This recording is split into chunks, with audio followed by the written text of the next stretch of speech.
what's up, everybody? Welcome to the Shake Up. And I am running late, so I'm going to take a couple minutes and set this up. Let me get my shit together. I haven't even sent over the racing forms yet. Let's see. Share video. Do that.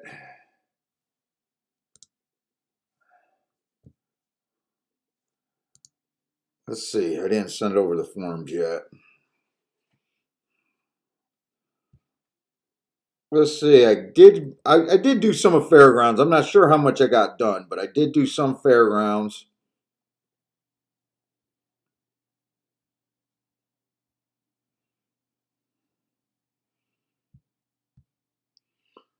Tampa, only the turf route races, and then Gulfstream today.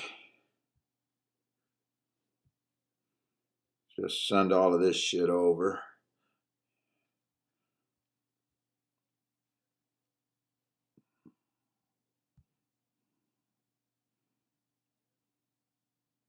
Let's see, Tampa the 14th. There it is.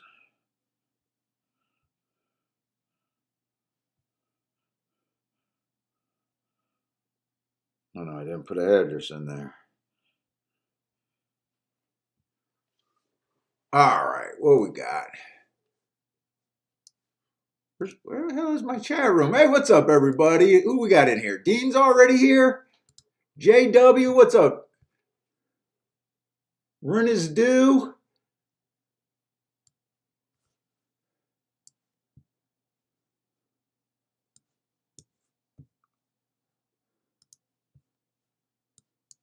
Let me just get this all set up. Oh, fuck.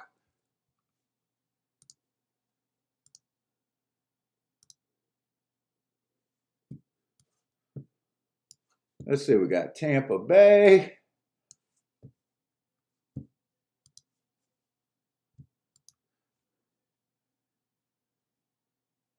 Let's see, Fairgrounds.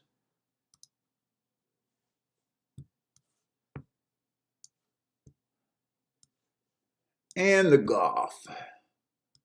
And I don't think there's any turf. I think there's no turf racing today either.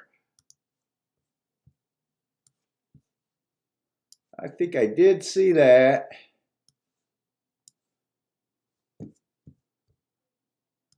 Let me just grab my video here. Oh yeah, JW says no turf racing today. Let's see, what am I looking for? My video.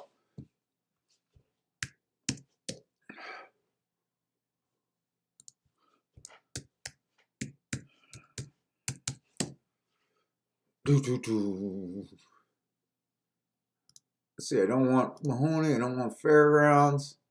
Let's see, just Tampa and Gulfstream for now.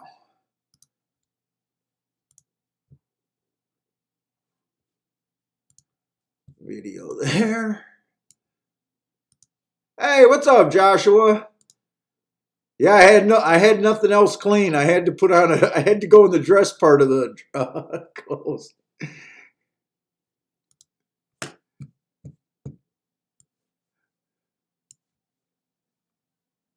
All right, there we go.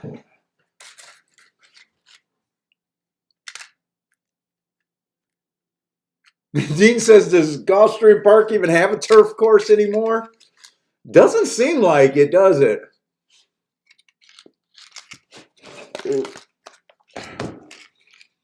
It doesn't seem like it.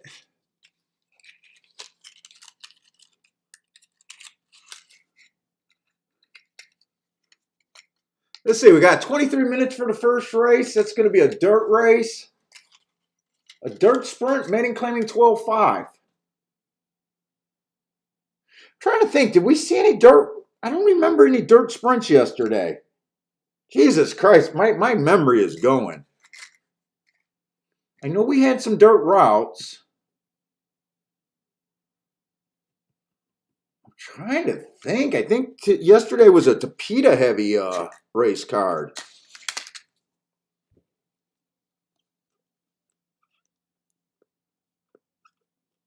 Yesterday, I did think the routes were playing off the inside yesterday.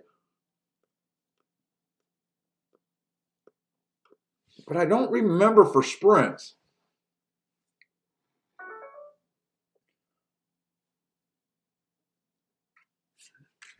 That's going to bother me. I'm really drawing a blank. Rena's Deuce says, good day when Joshua's here.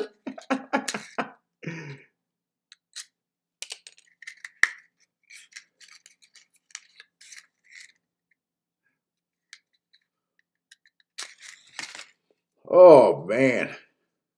Bentley woke me up, and I had to take Bentley out in the middle of the night to go poop, and I couldn't fall back to sleep. I knew I should have faked the sleep and let Kiki do it, but I got up. Let's see, Dean says there was one dirt sprint. And the horse on the outside wired. God, I got to look it up, man. I don't even, I believe you. I just want to look it up just to wrap my, because I don't remember the race.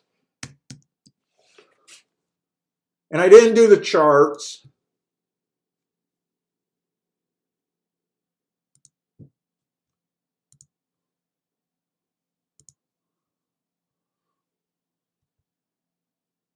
Oh, wait, the four horse in the first race, that was a dirt sprint. That was 7 furlongs. He stalked. That was Bender's horse. That made a lot of sense. He stalked. He was kind of on the inside. He might have been 2 or 3 wide. Let's see, was there another one? But that was a weak field. That was that 13-1 horse that really kind of figured there.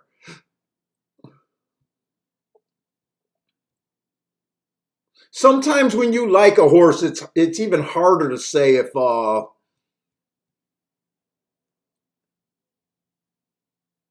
because I remember that race, and I said that was the only other place you could go.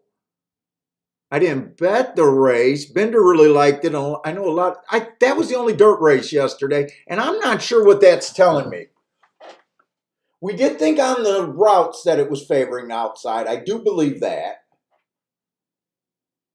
But since we liked that for at that price, and he didn't surprise anyone in our chat room because you guys crushed them. I don't know if that was necessarily inside or outside there. I don't know what to do with that. Paul, please don't fake anything with Kiki. That's her job. Oh my God. What's up, Steamboat Willie? Dude, Steamboat, I know you're out of the hospital, but I hope everything's still going good with you. I know my grandfather had a stroke and he lost everything. He couldn't walk anymore. He lost use of his arm, his one leg, and his vocabulary.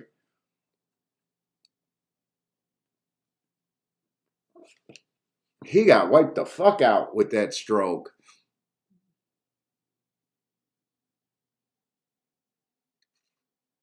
Yeah, so I don't really know what that race tells us right there. Hey, what's up, Lanier?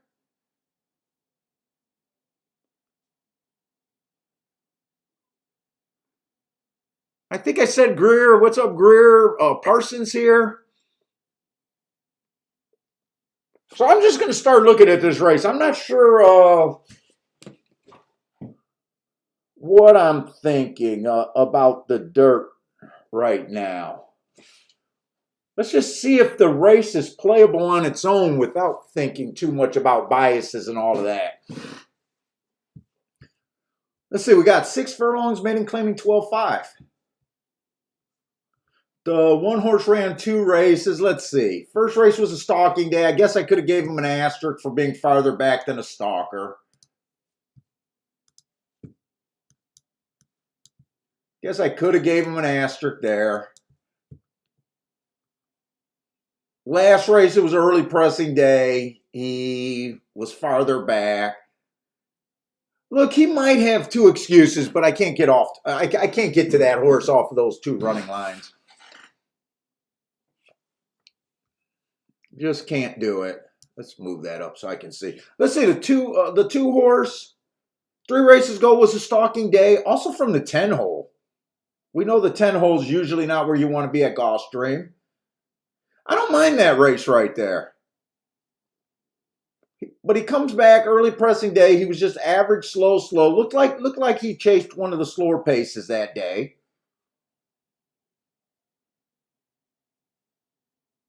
And then last race, bad rail, but he was in the 10 hole. He tried to go to the lead and was dueling on the lead, it looks like, for the first 2 calls. It was a stalking day. I gave him an asterisk for being a stalker. I'm not sure if he's really a front runner yet. He only ran 3 races, so it's a little hard to tell. But last race, or he only ran 4 races, so it's a little hard to tell. Last race was the first race indication that he might have speed. He matched strides with the fastest winner at the first call, average at the second call while dueling, and then kind of puttered out there. That might be going in the right direction. Oh, I didn't do the class drops. I thought I had Gulfstream all done, and last night I downloaded Fairgrounds and started working on Fairgrounds. And then I glanced at Gulfstream, and I was shocked how little work I did. So I've been scrambling, getting my marks down, but I am liking doing the class drops. So that's a little disappointing on my end. Let's see, the 3 horse. First race out, stalking closing day. First time out, nothing there. But his second race out at Tampa, that was not a bad race. 1 tick slower than the fastest winner at the first 2 calls before tiring out. 3 to 1 on him. Let's see, what are we looking at? He's 6 to 5. Yeah, he's not going to interest me, but at least he's showing a sign of life. And 2's showing a little bit of a sign of life. Yeah, 5 to 2 on him. I'm not that interested.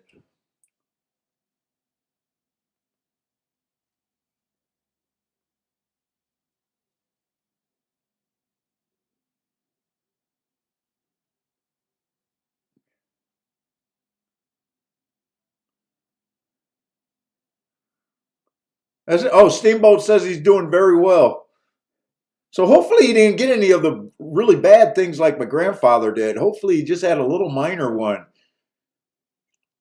Maybe just a scare, come to Jesus moment. Just a little scare. That's all we want you to have, Steamboat Willie. Just a little health scare, and now you're out the woods and everything's going to go good. Because, like I said, my grandfather had a stroke, and he had like 3 major things go. His vocabulary, not being able to walk, and not being able to use one of his arms. He got hit hard. Hey, what's up, Adele?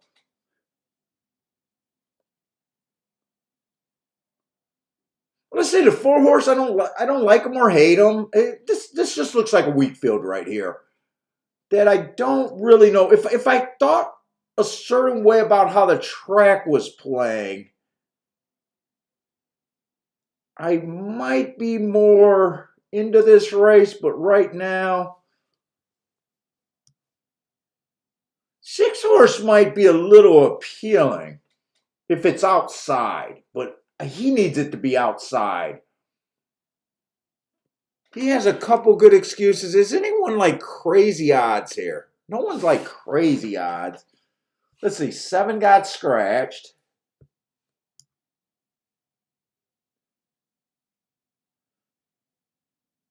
I think I'm just going to start off super slow today and not really worry about this race.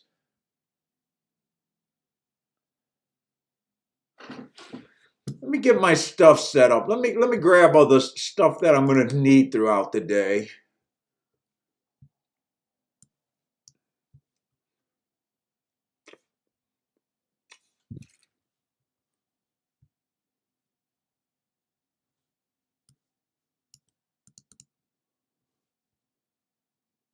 Whoops, wrong folder.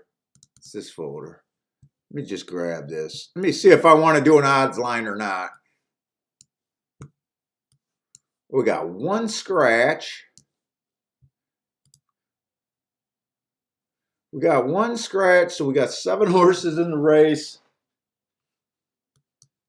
Working at 17%.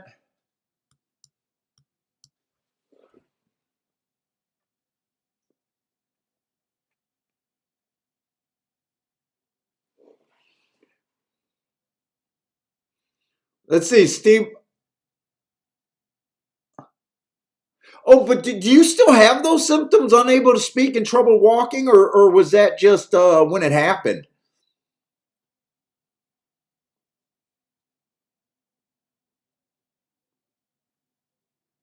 I mean, you said you weren't scared at all until they put you in the medical helicopter. I'd be scared of the bill more than anything. Dude, how much is this going to cost? No, send it back. Fuck that. Send it back. That'd be me. Fuck that. No, we can do it. We can do some of that good old do it yourself. Let me Google YouTube to see what to do while you're having a stroke. What's up, Q Savage, Rex? Charles, what's up? Frank is here. So we got both of our Venezuela guys. I didn't realize Frank was Venezuela too, but we got 100% of our Venezuela shakeup crew.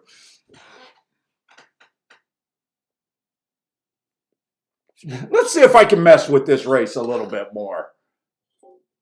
Let's see, it'd be really hard for me to get to the one horse. There's almost nothing that would make me bet the one horse at this time.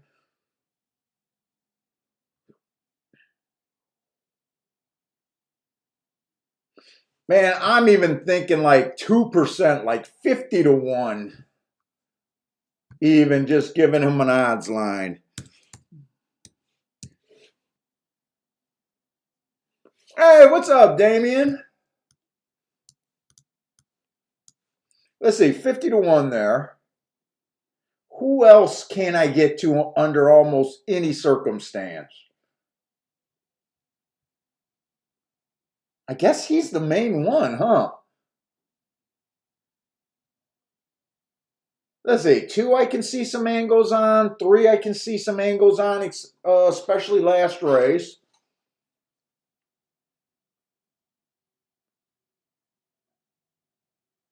4 I don't like nor dislike, so he's definitely not.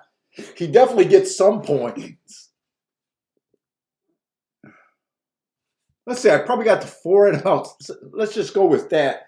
Sweet old 17 to 1 on him.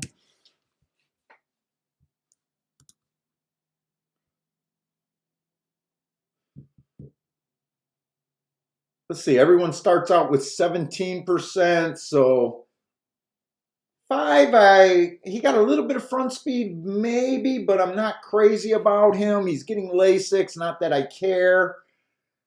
I probably got him at about a 10% chance.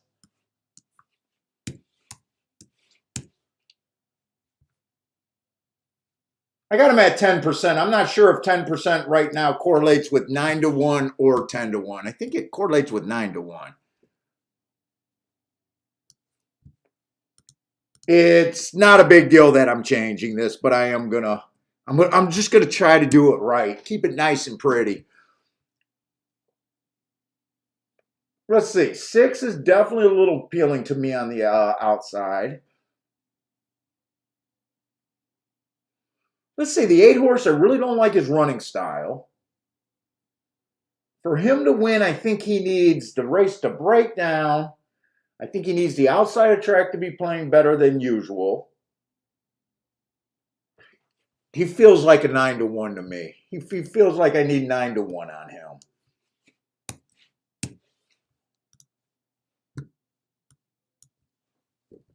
So let's see how many points I use. I use 10, 20, 25, 27 points out of 120. I need my little calculator. Yes, I need a calculator for freaking simple math. So I still got 93 points to work with. So I still got the 2, the 3.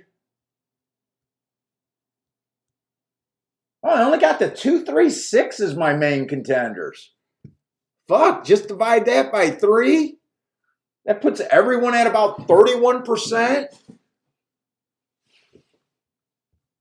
You know, I really don't need to break this down anymore. I probably think the 3 has a little bit better chance of them all. But because I don't feel like he's a 50 to 1, or not a 50 to 1, a 50% chance to win the race, there's no way I'm interested in him at even money. There's no way I can give him enough points to make him feel like the bet. I could just stop at 31 points on all of these 3 horses and just call them all about, 5 to 2 maybe? They have a little bit, fair value is a little bit better than 5, a little bit lower than 5 to 2. I don't really have to break it down because I know I'm not interested in really trying to give more points to the 3 horse that I'm not interested in playing under any circumstance, really.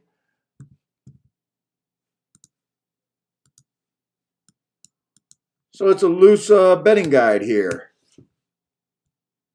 There might be a little bit to, let's see. So 6 is a little bit of an overlay. Could be played here.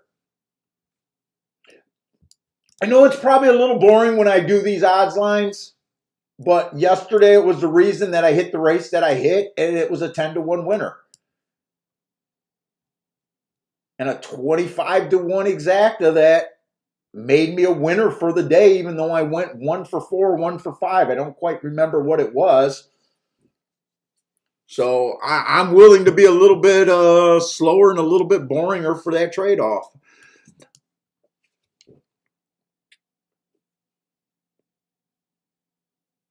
Let's see. What's up, Stephen Marshall?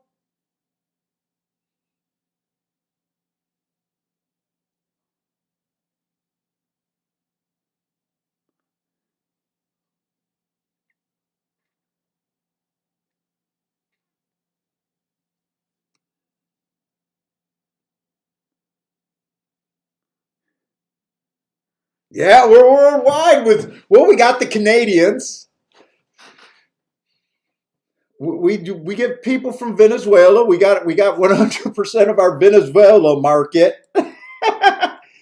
And we usually, we do get some guys from like Britain and Australia tuning in. I think yesterday we had, I couldn't tell, but it might have been a lady from across the seas. For some reason, I thought it was a lady, but I wasn't sure to say anything.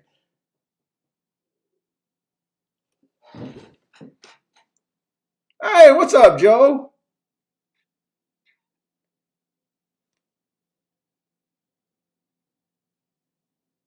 Stephen Marshall. Stephen Marshall, you gearing up for mostly fairgrounds today, or you're all over the place?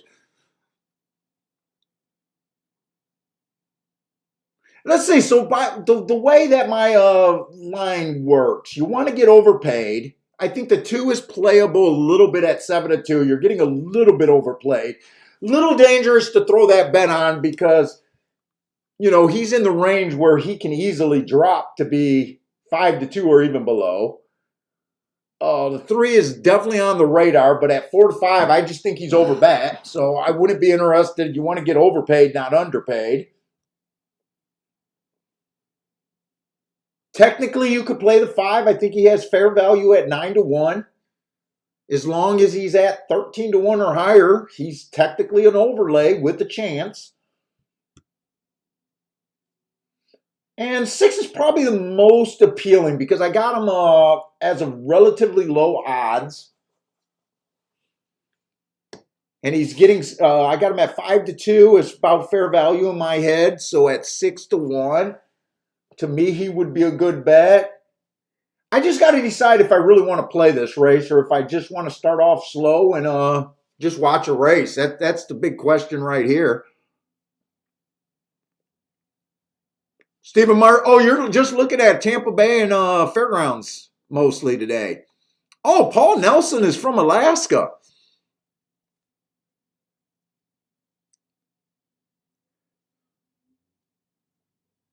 My mother-in-law loves going on the Alaska cruise. I think she did the Alaska cruise twice. Never been to Alaska. She says it's absolutely beautiful.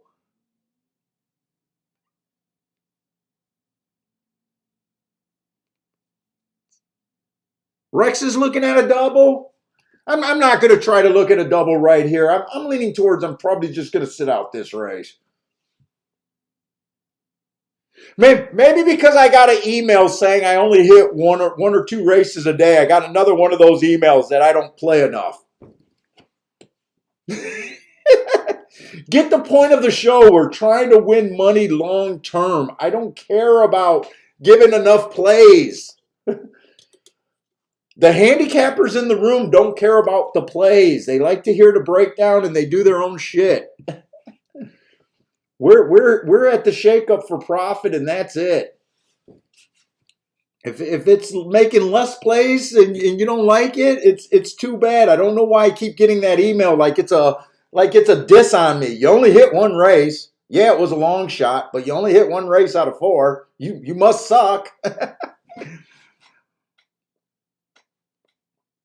You consistently hit the highest one of the highest prices of the day almost every time we watch your videos, but you must suck because you only play 2, 3, 4 races a day.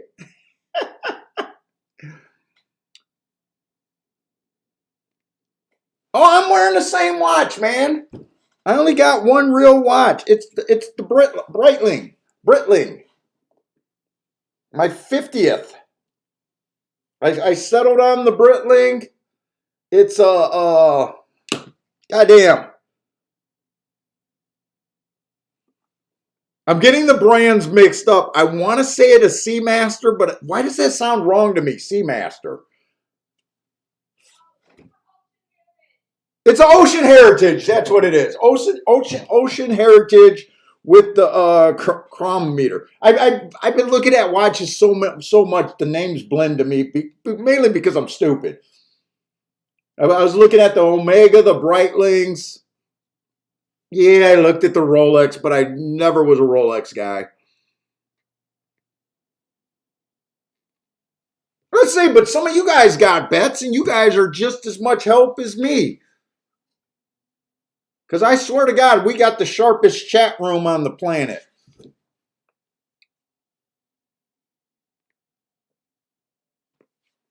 Thank you. Yeah, I like it, man. I fell in love with it. I love this bracelet in the sun. Oh my God, that I really fell in love with it for the, what is it, a Maltese bracelet, I think it's called? Or maybe a Milanese? I can't say it. I love how it hit the light in the jewelry store. Yeah, Parsons. The first time I met Parsons was that tournament. He tried on the watch, and he ended up falling in love with it too. He bought the same model, just a different color scheme. I got black and silver, a black bezel with a silver face. He ended up getting a rose gold. I want to say rose gold with a black face.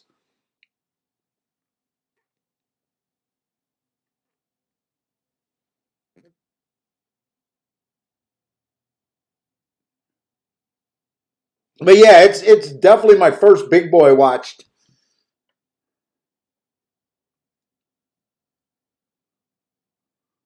Let's say Rex is looking forward to Steven. Yeah, dude. That's why I don't have to give plays out every time. You guys, fuck. Bender came in yesterday with a nice sharp play right off the bat, 13-1. You guys know who Bender is? Fucking who else was giving out fire yesterday? Fucking Jared actually gave out 3 of the first 5 plays. I just didn't see his email. And then in the last race, he was king off just the one horse. He would have missed the exact in the last race. But he was king off the one horse. I know Jared gets some shit, but Jared sends me his shit every now and then. And when I say shit, I don't mean shit as it is his shit. His picks is what I should have said. Stephen Marshall's been freaking hot. Fucking Disco gave out a brilliant call. He's seen the track change. Let's see. Mac and Company says the 3 should rump, but is that enough reason for you to play the 3, or are you sitting out? 7-5. I'm not interested in the 3. And you know what? I'm glad I didn't do anything because my main contenders are the 2, the 3, and the 6. They bet all the value out of the 6. 6 at 6-1, I think, was a good play. 6 at 7-2 is just getting a little bit overplayed by like $1 or $2. I thought fair value was $7. Right now he's getting $9. So you really want to have a bigger gap there and getting overpaid. Unless you do something exotic-wise, which I wasn't willing to do. Let's say 5 was one of the horses that I gave a 10% chance and mentioned that he's a really good play as long as he's well over 10-1. So he wouldn't shock me.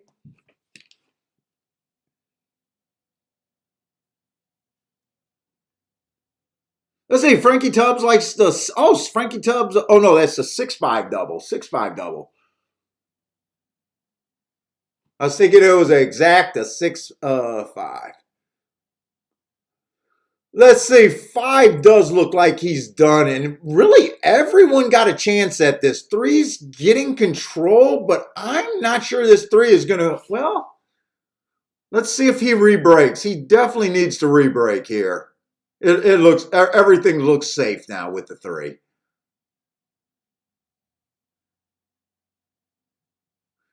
It looks like it's going to be the top 3 contenders, which is not really special handicapping because the board would tell you that. And they came in order of ABC. There's probably not any room in that exact in that try. But yeah, I got no problem sitting out a race like that.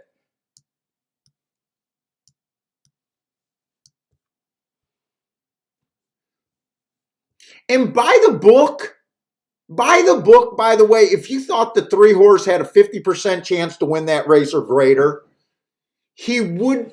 Oh no, I thought he was 8-5. Let's just say you thought he had a 50% chance to win the race. Technically, he's an overlay at 6-5. Technically, by the book, it's a good bet. I just don't think those are good bets in the long run. You gotta bet too much money to win a cup of coffee at the end of the day.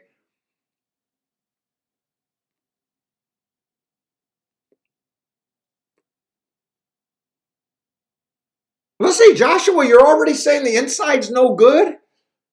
It came 3-2. Why would you say that right off the bat?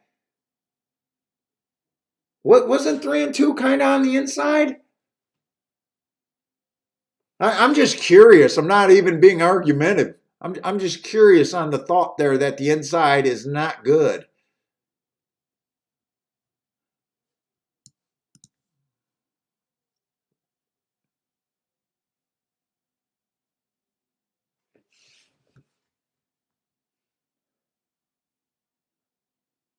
Oh, if you're basing it on that the 5 got the inside and didn't go wire to wire, maybe, but we knew the 5 was going to have problems. I still thought he only had a 10% chance to win the race. First race out, no speed, but I wasn't really worried about that. In last race, I mean, he do it for, the first 2 calls, say, and then he fell out of it. Is it that the rail hurt him, or he doesn't have enough foundation of races for us to really know if he's a quitter, if he's just not that good. I don't know. I wouldn't base it on the 5 quitting. But I get where you're trying to form an opinion and get ahead of everything. There's nothing wrong with that. I'm just saying as just a cordial discussion that I don't think I'm going to base anything on that yet. Let's see. Let's watch the replay because maybe I didn't realize. So you're saying all the good jockeys gave up the inside, and we got time. So I'm just talking right now. If you guys got right now is discussion time. Let's see. I'm not interested in first races at Tampa Bay. I'm definitely fading Tampa Bay dirt. I'm not going back to Tampa Bay dirt. Oh, let's get the tic-tac-toe board going at Gulfstream and let's watch this shit good today. Yeah, like 5, I seen some handicapping angles where I could kind of get to him, but he was still always like a long shot. So with him quitting, I'm just not. I need to see more races.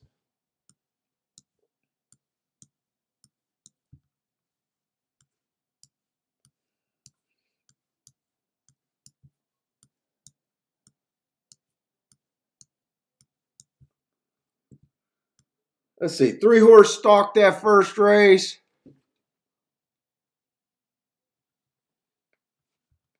Who was Tyler on? You keep talking about a jockey, man. I don't know who's on who.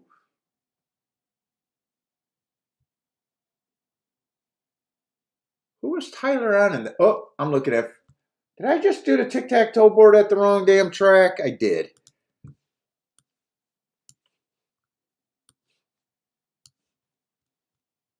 Ooh, nice spot right there. There's our tic-tac-toe board.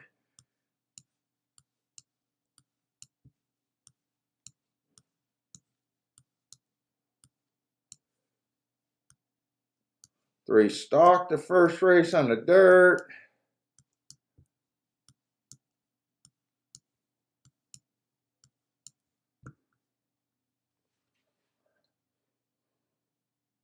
Who was Tyler on?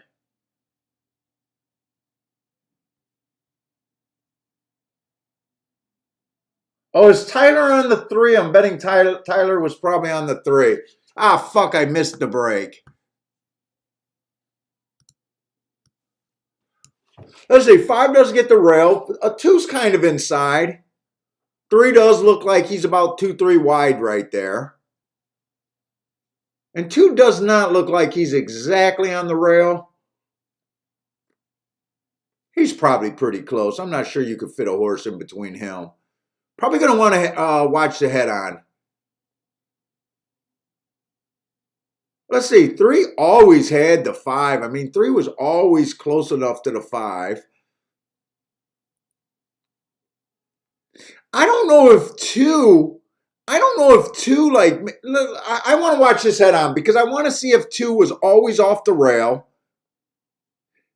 I think 2 made his move to the outside just because he seen the 5 slowing down and the 3, and he was forced to go to the outside a little bit.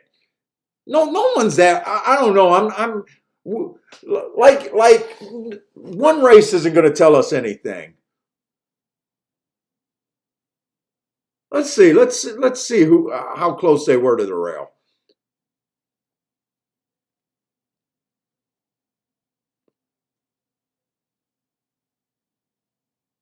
That's the 1 on the rail. 2 is too wide. 2 goes to the rail. That's the rail right there.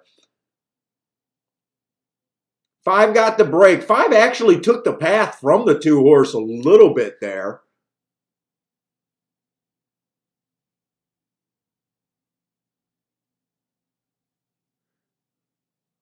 Yeah, the 3 looks like he's too wide. The 2 looks like he's borderline between 1 and 2 wide.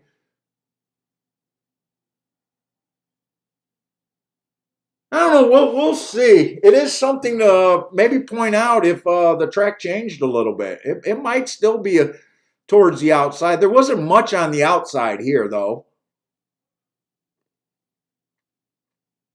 Let's see. Tampa Bay is off. Let's see what you guys are rooting for at Tampa Bay. I think, hey, what's up, Mizzou, man? Stephen Marshall starting a Tampa Bay with a 1-2.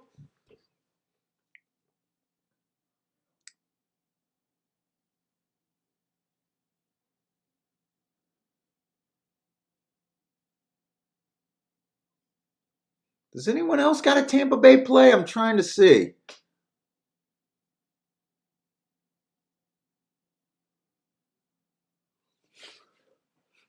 Let's see. Lanier is all inside. 1, 2, 3, 4 at Tampa Bay. Who's that on the lead? The 7 on the lead at Tampa Bay right now? Dude, I'm telling you what, my bias reports are saying the inside's good. And I want to say, I got to look it up because I want to say it's by a wide margin, but I swear to God, every time I look at that dirt, it's the opposite. The numbers keep saying that the inside posts are winning. I just can't figure out that Tampa Bay dirt, and I don't need to keep playing that Tampa Bay dirt. Yeah, 49 and 47%. Let's see, was the 7 bet? No, 7 wasn't bet. 7's a 22-1 bomb right off the bat.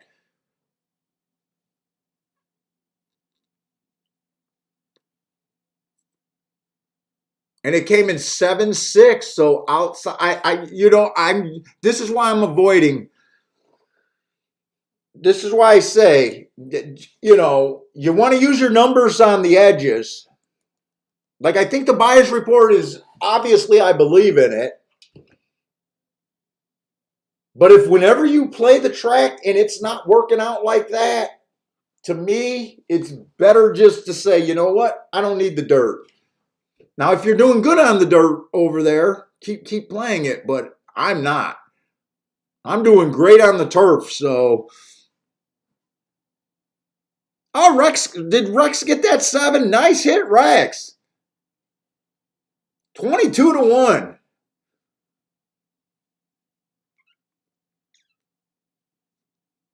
Rex, I believe you, buddy. Rex, if you say you got it and wasn't able to post it, I'm going to sit here and believe you.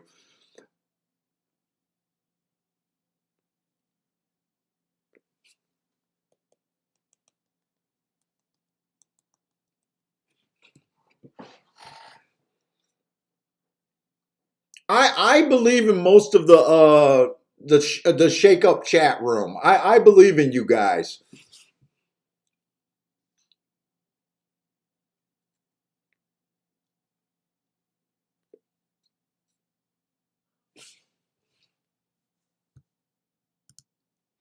Let's see. Stephen Marshall says, let's look at it, Stephen Marshall. Because I think we got a lot of time. So I might be wrong, but I think I still got a lot of time. So a lot of times what I do with the buyer's reports, let me pull it up here.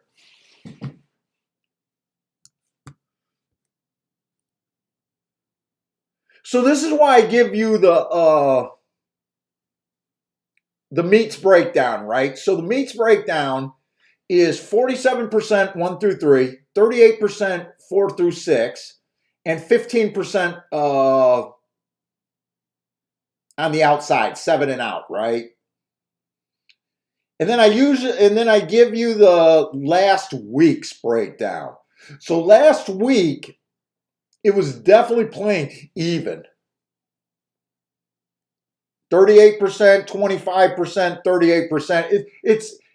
We just call that even right there. We don't worry about the 25% because I rarely believe that a track is favorable to the inside, favorable to the outside, but not favorable to the middle. It's probably sometimes, where it's the chalks. But that track looked fair last week, so that's the warning. And this is just the group last week. So Stephen Marshall, what I like to do when I start to see tracks changing, I like to look up here and go just in the column. And right here, you can all of a sudden see there's a whole bunch of wins coming. Whoop, I'm looking at running style. I messed up myself.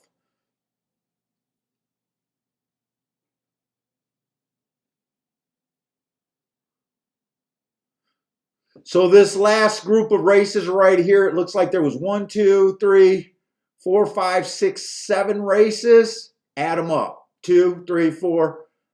Two, three, four, five. 5 out of 7 races in this block was still inside. So it was inside there. Last week, it definitely looked like it changed a little bit. And I'll go through and I'll look at it. But look, this is what you want to see when you think the outside's bad. Look at this big block of just 0, 0, 0, 0, 0, 0, 0, 1. They finally got an outside winner. So most of those days, it was fine looking inside. Then we go back, 0, 0. So really, it was just the last week. So I tend to, look at it. But like I said, when I got so many things that I'm doing well at, I don't need the Tampa Bay dirt right now.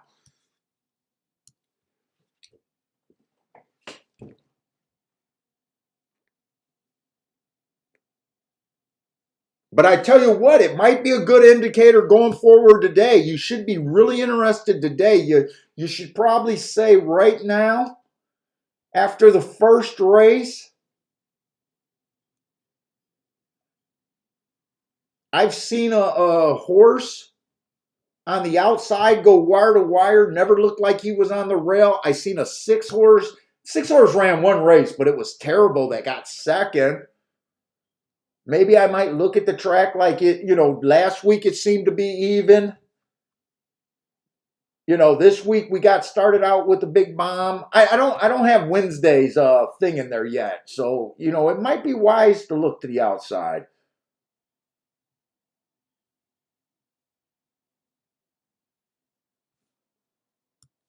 You're just trying to zig and zag at the right time. That's all we're doing.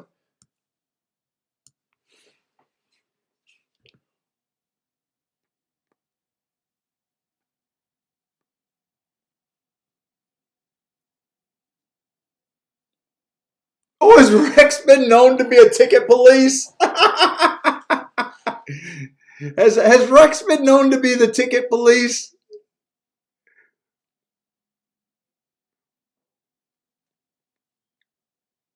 I'm giving Rex the benefit of the doubt. He might have even been doing that as a joke. I hope he really hit it.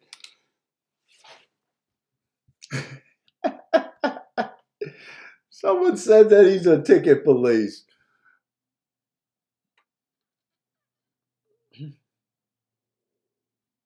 Let's see. So we got the second race. Wow, I didn't realize we were having dirt back to back.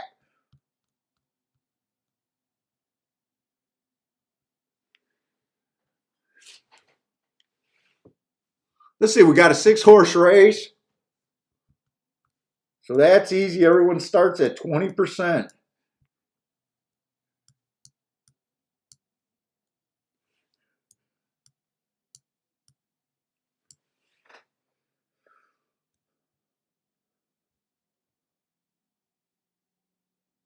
And I'm probably looking at after the first race, I'm thinking the rail's probably okay, but Wednesday it was definitely okay.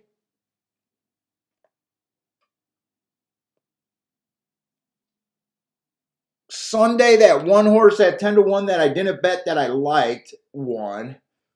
So I'm just gonna lean towards it's probably the same old Gulfstream, but I do know that it has been better outside recently, but so I do have a warning in the back of my head about that. So let's see. We got 6 furlongs claiming 12.5.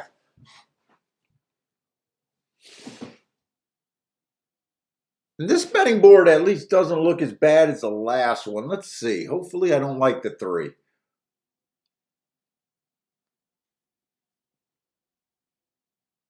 Let's see, the first race out. He won his first race out 3 races ago. Bad rail that day. He was average. Matt Strides with the slowest winner while running with the bias. Nothing wrong with that race. First time out, he won. Comes back. It's an average slow day. Went up in class. Pretty good. Breaking your maiden at 12.5. Probably shouldn't go up to $25,000 claimers. I don't think that's a bad race. And then the last race at 25,000, again, he was average slow, stalking day. But to me, I got him taking a pretty decent class drop.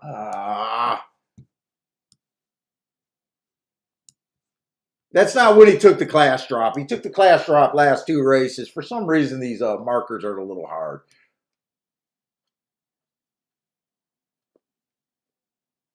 Let's see, the two horse first race was not much. Came back, ran a really nice race second time out. Really nice race.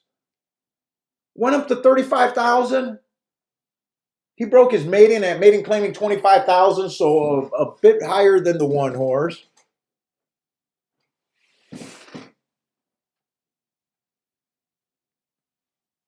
Tried to show some speed, went fast. You know what? I kind of like both of them.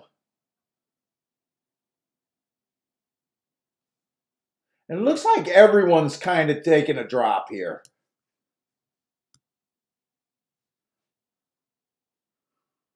Let's see. Threes ran a couple routes, didn't have any speed. They were at much higher level, actually the highest level. That optional claiming 62,000 and that allowance 1X race is quite a bit higher.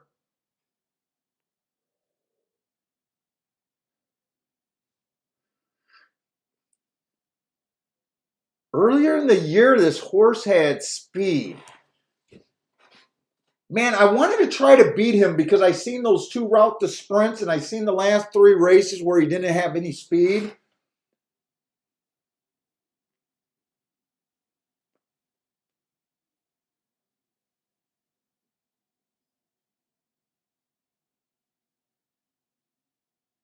I wish none of his races he flashed any speed.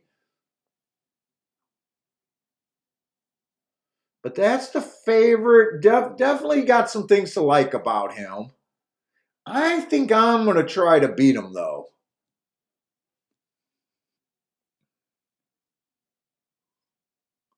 Ford just broke his maiden, stepping up in class, slowest winner of the day. I don't know how he earned that good of a speed figure, breaking his maiden. Being the slowest winner of the day. I have a little suspicion on that speed figure.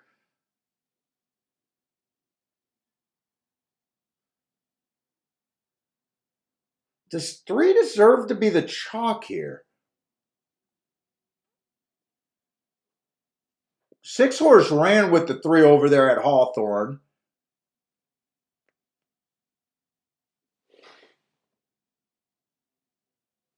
I think I want to dabble in this race.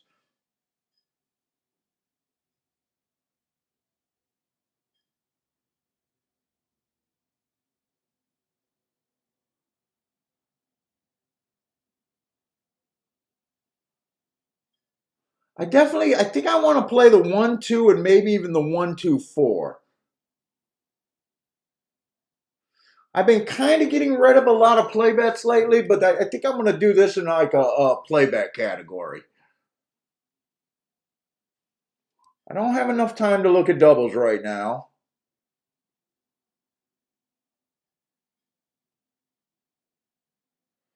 Dude, 5 horse got some good marks. I just wonder.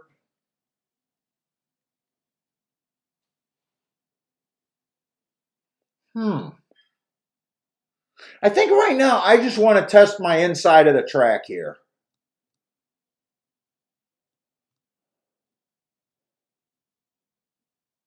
I don't hate anyone here.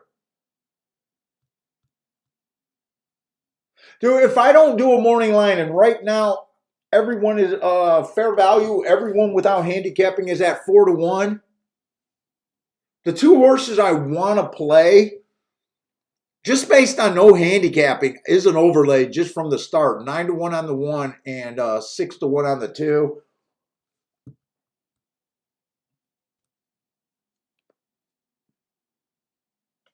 I definitely think if you play this race, you want to try to beat this 3 horse. 3 does have the class, but he might not have the speed. I'm going to play this 1 and 2. I'm going to start out with a little ticket and just play this race.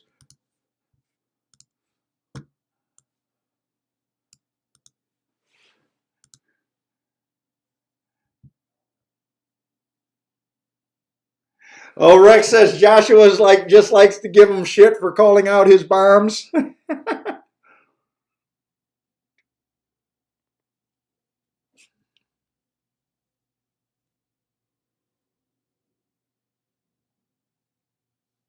Let's see. Steamboat Willie's alive to the 3-4-5. Rin is due like the 2-3-6 exacta. Winning place on the 3. Rin is due. Rin is due. Why are you doing a win and place bet on the 3? I can get you wanting to do a win bet, but why are you doing a place bet? You'd be better off. You'd definitely be better off, I think, putting horses on top of him and wheeling him for second than that place bet.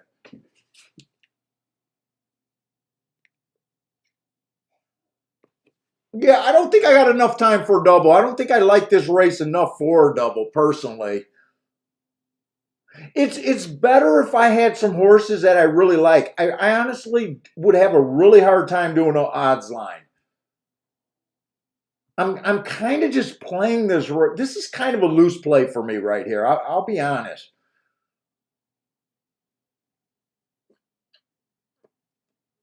I'm not even considering this like a real bet, really.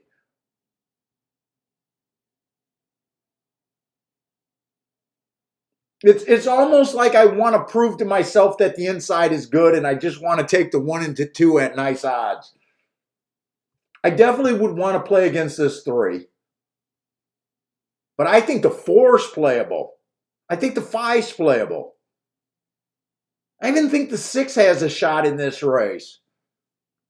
Like this race, all 6 horses can win this race, and I wouldn't be surprised if any of them won this race. Hey, what's up, Joe? Yeah, what's up, Jared? Jared had a very good. Well, Jared, I definitely seen your bets. Last race, we were on the one with you, but couldn't hit the exacta either.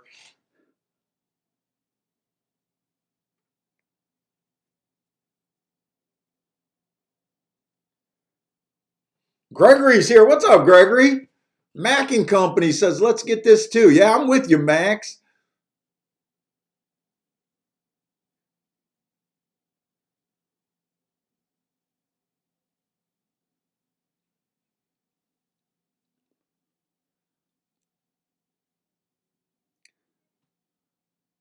Let's see, Damien. One horse name, Venezuela first, has to be an Omen. Oh shit, the Venezuela boys. Does the Venezuela guys like the one horse, Venezuela first?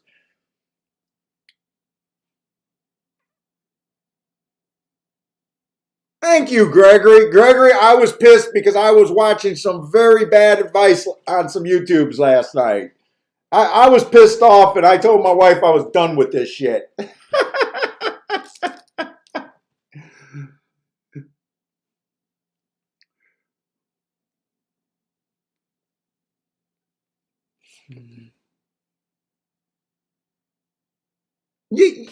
Gregory, that is one of the goals, to make more of those videos.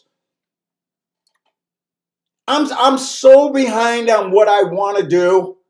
But basically, dude, with this shit on the YouTube things, I'm basically like a bipolar person.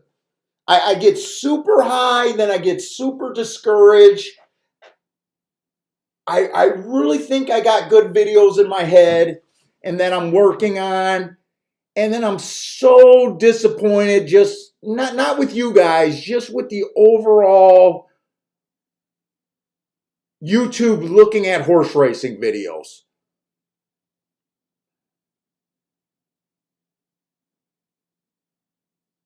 I'm just so disappointed with it. I'm so jealous that people rather watch someone say that you could be a professional slot player, or you can control the dice in fucking in craps. The only channels I do respect, I really like the poker. I'm jealous of the poker, but I know poker's a game of skill. So I got no problem with that.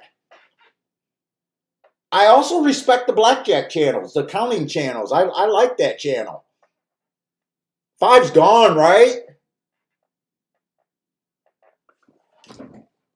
And five took a lot of late money here. Two's going to run well, but I just don't think he's well. Can two? I don't think two can re-rally.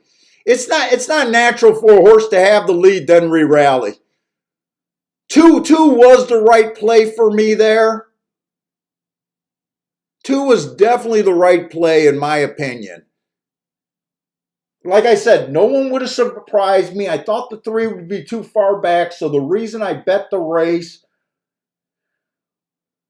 at the time when I was looking at the five, he was 7-2. I wasn't tempted, even though I thought that he could do something. I wasn't tempted at 7-2. Thank God I wasn't, because at 8-5. So that's a winner that ran by. I ran a nice second. I'm happy with that job. To me, I make the right play there. Two was definitely without a doubt second best. Five had some really good marks, actually.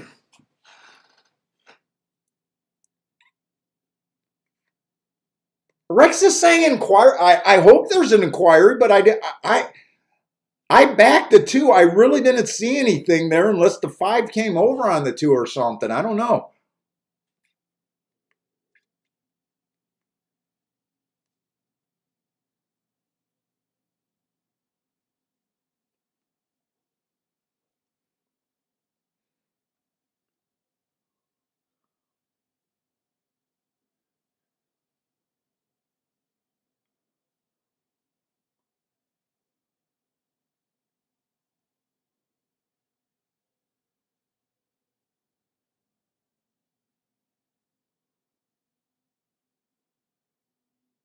Oh, the three came over on the two, but that's not an inquiry. I don't think it is.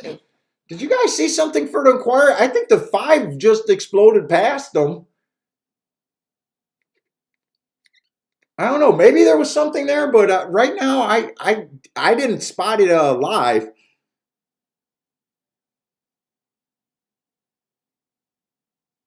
Oh, Jerry. Oh, Jared, you don't play on Fridays because of work?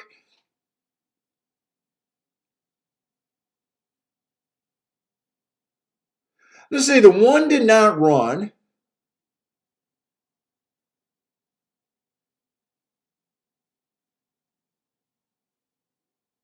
Boy, all the late money came in on the right horse. I'll say that. Let's see. Five would have stalked because two did have the lead there. Five would have stalked.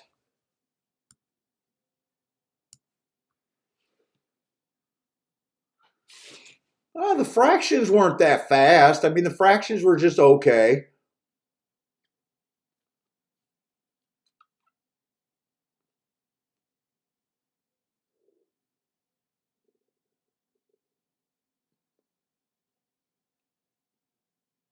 Oh, what, Jared? You want my phone number? I'll send you my phone number.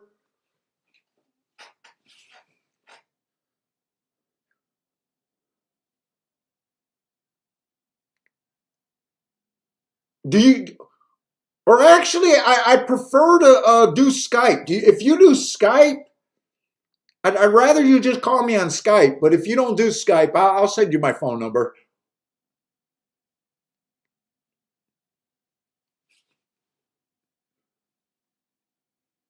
Yeah, there was a nothing there. There was an inquiry there.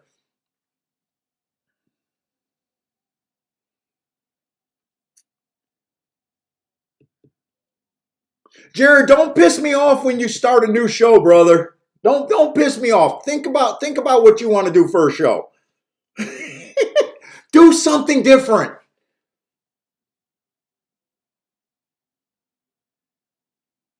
You got the opportunity to do something different. All the new shows, man, they're just reading the fucking form.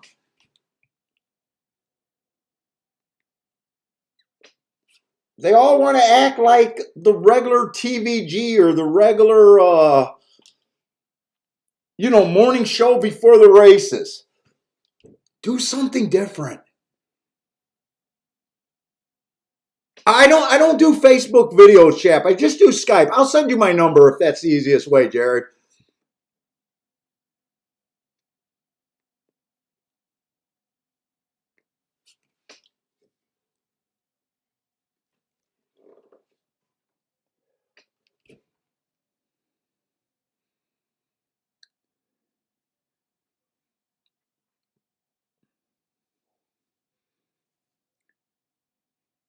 Definitely want to rewatch this race right here, but I just think 5 was just a better horse than the 2. Two showed a lot of guts re-rallying, but I think 5 was just a better horse. So, Jared, you're not showing the forms? Ah, fuck. I thought you were going to do something good. So are you just going to try to be like the regular shows where you just read the form and then just be like, this is what I like, instead of break down races?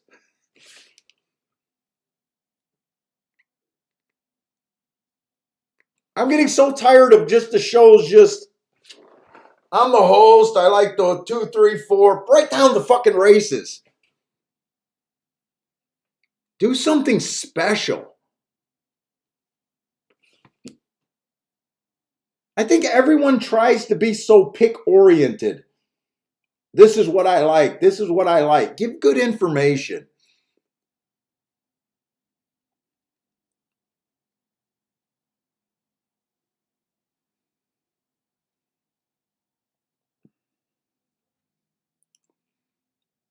My wife says I'm wrong, that people just want picks. I don't think I'm wrong on that. I don't think I'm wrong. I don't think I'm wrong. She's saying, shut up, I am wrong. She's like, your show sucks. People don't want all the concepts. People don't want all the breakdowns. People just want picks and plays. I think she's wrong.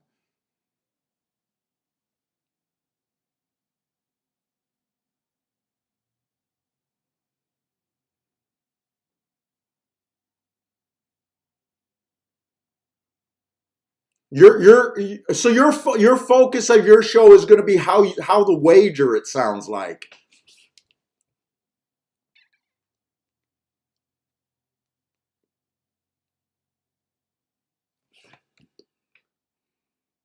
I might be wrong. Let me know if I'm wrong. Maybe guys just want picks.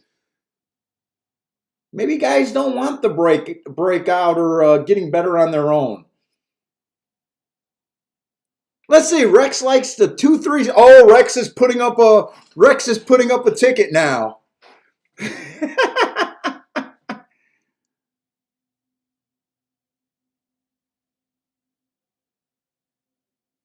Ed says, no, I'm doing what people want, Kiki.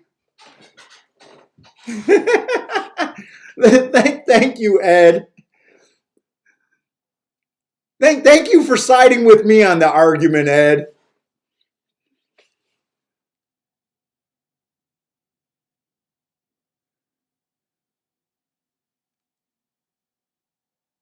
Dude, I think Dean in his explanation was he took it away before I was able to read it completely. But it sounded like he wants the substance. He wants the meat about how to handicap, how to get better.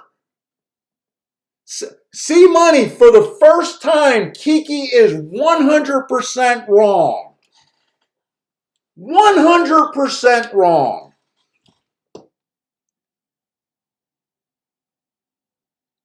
Hey, Ed, don't worry. I am not changing. My wife also says that I'm the most dug in person. I'm the most dug in person on my views, and you can't move this guy. Not just because I'm fucking fat. Stephen Marshall's trying to 1-2-4 exact the box at Tampa Bay.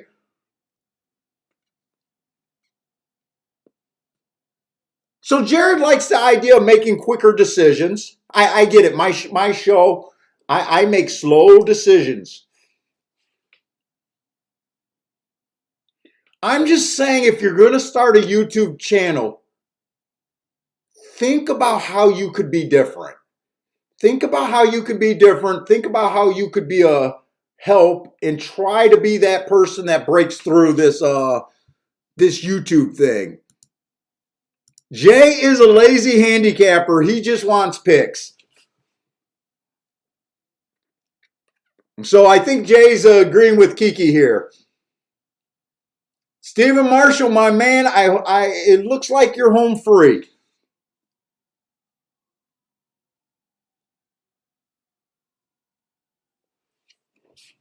It looks like Stephen Marshall. I don't have the odds up, but hopefully that's a nice ticket there.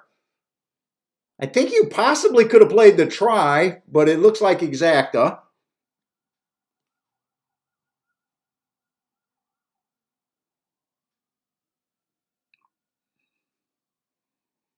And Steamboat, that's what the show's for. We promote handicapping. I think most of the chat room does that. If you could take a little something away, maybe you'll do a little something, but you're a handicapper, win or lose. You're not here for my plays.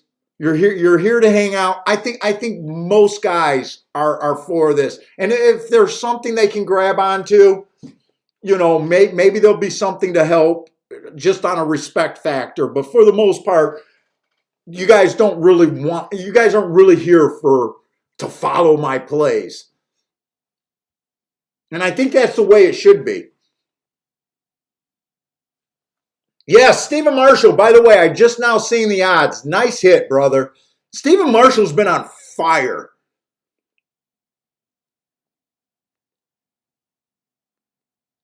43 to 1 on that exacta. Nice exacta.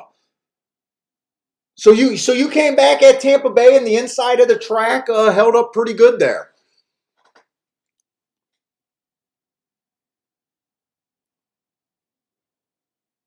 Mizzou man is saying he hit the try thanks to Steve for the 4-2. So there's a shout out from Mizzou man saying that Steve helped him out. So good job.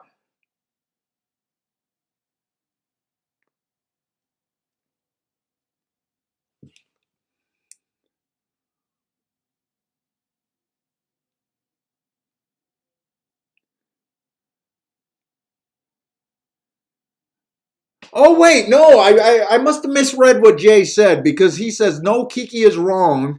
I'm not a lazy. So what did I read on Jay that I Oh, lazy him. Oh, he's not saying him. I got it, Jay. I'm sorry I read that wrong on you.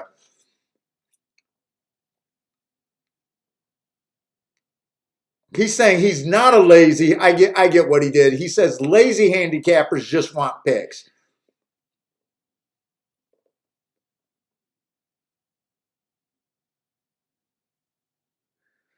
All right. Steven's gonna have to sweat out an objection.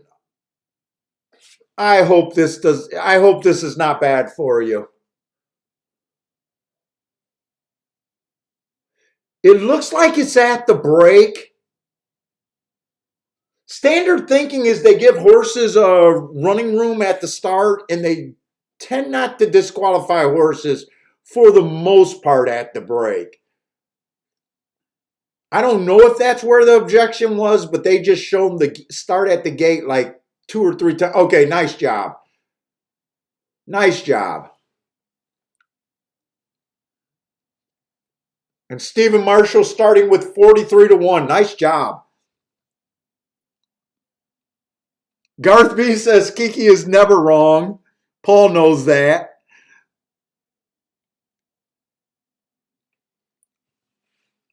All right, let's get started because I definitely want to be playing.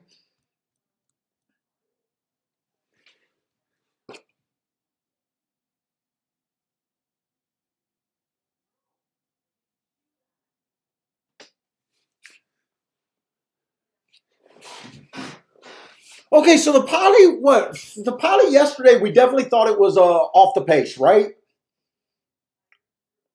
I definitely think it has been off the pace for the. Let's see, I didn't hit anything at Gulfstream yesterday. I ran second on 2 9-to-1s on the poly. And in the last race, I had the winner, but couldn't have the second horse. So I'm going to continue thinking how I've been thinking on the poly track for the routes.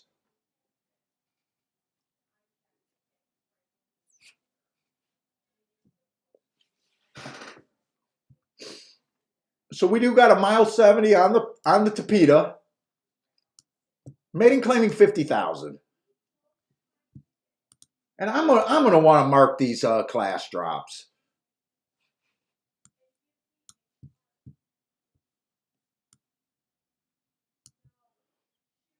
Let me just go through and quickly mark the class drops.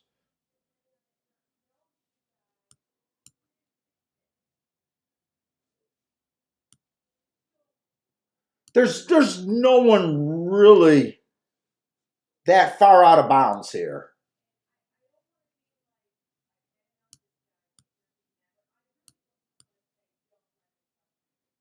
See, Kiki's yelling at a coworker right now because she can't stand being wrong to me. So now she's taking it out on her coworker.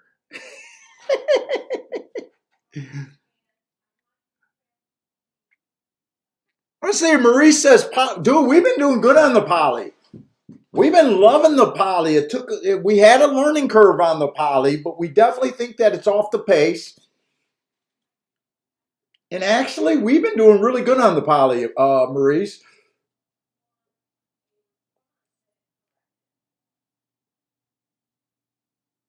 Especially the routes.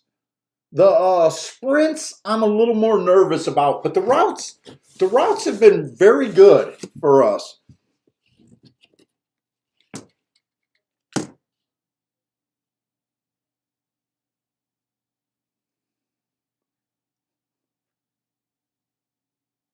Hey, what's up, Ryan? By the way, what's up, Maurice? I just read your comment, but what's up, man? Let's see. So when I got a track that I think is favoring off the pace, I definitely want the perfect betting scenario is when you see a lot of speed. And right now, I really only see the 6 horse that looks like he needs the lead. The rest of the horses kind of all look like they're going to be off the back end. So that does make this race a bit harder.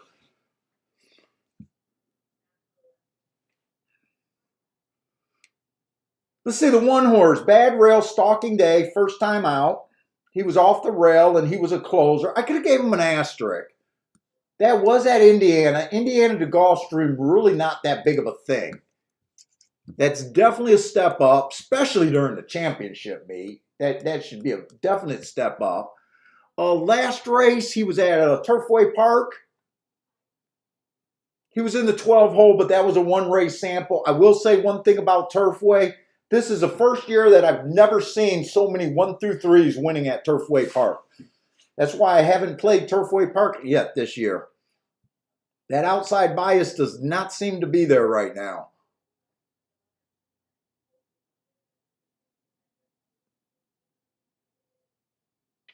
Two horse, after looking a little bit closer, this horse might be a speed horse at a route.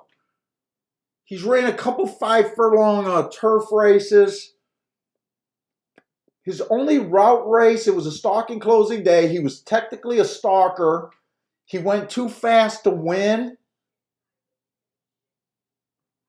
Might mean that this horse wants the lead. I'm probably going to be hard on him.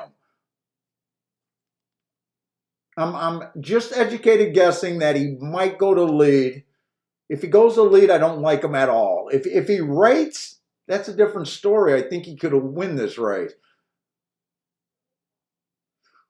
The 3 horse is a tough call. Only ran 1 race. He had a stalking closing day.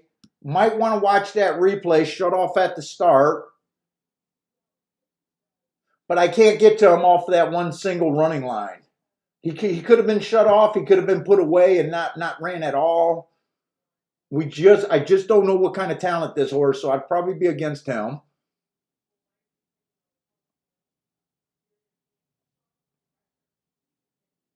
Oh, yesterday we kept saying that Paco was giving some brilliant rides yesterday.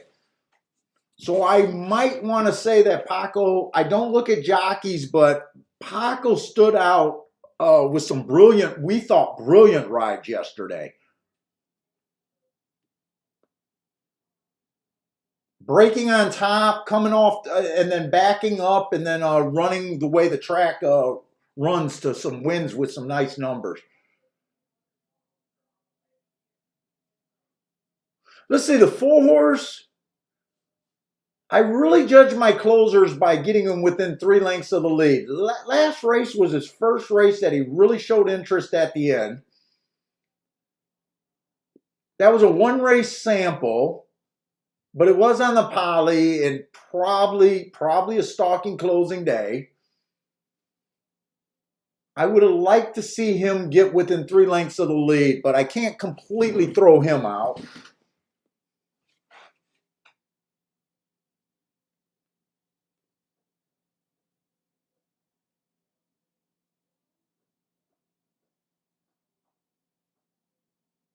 Man, right now I just feel like I just see a lot of horses that could come off the pace possibly.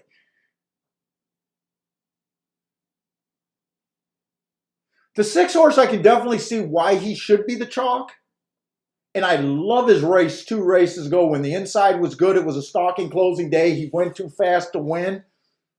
But you guys know that I'm fading these horses that I think are going to be on the front end. So even though I agree that the public should be making him a chalk, I think he actually, I'm not willing to play him. It's almost like that 2 horse in the last race. I said the horse definitely deserved to be the chalk, but I was definitely against them.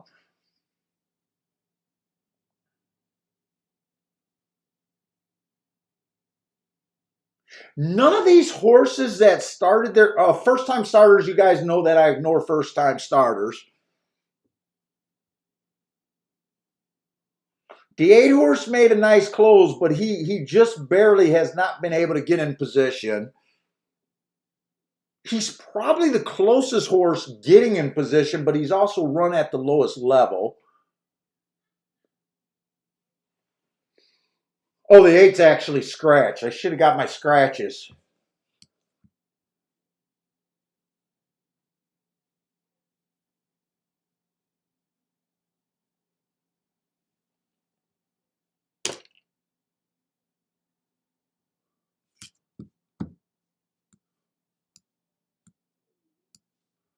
Five's a little tricky because I can see a scenario where 5 tries to press the pace, but I got a feeling this horse is going to rate here.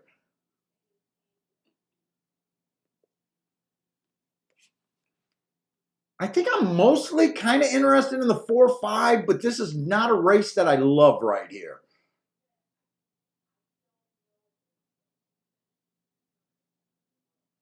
4-5-1-2 looks like kind of the best horses on. Oh, wait a minute. Wait a minute. I actually got a nice betting. I don't love this race, but my betting board is kind of pretty good here.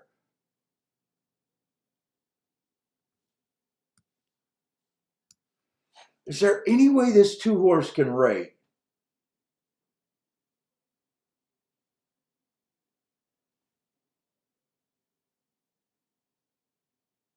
I got 2 minutes to make a decision here.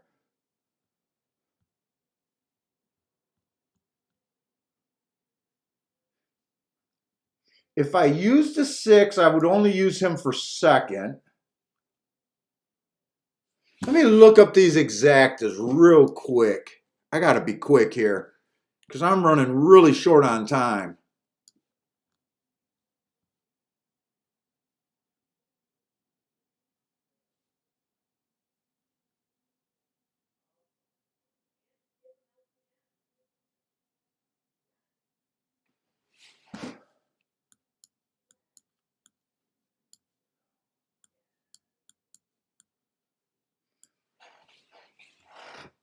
It does look like the 6 could possibly hold on for second.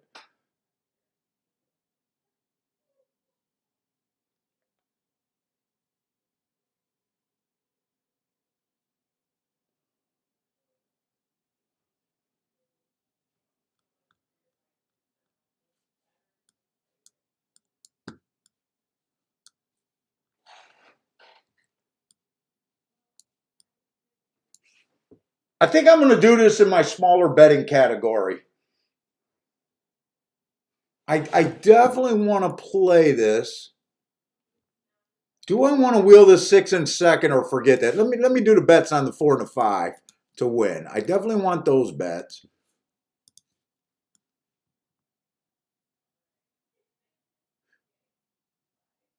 I'm even going to do a smaller bet on the 2 to win.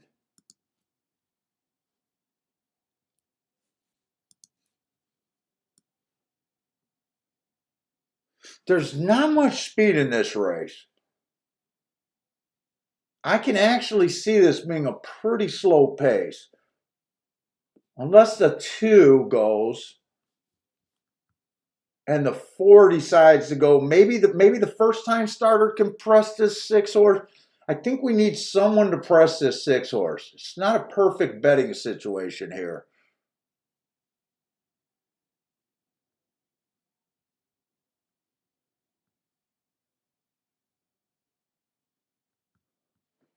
Right now, all I got is the win tickets. I think I am going to do that exact. The 1, 2, 4, 5 on top of the 6. I was going to try to get more creative and try to play for a much bigger ticket, but I don't really think I can here. I don't really think I can.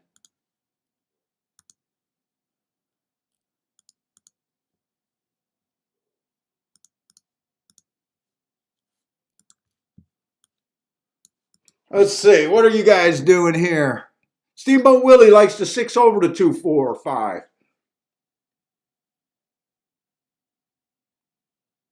Gregory got the 1 and the 2 to win at golf. I was having a hard time because I settled on the 4 and the 5 to win, but really in my head, I'm really close between the 1, the 4, and the 5. I'm not sure which one of those 3. I settled on the 4 and the 5, but I could have went 1, 4 or 1, 5 instead. I didn't want to do a 3-horse Dutch. Technically, I got a 3-horse Dutch, but I did bet the 2 for less.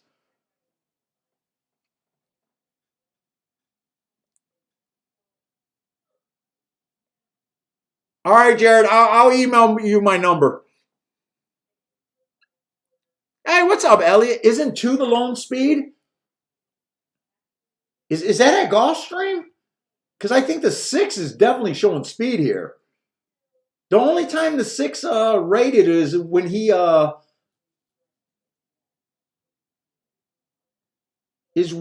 was at Sprints. I'm pretty confident the 6 is going to lead. If he rates, I'll be shocked.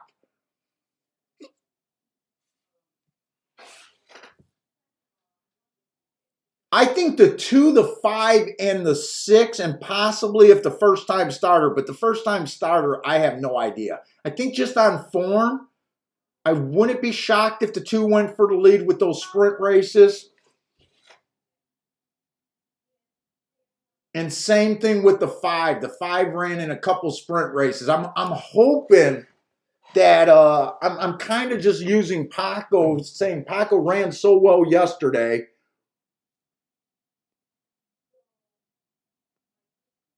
Yeah, he'll back off the pace, which it looks like he's doing. So it does look like it's 2-6 on the lead.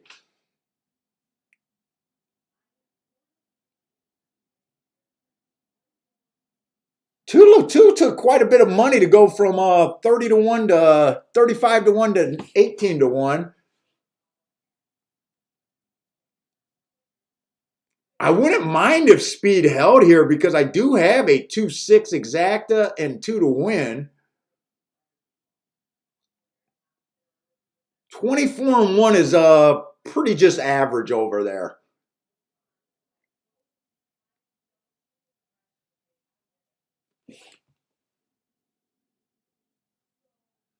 I mean, I wouldn't mind them going wire to wire, but I don't want to worry about if the track changed.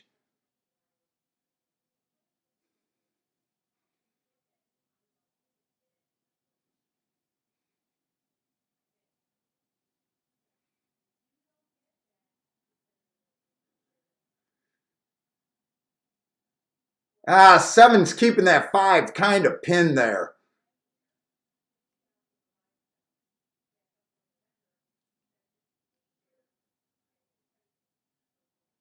Ah, 7's just not going away. Come on, 5.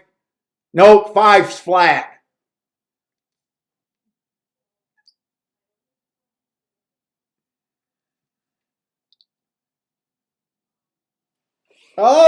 He didn't wire, but that's pretty close to being a wire job. Technically, he did stalk.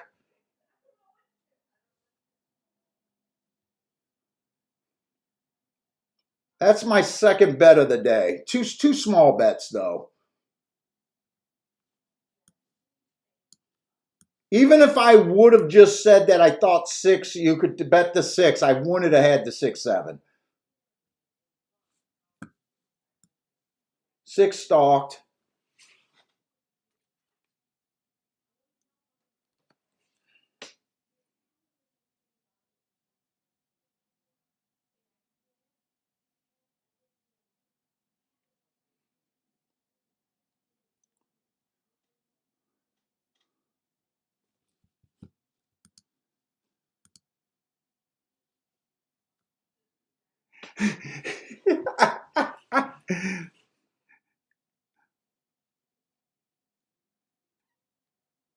He says the idiot can't ride the horse badly enough.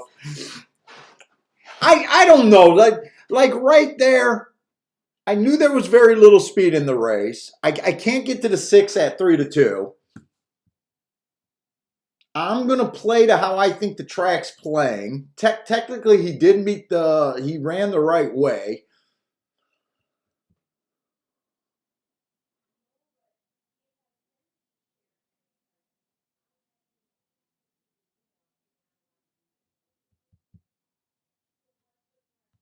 Looking at the wrong race.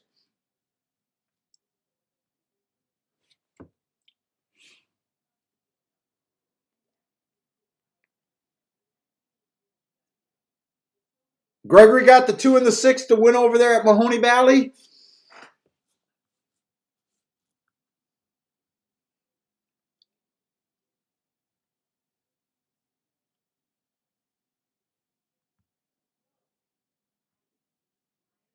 Let me look again at this 5 horse.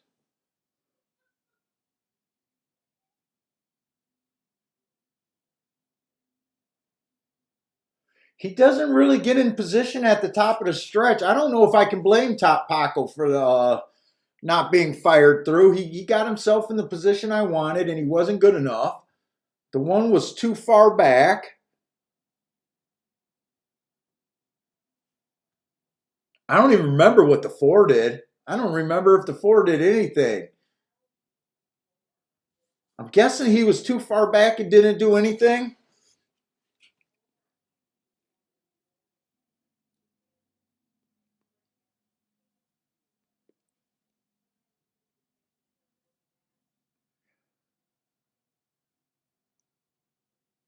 Oh, Jared took back off to work and he had the 6 and the 7 there.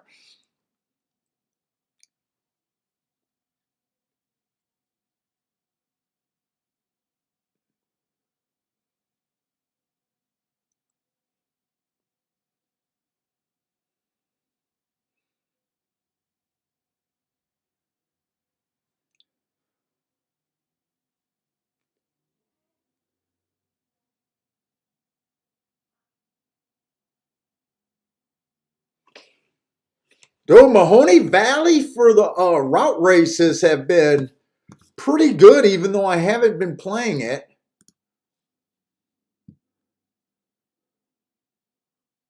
The inside on those route races have been serious. Is that a route race?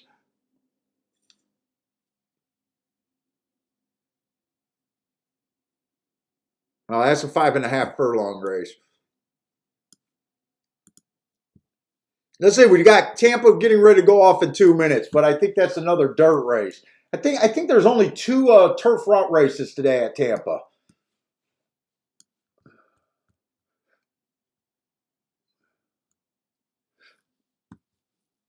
I'm pretty sure the 4 won that race. Right? They're going in the third race. I think that race came in 4-2.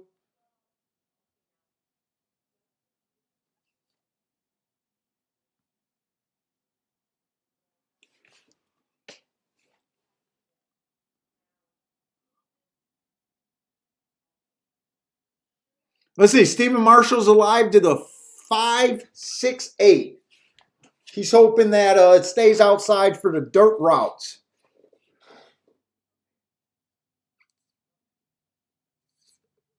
Ooh, those look like those should be good. You got a 5-1 in the first leg, a 9-2, and a couple double digit horses.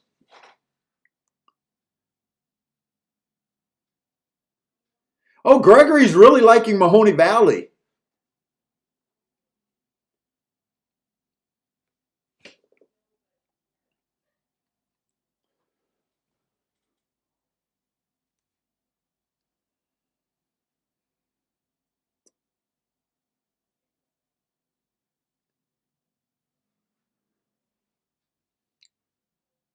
I don't know. I can't complain about Gulfstream, especially the last 3 days, last 4 days. Yesterday it was a pretty balmy. 13-1 in the first race. My 9-1 got beat by a 14-1 in like the second or third race. Yesterday was a fun show, so yesterday I know there was prices. 25-1 that a lot of you guys had with my 8 horse at 9-1 that got steadied on the rail. Can't complain about Gulfstream. A Saturday show. 27-1 over a 60-1 shot. I don't know. You got to pick your spots, but right now I'm not complaining about the championship meet.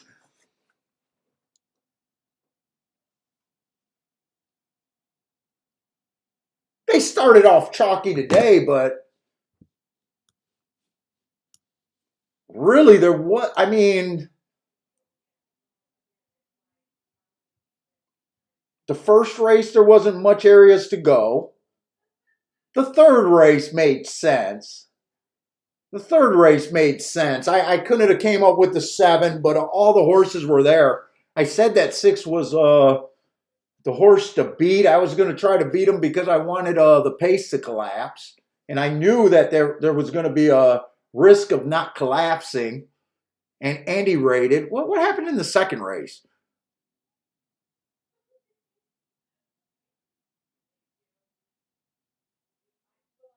Yeah, the second race ended up being a chalk. That 7 ran well.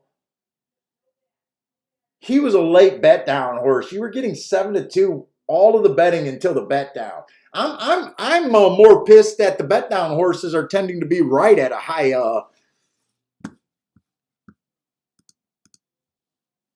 rate.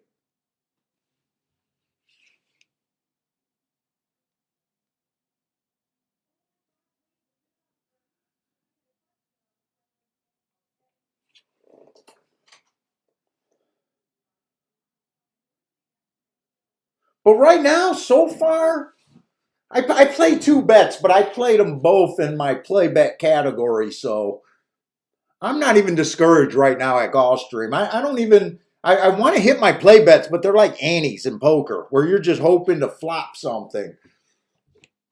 I'll see what I think when I make a real bet today.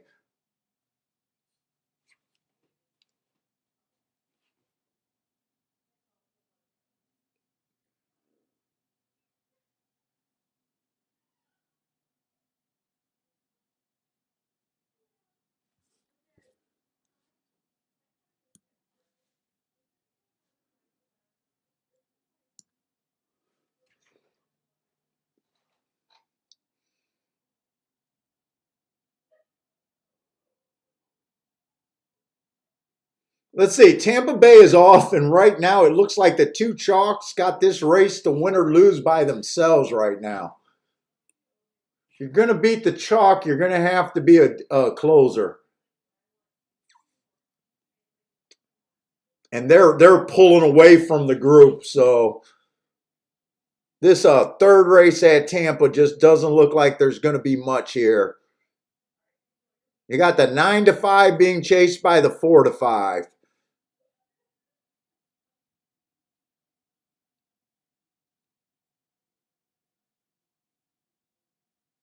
Two's making a run of it. Can this two come? No, I think two's done. It looks like it's going to be the 9-5 over the 4-5. Oh, I'm smoking.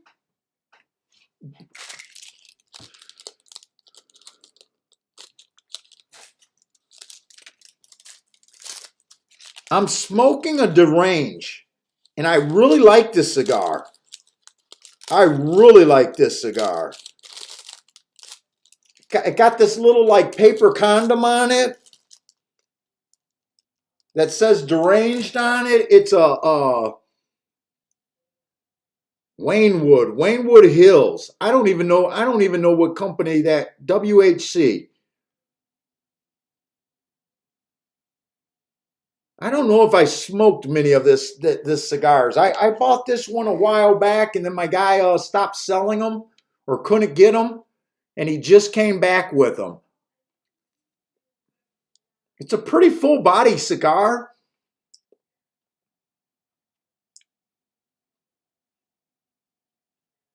I think I'm really picking up like the coffee and maybe even a chocolate kind of thing. It's not woodsy or flowery, that's for sure. I think it's kind of peppery. I think just the start was peppery. But I think I'm kind of picking up like chocolate or coffee.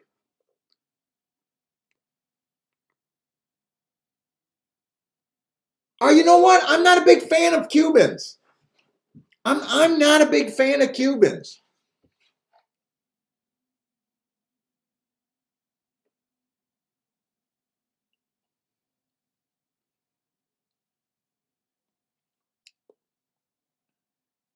The cigar I guess in the last 30 years since I started smoking cigars, just listening to older cigar smokers than me,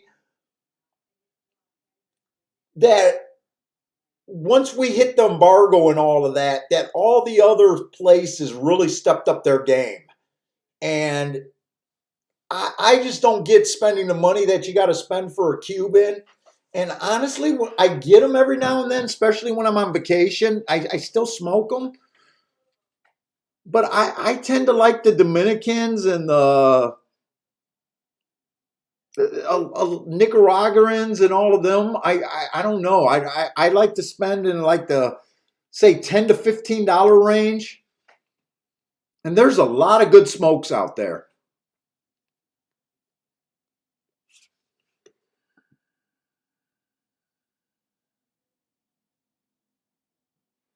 Hey Gregory, you know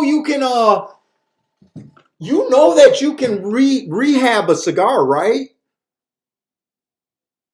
If you still got those cigars, I've tried to rehab cigars. I never had that much success with them. But I know my cousin who's always buying Cubans and Ashtons and that. Every time he tries to give me a cigar, it's dry as a freaking twig. And then he takes it home and then he's able to rehab his cigars.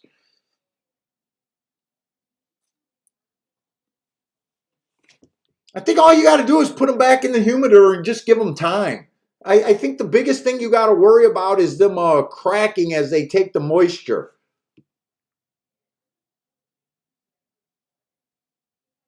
Oh, Ryan says he got a humidor with a bunch of Cubans and they stay pristine, and his grandpa gave him a nice collection. Nice.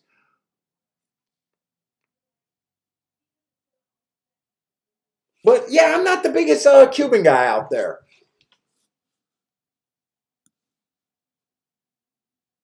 In fact, my favorite cigar is a Liga Pavaro from Drew Estate. I love that cigar.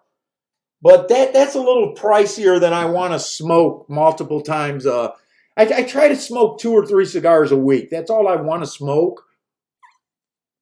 And I definitely don't want to be at the $20 range. I don't want to be $25 is I think what they cost. I don't want to spend $75 a week on my cigar habit.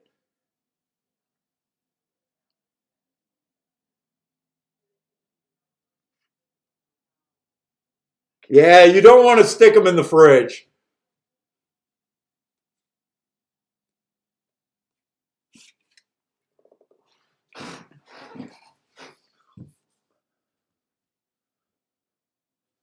Let's see, we got another 6 furlong dirt race. Starting allowance 25,000. Wow, we got a lot of dirt races. I'd like to know what I really think about this track right now.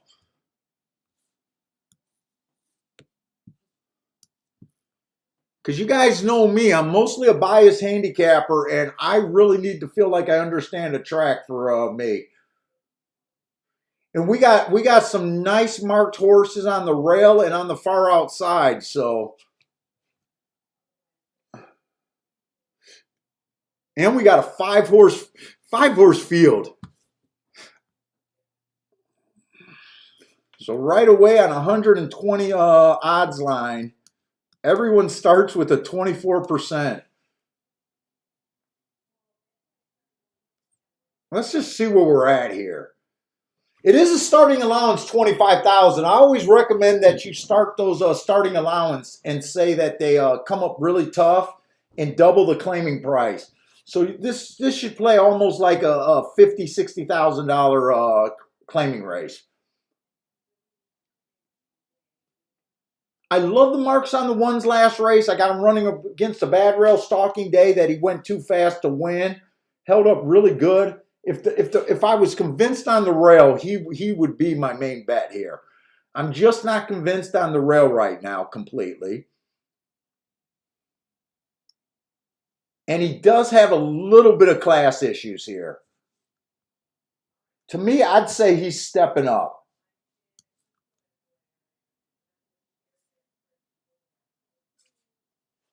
Let's see, but the 3 horse ran in this race last race. It was a stalking day, December 29th. I got him in slow that day. I gave him an asterisk because he came out like a closer. He did make a nice, impressive rally that race, though. But before that, he even got some class issues. Those $12,000 claimers, those would or those $12,000 starter allowance, those play like a $20,000 claimer. So him in the other than his last 2 races, him and the one are basically been running in roughly the same class. One's definitely, or I'm sorry, God, I got to get my numbers right. The 4's definitely stepping up.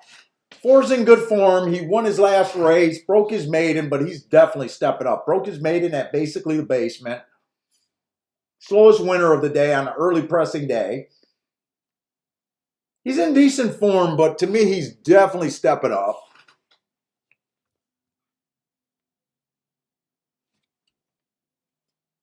5 horse looks like a claiming 12-5.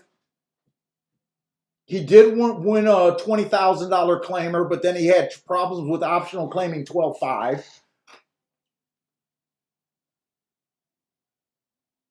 I got him running against the bias last race. 2 races ago, he went fast for the first 2 calls before puttering out. And the race that he won at 20,000, he did have an inside bias that day, so maybe he's not quite at 20,000.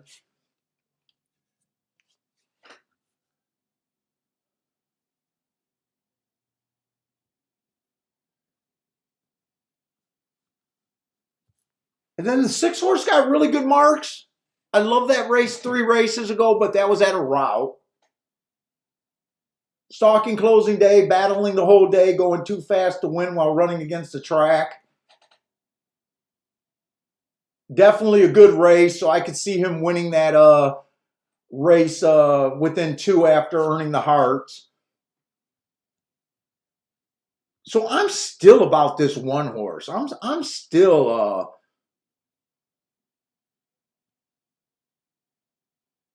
two's definitely feeling over, or three's definitely feeling over bet to me. I'm going to try to look for a double because I think I'm going to do something with this one horse.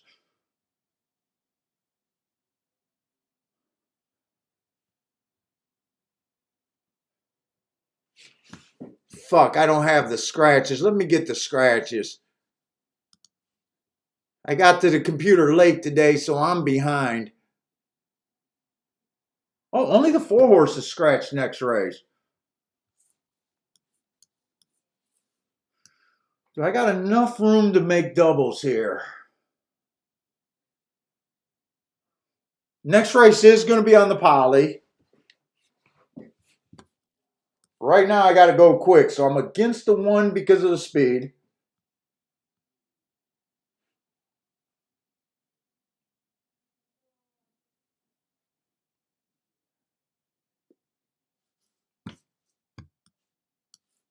Six horse looks like he wants the lead. Ooh, lots of speed in that race.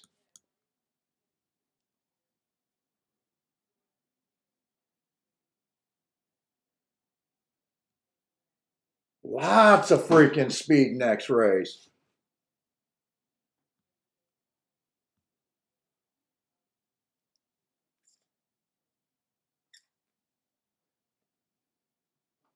Let's see, 10 comes off the pace.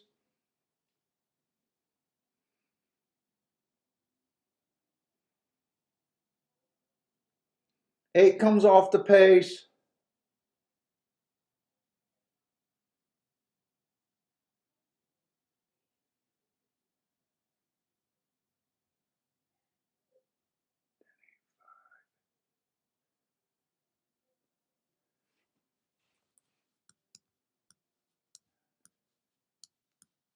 I'm doing this ticket really freaking fast.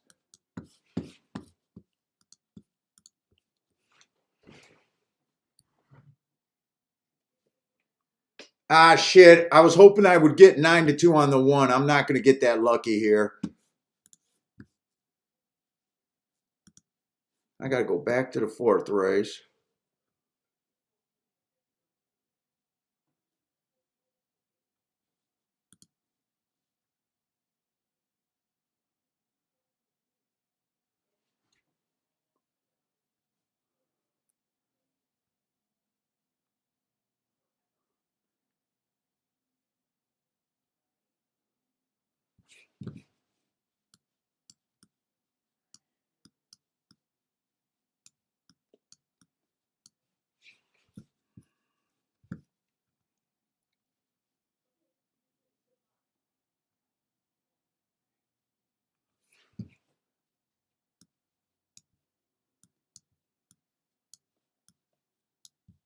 I think that's how I'm going to play the doubles. I really wanted to make a win bet on this one horse, but at 3-1, I really don't care for the win bet.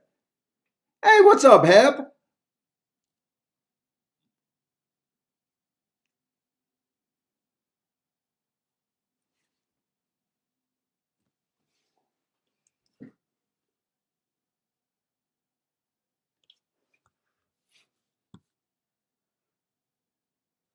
I think I'm going to play these for less. The 6 with the 10-8-5. I definitely want the 1 with the 10-8-5. I wasn't going to use the 3 at all, but 3 to the 5-10 are paying.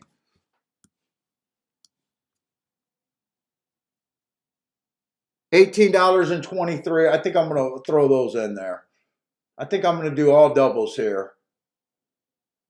Next race, I definitely need that to melt down to even have a shot.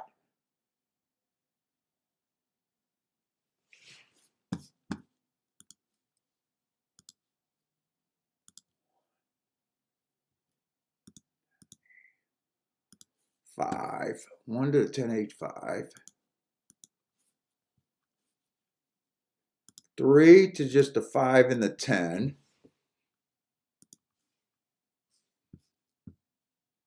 And then 6 to the 5, 8, 10. I'll do those for half.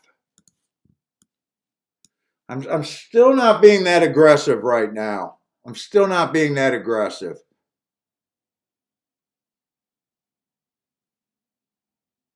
Let's see. Joshua likes the 4, 5, 6. Yeah, next race is on the poly. That's why I played it for the back end.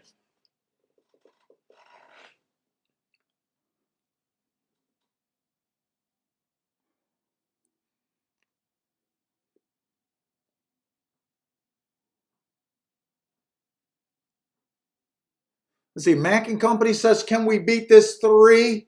I think we beat this 3 if someone can clear.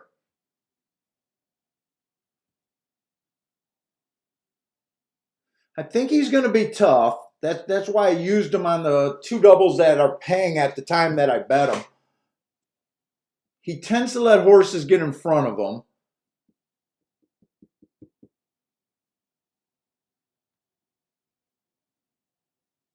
I think the 1 can do it. And I thought the 6 could possibly do it. But I'm really looking at the 6 like an outsider here.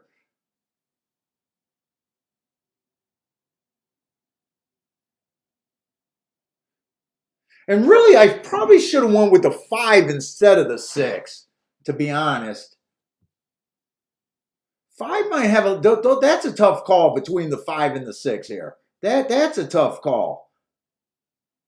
5 actually probably has more upside. I probably would have liked to bet a little bit better.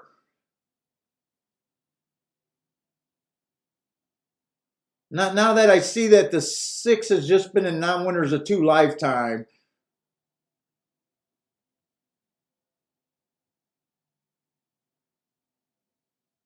I'm surprised I used 3 horses in a 5-horse race. But I 1's the main bet here.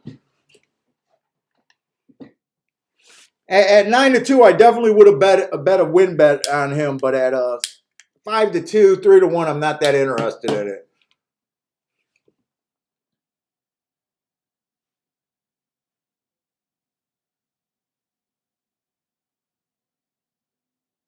Oh, let me walk.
All right. Like I said, if I got 4 to 1, 9 to 2 on this horse, I would have made it. I would have probably just did a win bet. That's probably all. That's all I really wanted to do.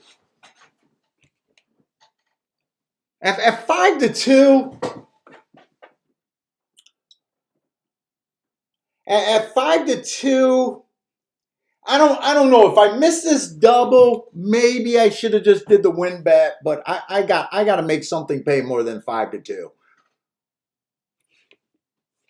I mean, even if I would have put $100 on him, it would have only been a $250 profit at 5 to 2. It's just so hard to do win bets. Where at 4 to 1, I would have, $100 would have got you $500 back, and that's basically That would be a decent winning day. I could just sandbag the rest of the day.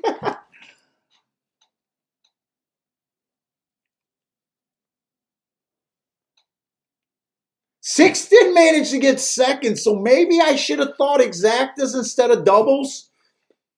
Five got third. I thought that this three horse can let horses get in front of them, and I didn't think there was a much of a difference class wise between the one and the three. I thought the three had a tactical advantage with the front end speed, and it turned out to really be a good call. But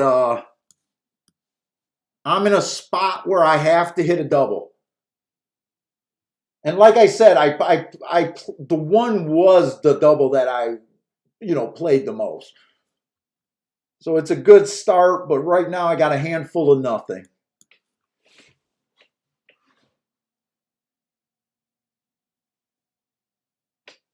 Oh, so Stephen Marshall, did that exact only pay 16 to 1?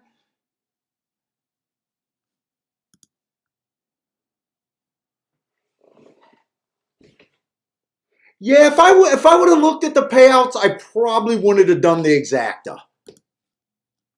Now the problem with me doing the doubles is I went through that race and I just threw out the speed and I just picked a few closers. I'm not even sure where my opinion is at. I'm gonna have to now handicap that race. Hopefully I do like those horses, but there's a chance that I could have just because of the speed and the way I looked at that race, I could have really missed that. But the doubles I'm alive to, I definitely prefer to be in that pool because the five's paying 39 to 1, the eight's paying 30 to 1, and the ten's paying 86 to 1. So I think I played the right pool, but I might have nothing. It's just going to the thing of trying to play to the biggest ticket that you think you could see there. I did pay for safety with the three on the with the 5-10 and with the six over the horses, but I did like that. I really cut down the bet with the six. That's why I put that line there because I was playing the six for a lot less. So hopefully I made the right decision in the doubles. Only time will tell. We'll know in about a half an hour.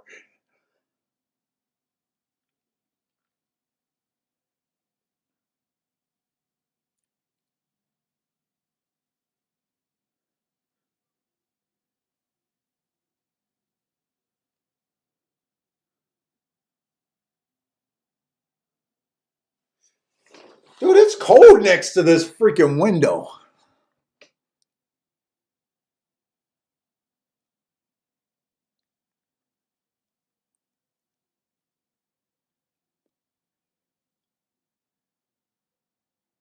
Oh, Parsons hit a play. It must have been a big place. Must have been a nice price horse because Parsons hit a place bet over there at Oaklawn Park.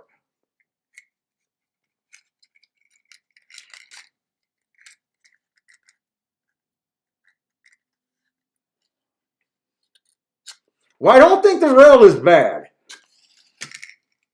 I said after the first race, I didn't think the rail was bad.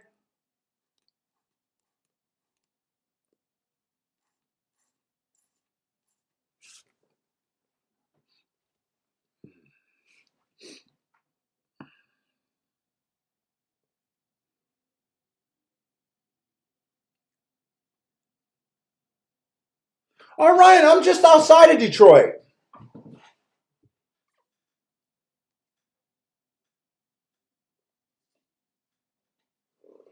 Let's see. Well, how far would I be?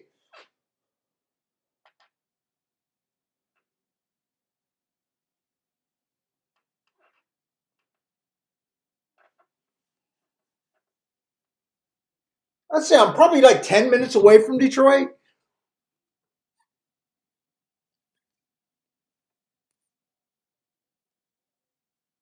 Let's see. I'm right off of 15 Mile and Middle Belt.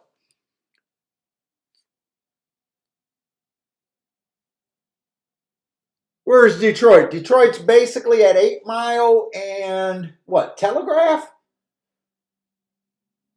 So I'm 3 miles from Telegraph, and then if I'm at 15, so I'm about 7 miles from 8 Mile.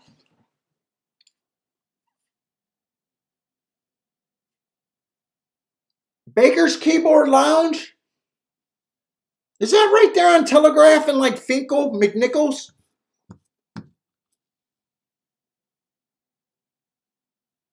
I don't really go to keyboard lounges. I don't know. Maybe the place that I'm thinking about is a jazz place for some reason. But no, I guess I don't really know. I haven't been going to clubs or anything, bars or anything. So,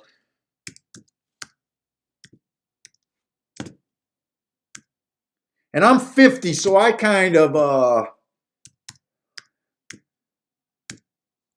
I was into bars when I was single. Oh, that's Liver Noise.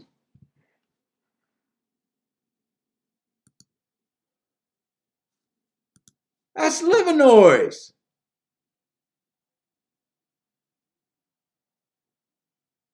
You know what? I think I know where that is actually. That's Livernois. What is that? That's pretty close to 8 Mile there. 7 Mile in Livernois, something like that. I'm guessing.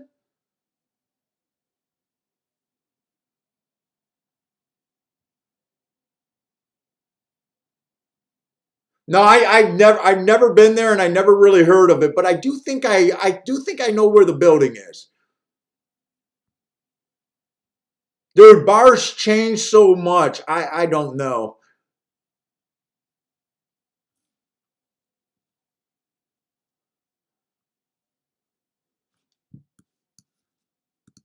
Over there, Livernois, that's over there. YBI.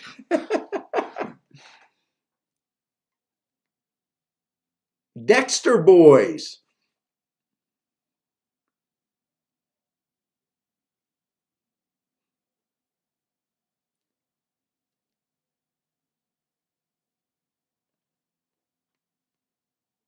Oh, it's been there for the 30. I think I know where you're talking about. I think it's kind of close to 8 Mile in Livernois. If it's the place that I'm thinking of, I'm visualizing a bar that I think it might be. But no, I've never been there.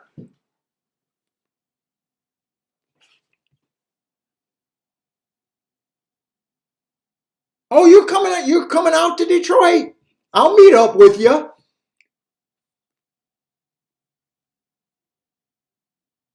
I haven't thought about going to the. I haven't even been to the casinos. I think the casinos put in a sportsbook lounge. I don't think they played. I don't think they play. I don't think they have horse racing on.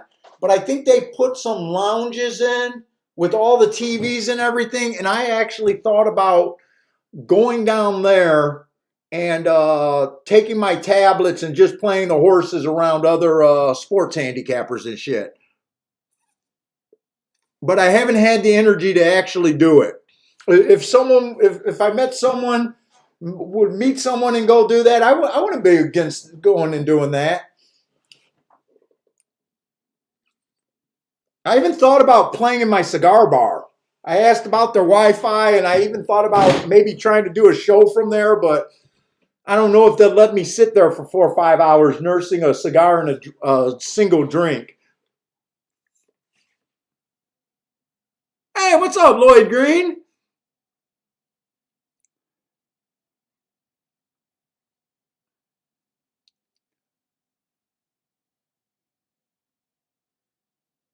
Oh, what do you do where you might be in Detroit for a year?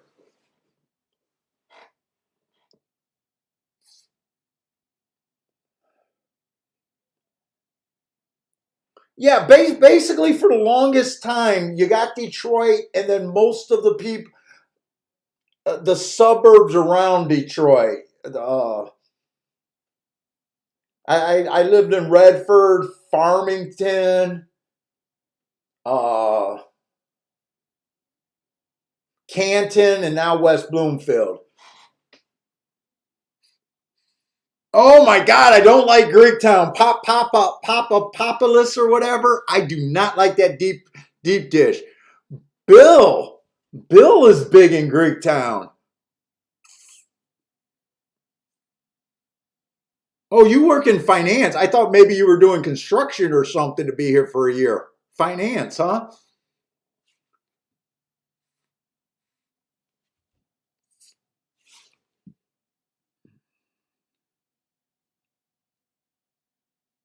Yeah, I used to go to casinos for a little bit, but I haven't been since COVID. I used to go to Greektown. I used to go to Motor City. I used to go to all of them. Greektown, Motor City, and I can't even think of what the other one is off the top of my head.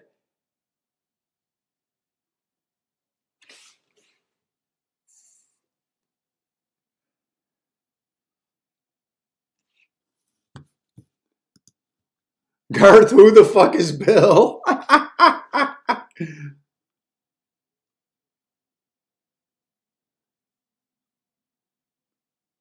Yeah, and then I grew up over there. I grew up between 7 mile, 7 and 8 mile Lasher is where I grew up at before we moved to Redford. And then I had family over there in Brightmoor, and I boxed out of Brightmoor.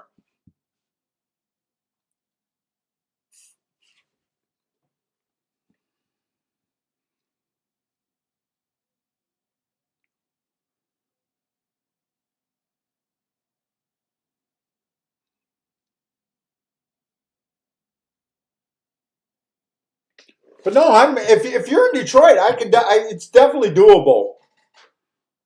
I could probably get downtown in fucking what a half an hour, probably about a half an hour drive. So not even that big a deal. And going to Detroit is not like going to the Chicago downtown, that's for sure, where the mileage isn't that bad, but the time of drive, it's fairly easy to get to Detroit.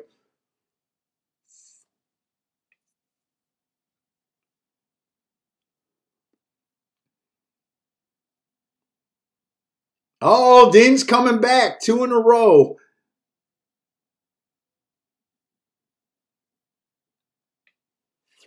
Oh, Joshua, I love going to freaking Toronto. I love going to Toronto. I just don't know if right now with COVID, I'm just not. I'm sure. I'm still not sure of the border. And I used to come across the border when I first started playing horses, and we did not have simulcasting. Windsor got simulcasting before Michigan did. And back then, when Windsor got it, we used to go to Windsor Raceway every day.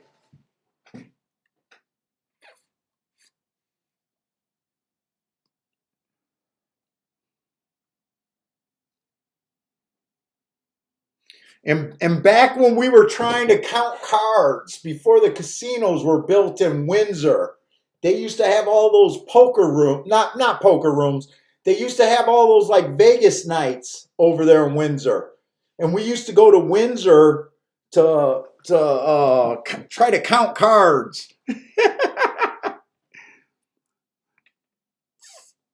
The poker wasn't big back then. They used to have blackjack rooms. And I want to say they used to have craps. I'm not sure on the craps actually. But they used to have like temporary places where you could go do that all the time.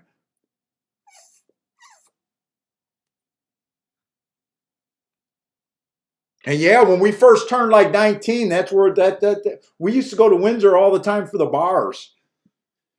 Cuz I think you could drink at 19 in Windsor.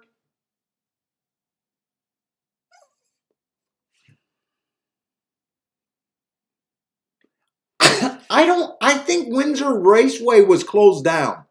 I'm not sure if they're doing anything at Windsor.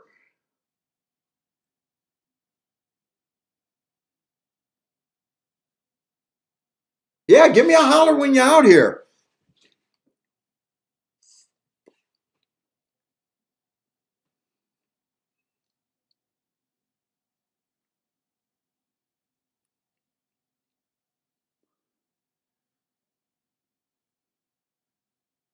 Toronto is great. I used to go, like I said, I used to go out to Toronto twice a year for their.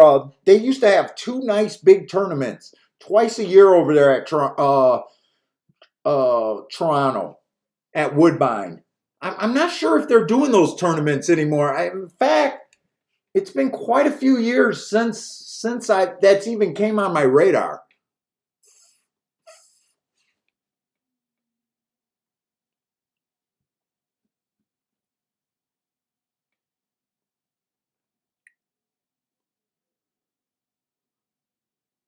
Let's see. So I got the 5, the 10, and the 8 here. They don't look terrible based on odds. But let's look at this race. So this is a poly race. So let me I did this race fast, so I definitely want to go over this race again.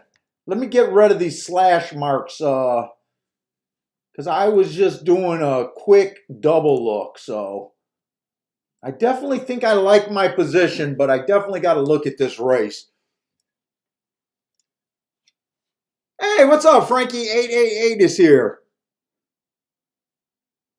Is that when they stopped the tournaments because of COVID, or did they stop them before that? Because I stopped going. I stopped going before COVID hit. They used to send me a flyer. I don't think I've got a flyer for years from them. I mean, maybe like 10 years I'm talking, not just during COVID. So I thought that tournament went away.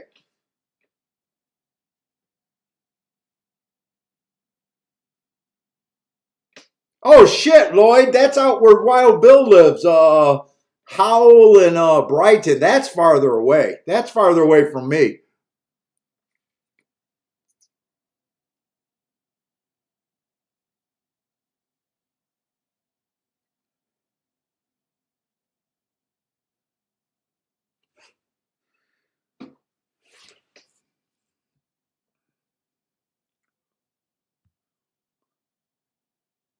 Let's see. So that 6 did hold up pretty well, but there was really no speed in that race. So I don't think I'm going to change my tune. I need to get basically a speed horse has to hurt me more than once for me to really change my tune. And I thought there was some real speed in this race.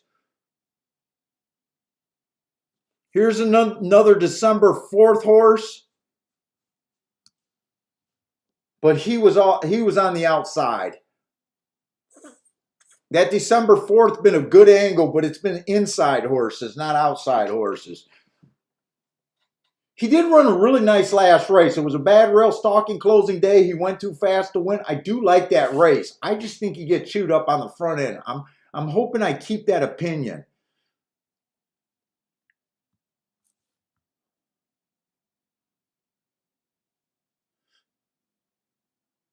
The 2 horse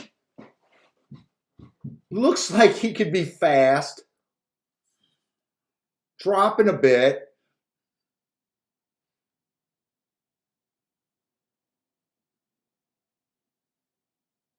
The 3 horse could do something as a stalker here.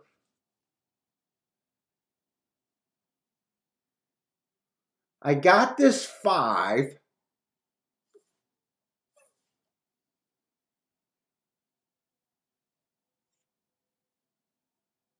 I don't know if I care for this 5 all that much. I got him. He looks like a horse to come off the pace. I got him, so I'm stuck with him.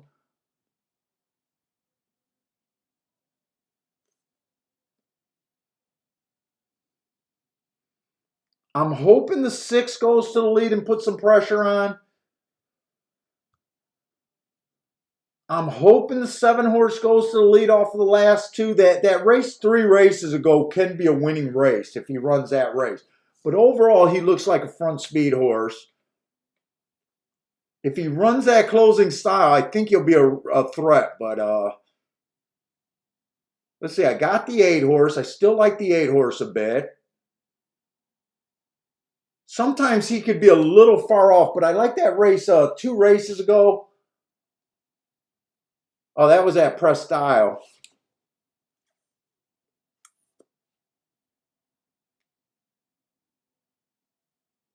9 horse was a tough horse for me.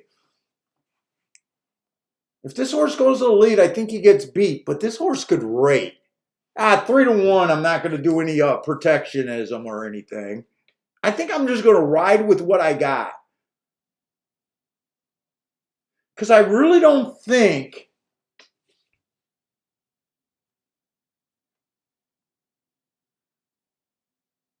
nine's probably the biggest regret of the horses I don't got. The rest of the horses, it's like I'm asking them to possibly back off the pace. I think I'm going to just ride out with what I got here.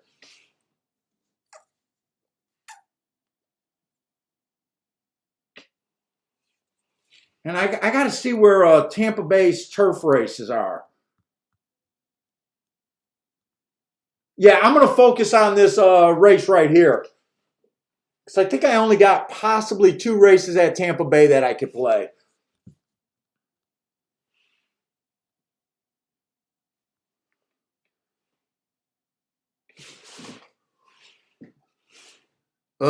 But there's a 1 to 9 and the 5 is scratched.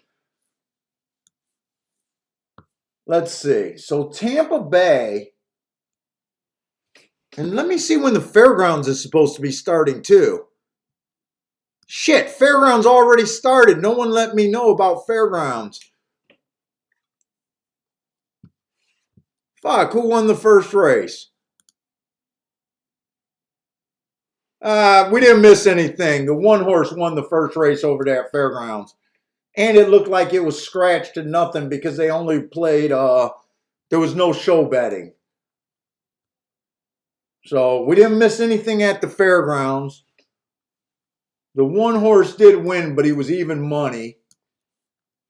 I'm guessing with the scratches, they might be off the... Well, no, it says the turf is firm. Yeah, that was a turf sprint race. Let's see. Do I want to go to Fairgrounds or Tampa Bay? I'm going to try to look at both of these races. Which race is supposed to go off first?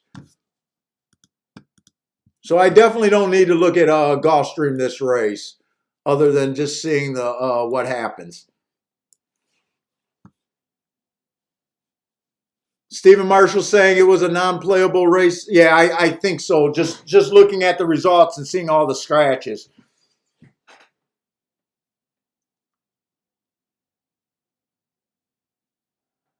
Let's see, we got 16 minutes at there and 11 minutes for the Fairgrounds. Let's see, Fairgrounds, we're looking for speed and stalkers and towards the inside.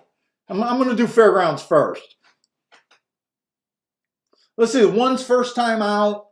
It was early pressing day. He didn't show any speed. I gave him an asterisk for that race. Dropping in class. Last race I do like. It was a bad rail that day. This horse had the 2-hole. He went too fast to win. I like that race. But he is 9 to 5. 3 horse off of that single race is kind of hard to get to.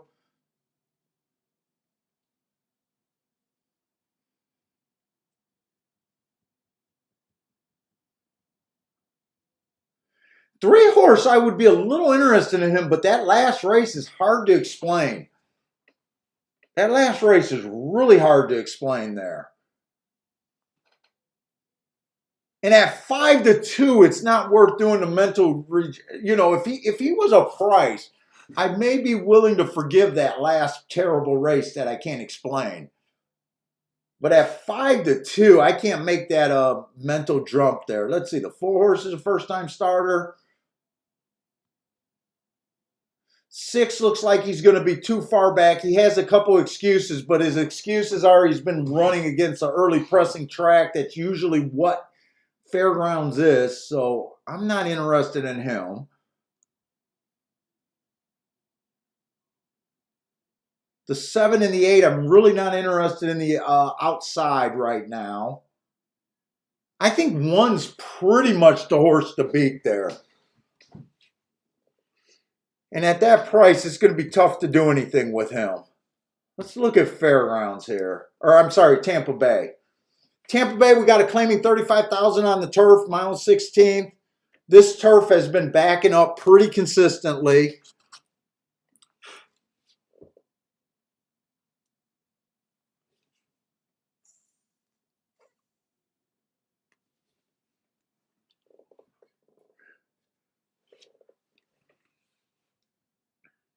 let's say one, been running some really nice races. It's just, I think he's going to be a victim of being a front speed horse. God, and he's 23-1, and wait a minute, I'm looking at the wrong race. Good.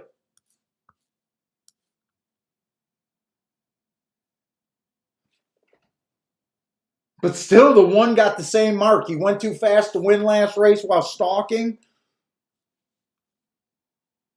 This horse can stalk. This horse might be a little interesting, but he could get caught up on the front end.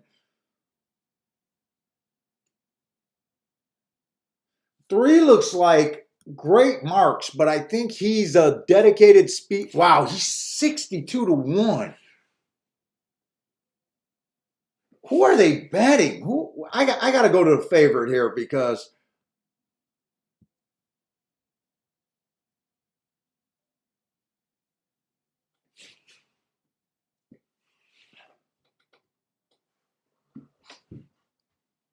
they got a Chad Brown horse, so the 8's the favorite. He does have the right stalking running style here.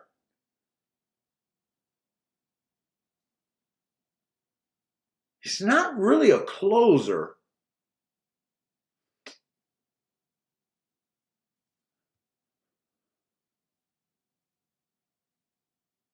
He's definitely overbet in my opinion.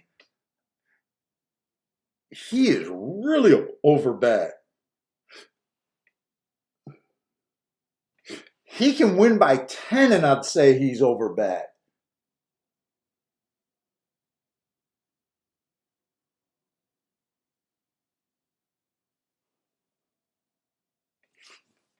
Did I scratched the wrong horse, didn't I? Oh no, I scratched the right horse. 5 is scratched. So this is a 6. 6 actually looks more appealing than the 8 horse to me. They're both coming from New York. He ran on a bad rail closing day. He had the right running style, but he had the bad rail. He was average, 1 tick slower than the fastest winner at the first 2 calls while being a closer. I think I'm going to try to beat this big favorite.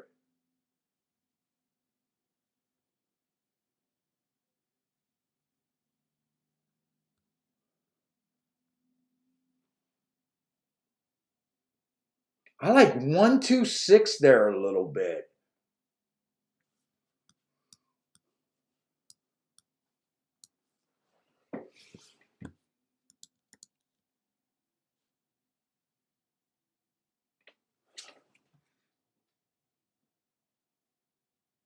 Let me see if I can look at Fairgrounds real quick. I got 2 races. Fairgrounds, I almost think this one is kind of a single. I can't do anything with him to win.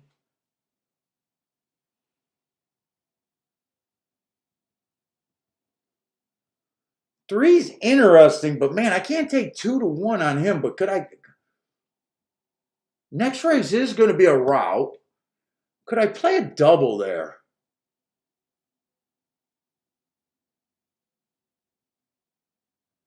Three fits, but he's 9-5 morning line.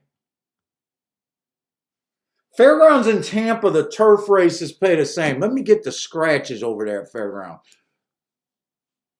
Let's see, I still got 9 minutes and 2 minutes, so I got to focus on Fairgrounds. Let me just get to the third race to see what kind of scratches we got. Third race, just the 6 is out. So shit, doubles probably aren't that appealing with a 5-horse field.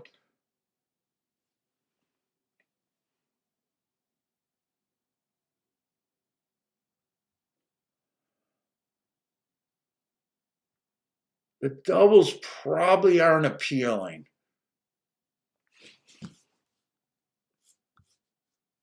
Let's see, I got to get back to the second race and see these probables over there.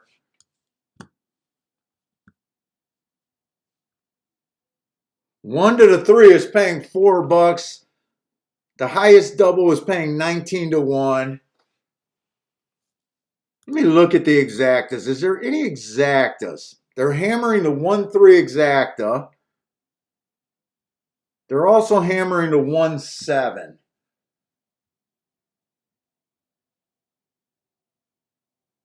Can I get outside of that thinking? 6 could possibly suck up. Oh, that's only paying $12. I don't think I could do anything at Fairgrounds. I just think there's no room there. Fairgrounds, I'm going to have to leave alone.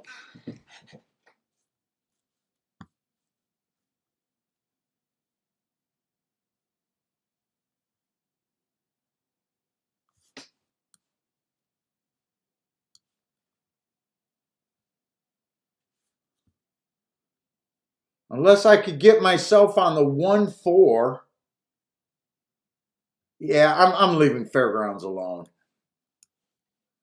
The next two races at Fairgrounds just really don't look that playable. All right, Gulfstream's off. I didn't do anything else at Gulfstream. I'm alive to 3 horses in the double, and I need this pace to collapse. And the timer. I wish they went 19 and 3 at the first call, but I don't think I believe that.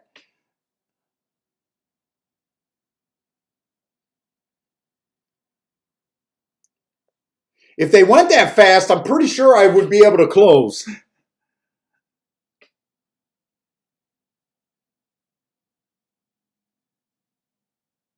Let's see. Christina's looking at the 3-6 at Fairgrounds. Ice cold exacta. Good luck.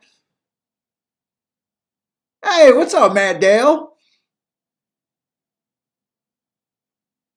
Matt Dale had that, well, you had that 25-1 yesterday, right? Looks like 8 is my best chance, but man, he has to make a freaking move today.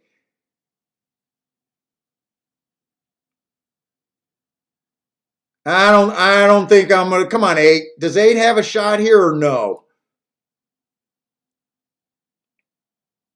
Come on, 8, you're gobbling. You're gobbling. Come on. Come on, 8. Come on, 8. Give me this double. Give me the double. Yes, sir. We'll take it. Ha, we'll take it. I did not think he was going to close that fast. He changed leads and we got him.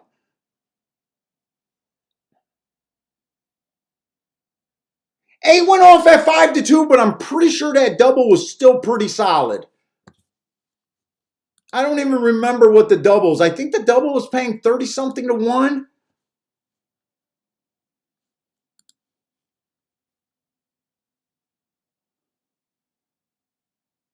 $30-1. Okay, yes, that was worth. That was worth celebrating. Like I said, the 1 was the main bet last race. So yes, that's going to be a nice hit there. And the 1 ran extremely good. I almost think I should have backdoored that or played that exact a little bit, but I really wasn't willing to do any more there. Ooh, I needed the 8. He was my only chance there, too, of the 3 horses.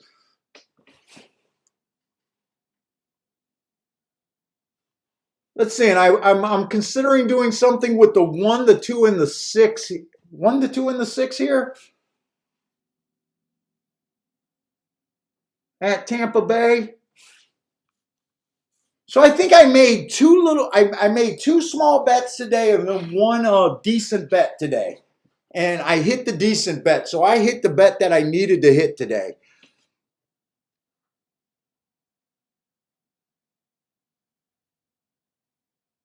Matt Dell had that 8 horse too. Nice, Matt. Stephen Marshall with a boom. I guess I can say I had a boom too. Let's see. What do I want to do with the 1-2-6 here? I could do a 3 horse Dutch. I'm not sure because there's a 1-5. How bad I want to do exactas. I don't think I can look at doubles because I think the next race is going to be on. Yeah, next race is going to be on the dirt. It looks like I'm mostly, if I do anything, it's going to be probably a 3 horse Dutch.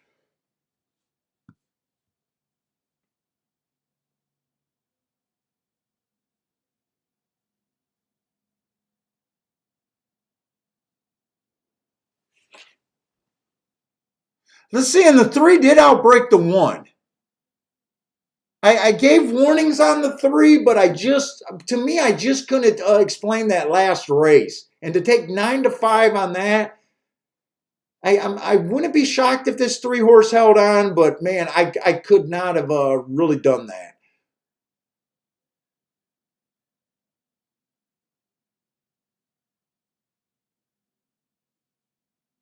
And the 1 went off at even money. There's just no room there. And I kept saying I was looking at the 1 like he was a single here because I couldn't explain the 3. Does the 1 have the 3 or not?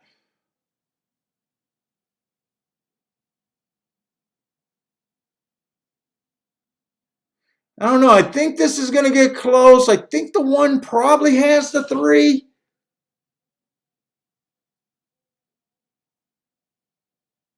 So my mind was in the right place that race, but there was nothing I could do. This exacta, unless the 2 or the 4 gets second. No, it came in 1-3. There was no room on that exacta. I think it was paying 3-1 or 4-1. Hey, what's up, Howard?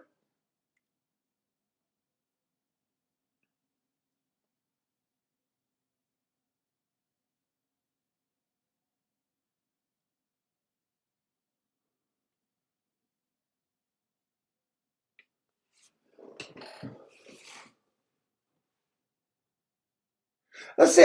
I'm still thinking about doing a 3-horse Dutch over here at Tampa Bay.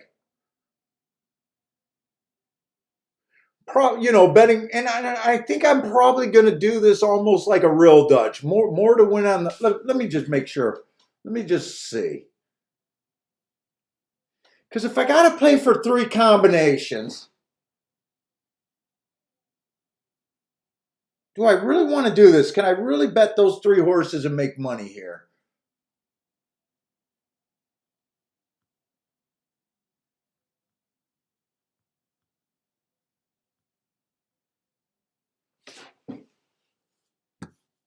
Let me just make sure what that exacta would be if the 8 wins. Let me just make sure.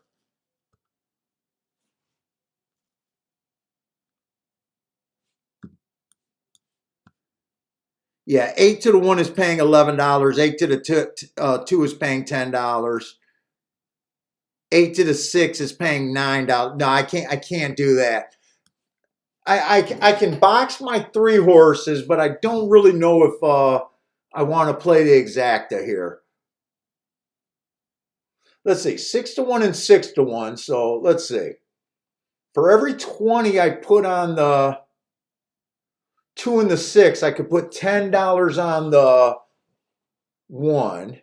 If I did $100, I could have a 40 on the 2 and the 6, 20 to win on the 1. If the 1 wins, I'm getting a bit over even money. If the 2 and the 6 wins, it's going to be what, $240, $250 back.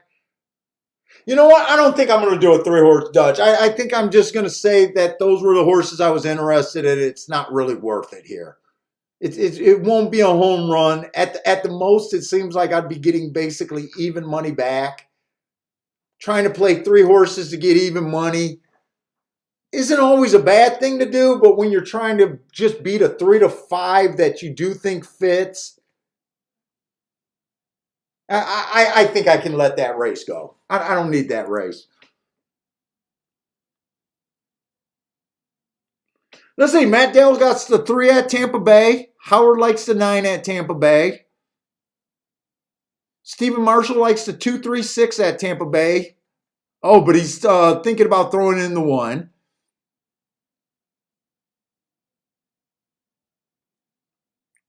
Yeah, if I really like, if I throw out the 1, the bet makes a little bit more sense. But really, the 1, I see a scenario if this horse can stalk, he can win, and I don't want to throw him out. There's a chance the 2 and the 6 could be too far. I'm just sitting out this race. I'm rooting for the 1, 2, 6. But if it wins, it'll just be a job, a handicapping job that I felt like there was an opportunity, but I wasn't willing to take it.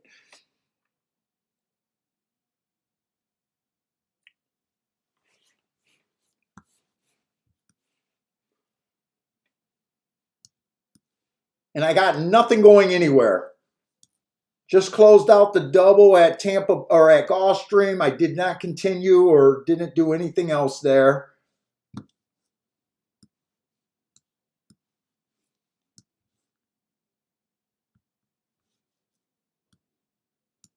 Let me put him on the tic-tac-toe board. And he did close. He came from far back. So I'm just going to watch Tampa Bay and root for you guys. The problem is I don't know who I'm rooting for. You guys got a bunch of different horses here. Matt Dale, Howard, Stephen Marshall. Let's see. The only common horse they have is the 3-horse. Matt Dale and Stephen Marshall. Howard's all by himself on the 9.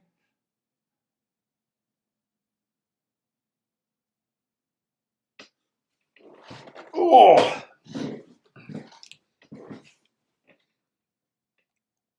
Oh yeah, this 8 definitely came from 5 lengths back or probably even farther. Hey, what's up, Mr. Hobby? Oh, Mr. Hobby, he likes the 9. So actually, Howard is not riding alone. Howard and Mr. 9 or Mr. Hobby is both on the 9 horse. Boy, I'm watching this stretch run at Gulfstream. I mean, that's what I'm looking for, but I did not think he was going to close here. Boy, he changed leads. You can see the lead change on his legs there. All right, Tampa Bay is off.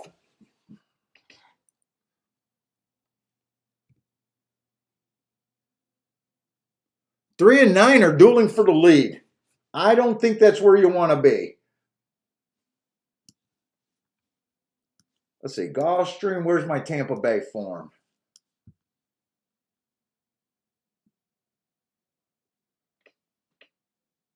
Nine's coming out of a nice race. Wow, he actually won against the bias and was the fastest winner of the day. That's actually a super nice race he's coming off of this 9.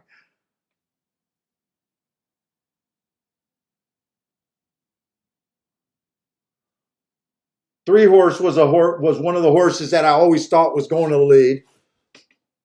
I think they're going way too fast. 22 and 3, 46 and 3. That pace says meltdown all day long. 8's just in the perfect spot right here. 8 has first run over to 2. The 2's willing, but the 8 is in better position as of now. 1's interested, but 2 has a little bit of a head start on the 1 horse.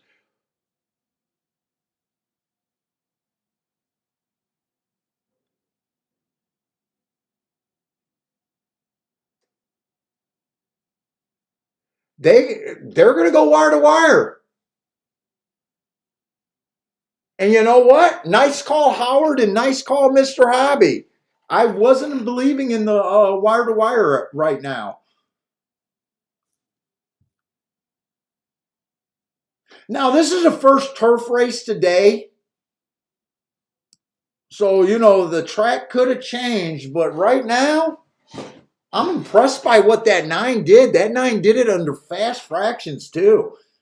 And I'm impressed he did it the race before, too. Howard says, very easy. Good call, man. You know what? I can be wrong. And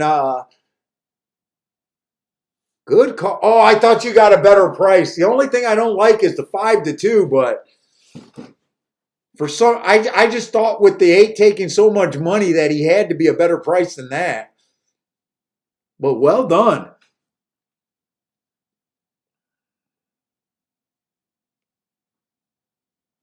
Matt Dale, yeah, I think closers are winning on the poly track routes at Gulfstream. Off the pace, stalkers and closers. Not really. Howard says not really, never easy.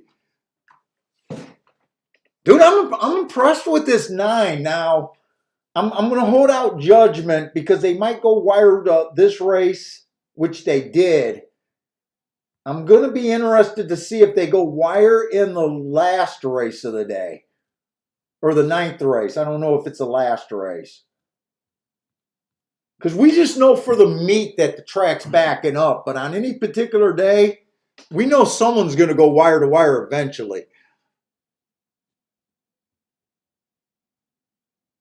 Oh, he did take money late, it sounds like. I thought he had to take money late because I thought that 8 was taking all the money.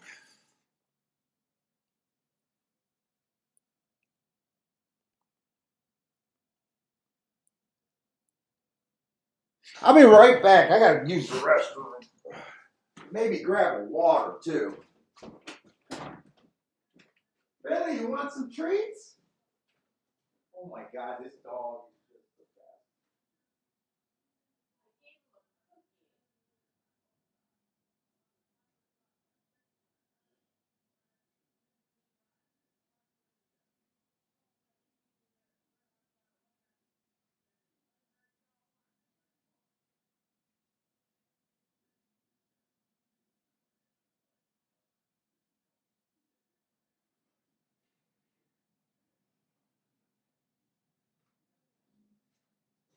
What does Bentley want? An ice cream or a cookie? What do you think he wants? Ice cream with a single cookie in it. My bad. It's going to be his birthday. I'm thinking, I'm looking for like, what do you think? What do you want?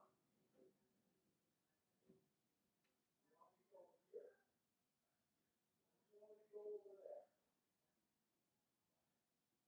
Which one? Which one, Bentley?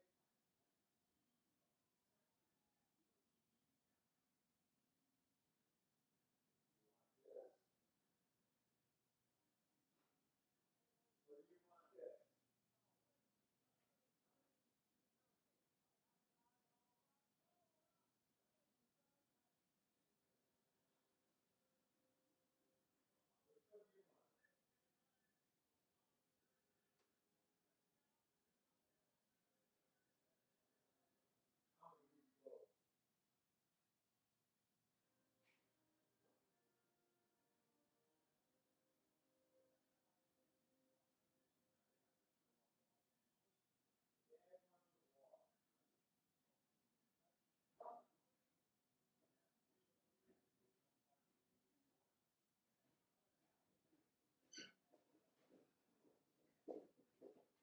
How about a broken cookie with an ice cream?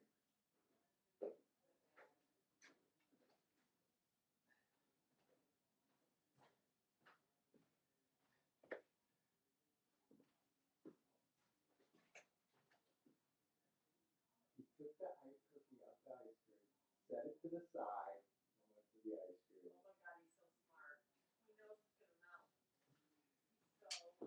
I think he likes the ice cream better than a cookie.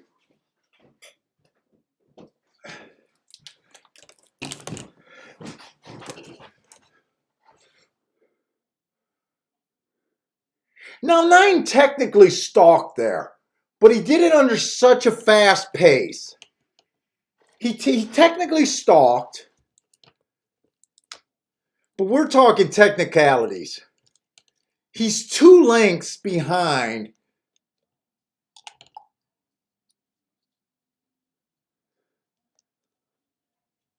So technically he fit the profile. But I'm giving him a lot of credit because that was a fast pace he chased. I'm still impressed with what he did. I thought he went wire to wire, but watching a replay, he did stalk. But that 22-3, 46-3 is pretty impressive that he held up that well.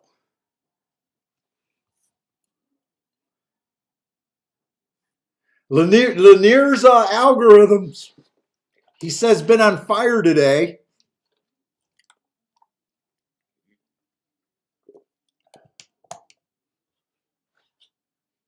And Mizuman has a play over there at Aqueduct. I'm not paying any attention to Aqueduct, but Mizuman has a try.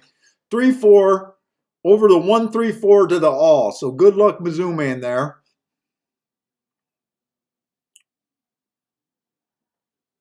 I don't know if we're doing a Skype this weekend. If you, Joshua, if you want to hang out and do Skype, just let us know. I don't know if Bender's still here.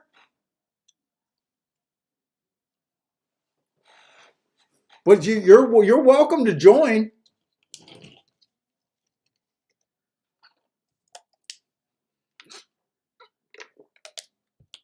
Usually he just sends me an email in the morning. That's the best way to do it. If you're ever interested in playing, Joshua, just send me an email in the morning.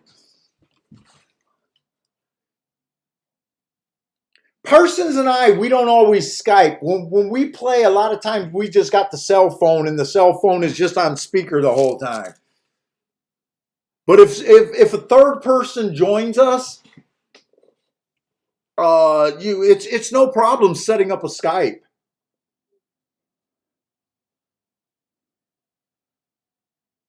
D. Baker says he hit another try using Lanier's pick. Thanks for the shout out to Lanier, D. Baker. Dude, he really appreciated letting you know that he's hitting something using his stuff. He's really good at narrowing down races. And he does appreciate the feedback.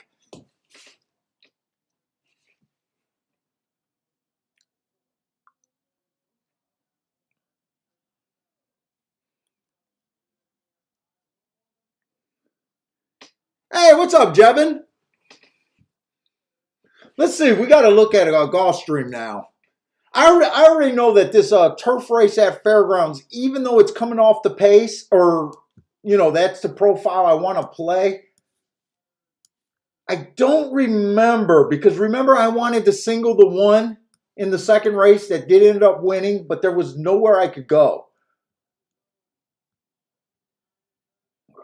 3, I think 3 is going to open up, as the big favorite. And it's a 5-horse field, so I don't know if there's going to be a real opportunity on this fairground turf race. And I'm glad I talked myself through Indy, Tampa Bay, and realized that I like 3 long shots, but Dutching 3 horses, I'm glad I did the math in seeing if it was worth playing. Because obviously I didn't have the 9 and I was trying to beat the 8. So I'm not even sure where my best horse finished out of that group. So just knowing that you don't want to bet that many horses to get even money back was actually a good, I'm glad I caught that and realized where I was in that bet.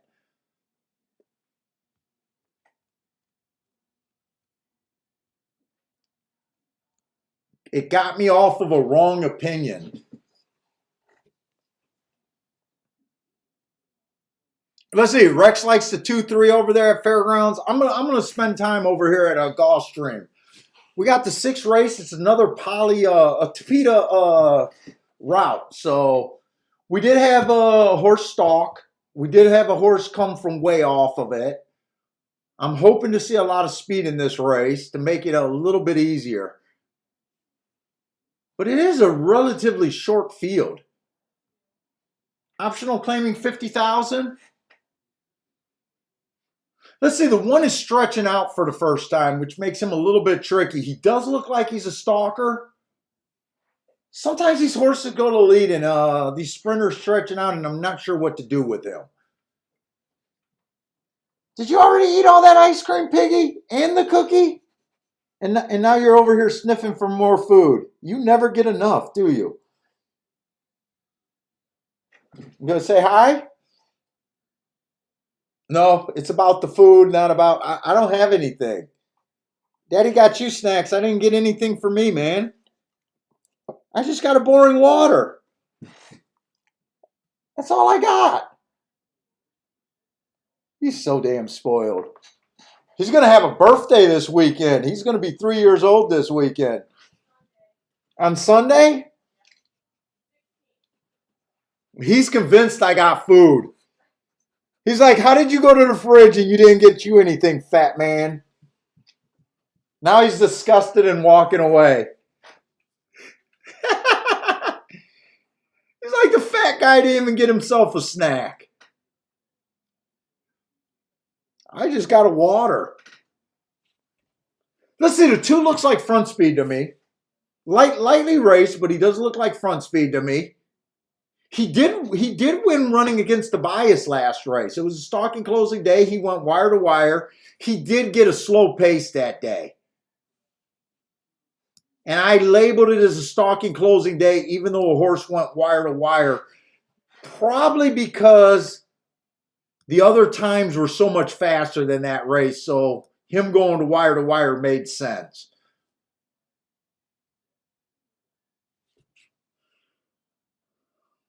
Three horses stretching out to a route, and he does have speed. He'll probably be on the front end. Wow, we got the six. Am I in the right race? We got a lot of horses stretching out. Four horses stretching out. I'm kind of getting uncomfortable with so many unknowns here.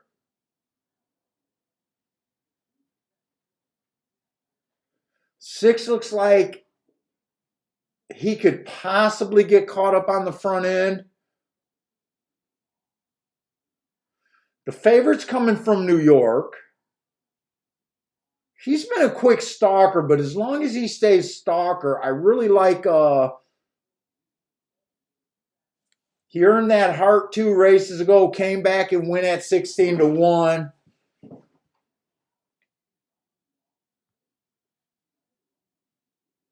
This is not a good race if you're looking for horses coming off the pace.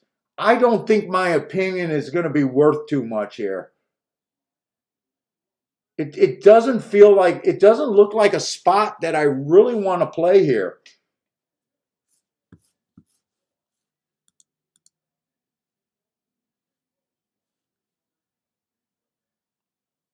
Let's see, Matt Dell's saying the 3 is a bum, that's all he'll ever be. Is that at Gulfstream? I mean, this horse won 1 out of 3 races. I just don't like him in this spot. I'm not sure. With so many horses stretching out, who's the real off the pace and who's the real front runners? I'm almost looking at this race like I wouldn't be a shock to see 3 or 4 horses across the track. I think this could be a sneaky fast pace here. I'd kind of be shocked if this is a slow pace race.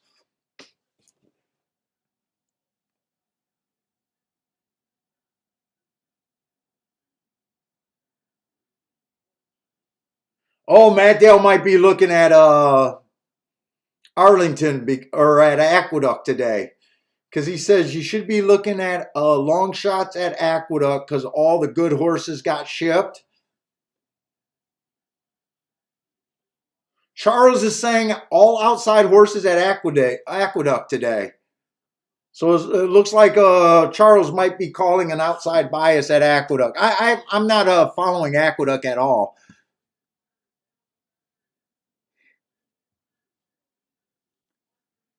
Yeah, he's going to be 3. I think 3 is when they're stopped being a puppy, according to my vet, anyways.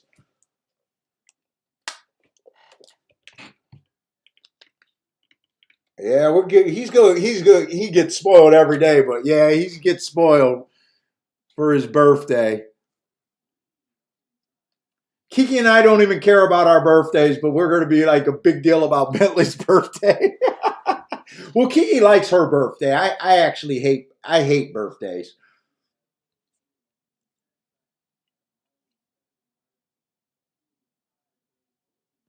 Let's see. Matt Dale's calling the same thing. He thinks there might be an outside bias. He's agreeing with Charles there. Hey, what's up, Grandma? I miss Grandma today.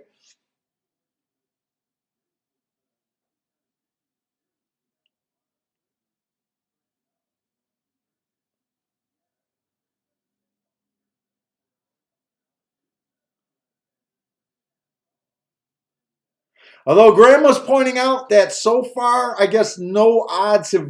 It's been pretty much favored at Aqueduct today.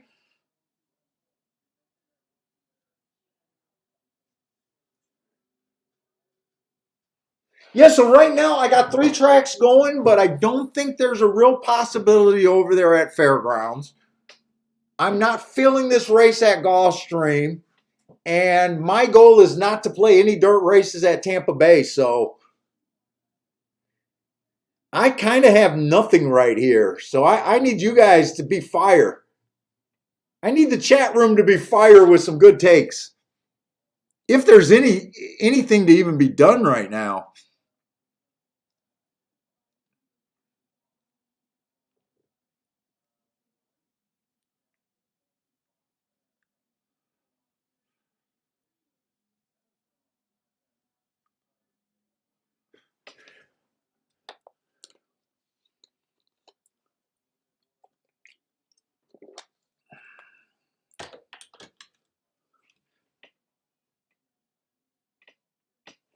Let's see what the results were so far over there at the Duck. I just got a little bit of time. Let me just look at the results. Have it been chalky?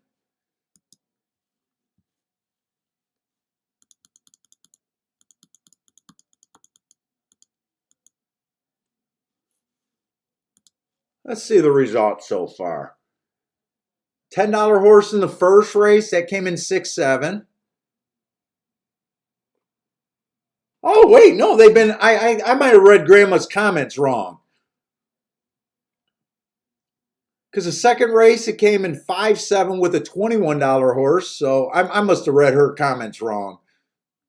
Oh, six horse won the third race at 26. I really read her comments wrong. Oh man, they've been double digits all day at Aqueduct. Holy fuck.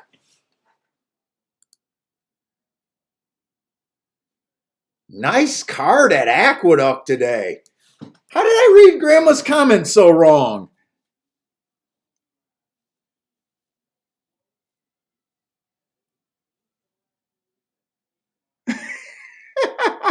Be careful with Bentley.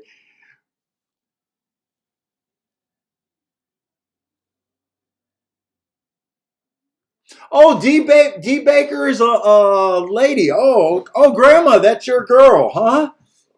Nice.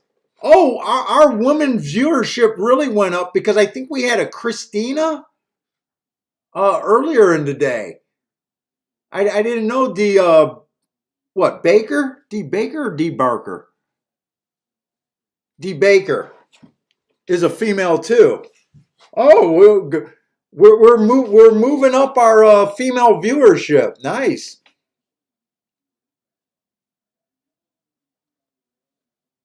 Yeah, so Aqueduct was probably the best track today based on the prices alone. I think the lowest winner they had in the first six races maybe was a 10-1 or a $10 horse.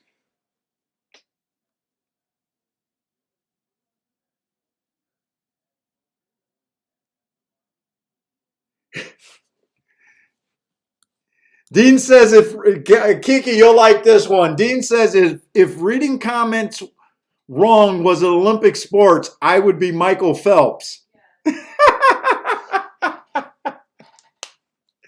Dude, at least I try to engage with the audience the whole time. At first, when I first started doing the stream, it was too hard, and Bill was the audience guy.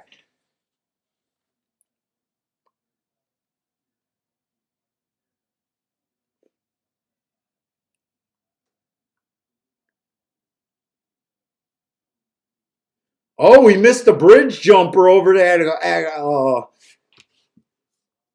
Which race was the bridge jumper? We love to see the bridge jumpers get burned, don't we?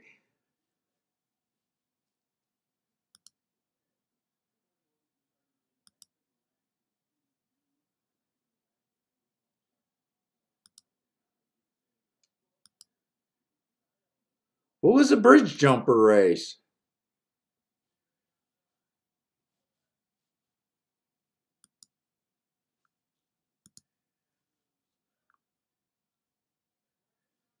I don't see any crazy prices. Was there a bridge jumper at Aqueduct?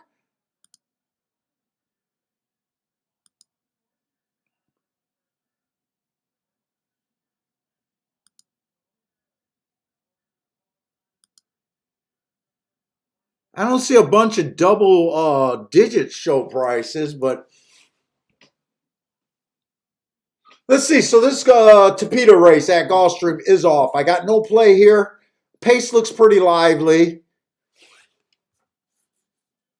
3 horse has the lead. 23, 46, and 4. They should definitely come off the pace here.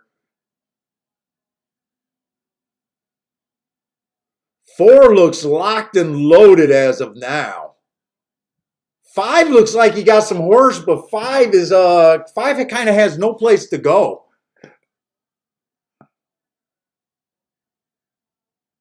Maybe 5 didn't have any horses. I thought he stopped riding because he had no place to go.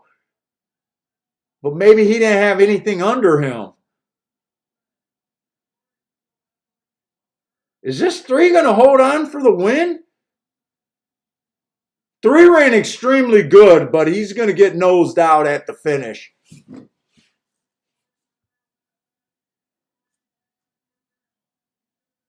Let's see, who was the 4? 4 was one of the horses that was stretching out, that has won stalking before. Ran against the inside bias last race. But I can't say that would have been where I was looking at. I just didn't understand that race completely. 3 ran an extremely good race there.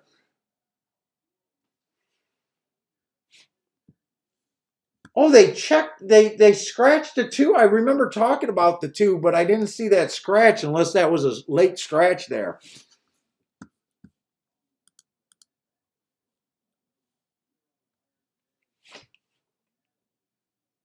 Let's see. Charles says boom. Charles says Gulfstream. The 4 has a shot. Nice call, Charles.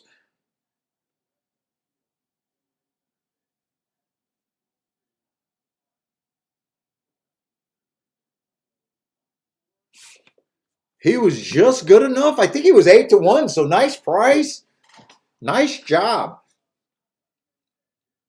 Let's see, Fairgrounds is off. Didn't really have an opinion here, and I didn't think there was that much upside here.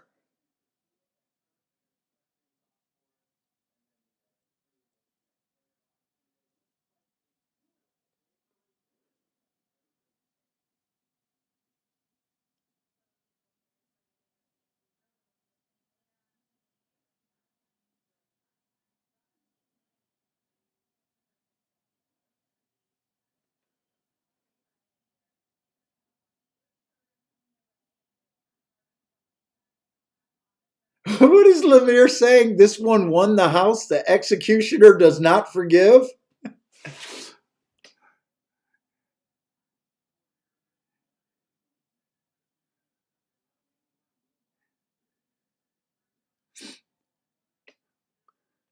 Is that because oh, I think he's saying because he wasn't even close that race. The executioner does not.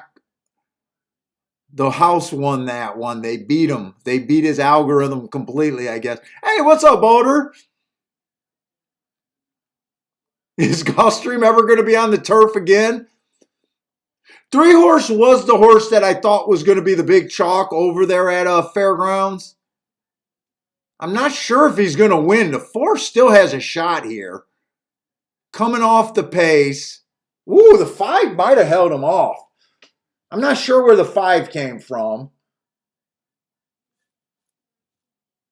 But I do think it came in 5-3-4. I think the 5 got his head down and held off the 3. Not sure where the 5 came from, though.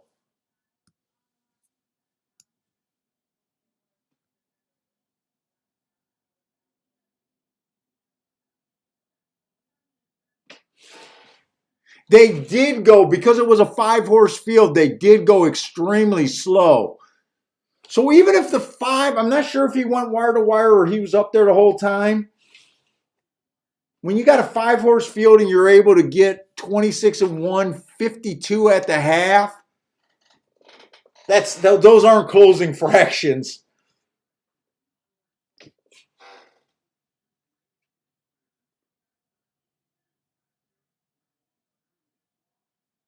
But I'm not sure where the 5 came from even. Dean got the 5 to win at Fairgrounds. Dean, you're heating up a little bit, aren't you? I think Dean's heating up a little bit today.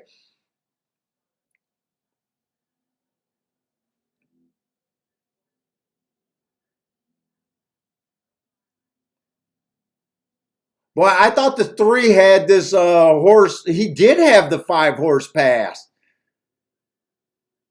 I think 5 battled back there. 5 did not want to embarrass himself with Dean backing him. Because I think the 3 actually got his nose up in the stretch at one time.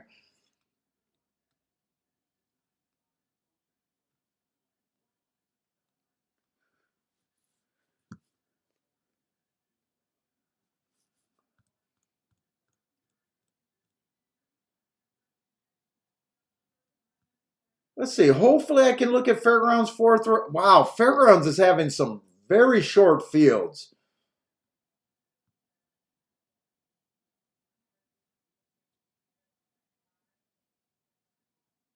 Oh, you didn't play the race. I'm sorry, Dean. I thought you backed them.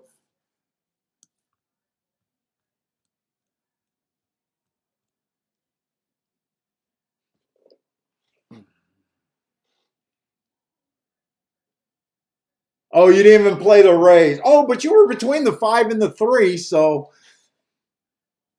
there's just not much fat on that bone, really. I'll be curious to see how that 5 won. Like I said, I don't know if he came off the pace or not. But with that fractions, even if he went wire to wire, those fractions were killer if you were back in the back end. See, we got another dirt sprint over there at Gulfstream. Manning claiming 50,000, 7th race. Oh my God, another 5-horse race. What is going on today?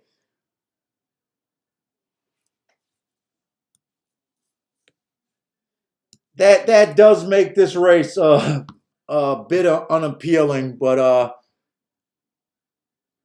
maybe we'll be lucky and be able to see a price.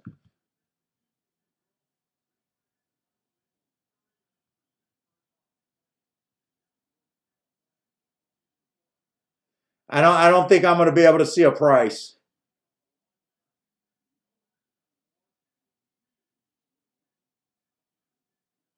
Just glancing at this race, I'll probably be looking at the 3 and the 2. Just glancing at the race, I'll probably be 3 and 2.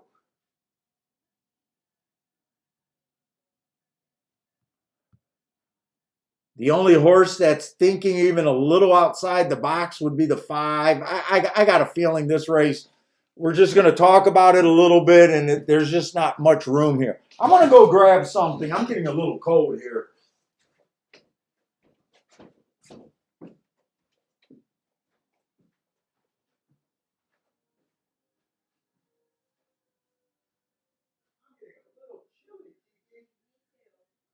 You too? You need me to grab? Oh, you got a jacket right behind you.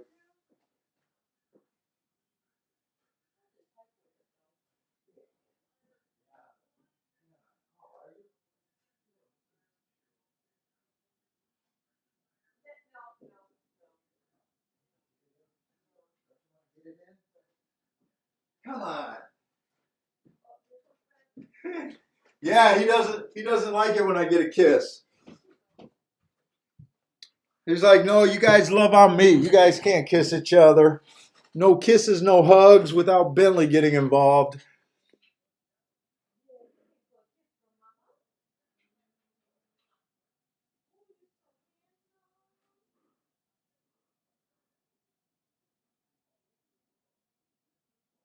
Let's see. Right now, the replay at Fairgrounds is running. No, five and the 1 were running together. Unless the 5 backed off the pace. That's the 5 just outside the 1. No, the 5 was always up there. I'll be shocked if he backs up from here. Unless you're talking about the first call.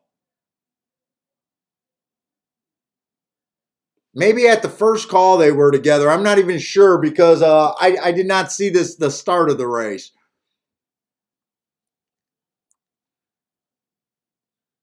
But look, like a race like this, even when you think the track's backing up and you get a pace like that, this was not a marathon race, right? Unless it was a marathon race. No, it was just a mile on, oh my God, mile on the turf. You could have timed that race with a sundial. You could have timed that race with a sundial.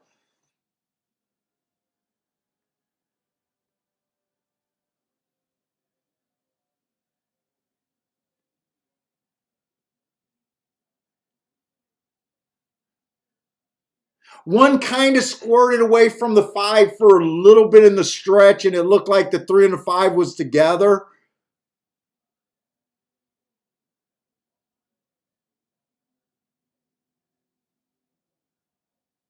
Yeah, 3 did get the lead over the 5 deep in the stretch, and 5 did a nice job battling back. If you were backing the 5, got to give that horse credit for kept on fighting because the 3 did pass him.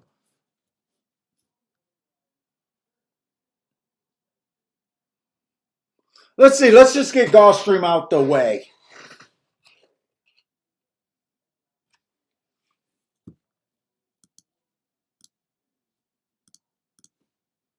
The 1's taking a drop in class, but right now,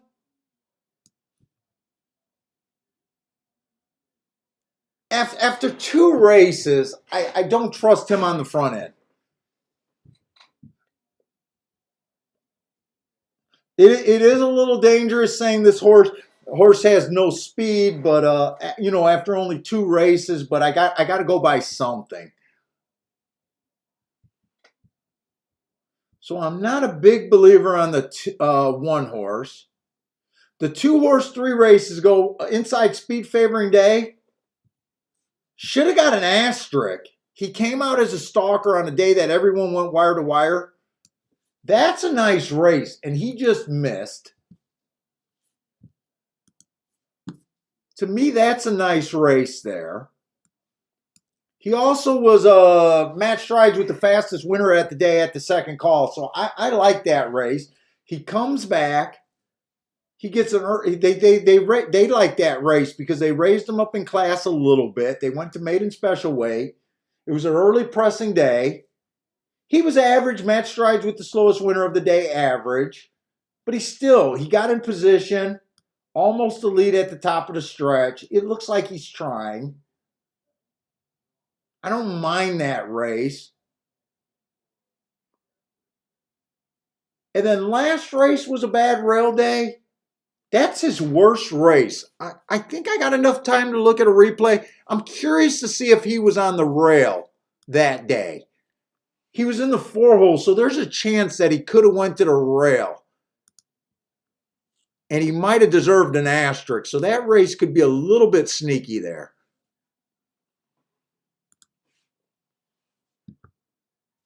Let's see, December 11th, he was a 4 horse. Let's see. Does he go to the rail or not? If he doesn't go to a rail, I really can't explain that race. Looks like it was a 7 horse field. Let's see where he went. He got a nice break out the gate. He got a nice break. It does look like he's inside. I might want to watch the head on. I think he goes to the rail here. Smoking Row. Yeah, I'm looking at the right horse. It does look like he's on the rail here. Let's see. Dean's List ends up winning that race, and he was in the 8 hole.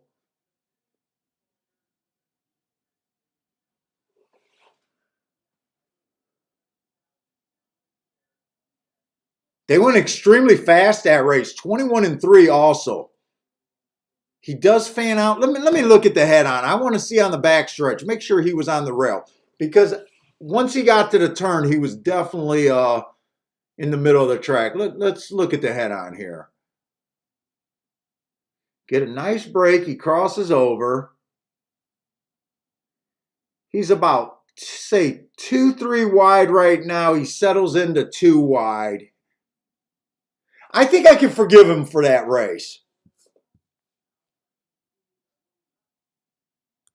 I think I can forgive the 2-horse for that race.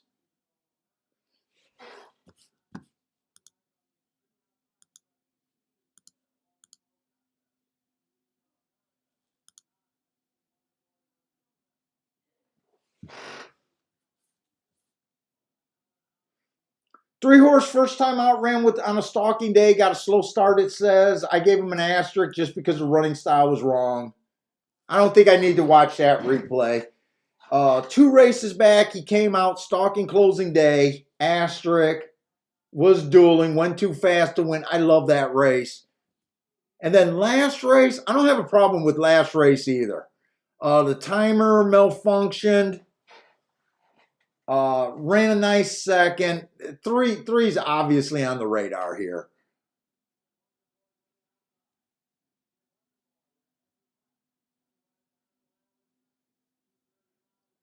Four horse doesn't look bad, but I think he's a stalker.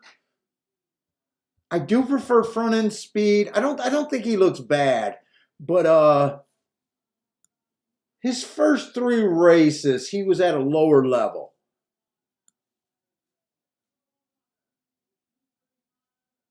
I'm a little against. He wouldn't shock me, but I'm a little against him. And 7's the first time. There's nowhere for me to go. I think I mostly like the 3 and the 2. I think 2's the most likely upsetter. But at 3-1, I just don't feel like there's a big possibility here. I don't see where anything's thinking outside of the box. Maybe I'll look at some doubles, or maybe I'll just look at another race at another track. Hey, what up? What up, Rennes Do is back. Oh, you're working and had a meeting.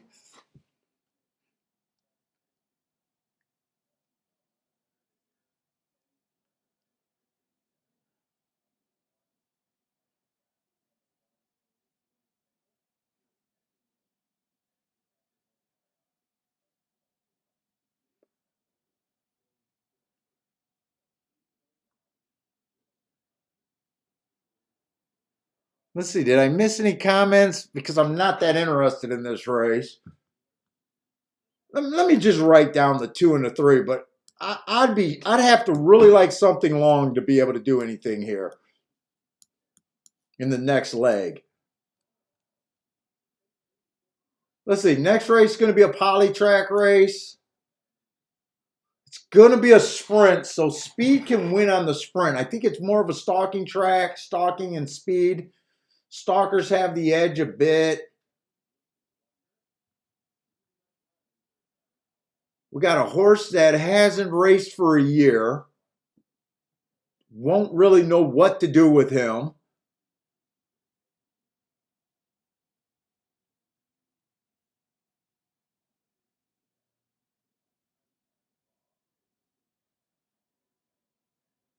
I wonder if this horse was on that bad rail.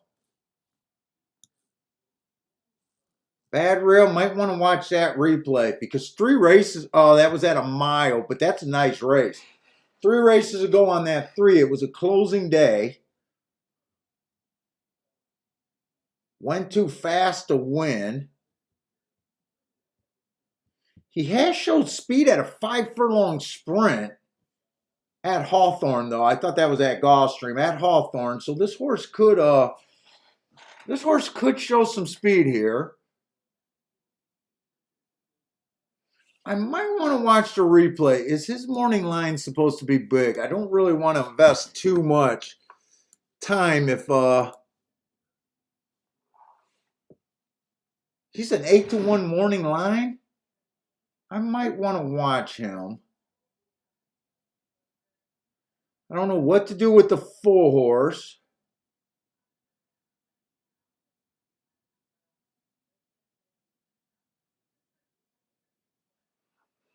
Who are they supposed to bet next race? The 5-horse? Or are the 8-horse is supposed to be the favorite next race? 6-horse could be interesting. 6 been running against better. Running against better. Dropped last race. Bad rail stalking day. Ran against the bad rail. He's coming out of the same race. I want to watch this replay. I want to watch that replay. December 15th. I want to watch that replay.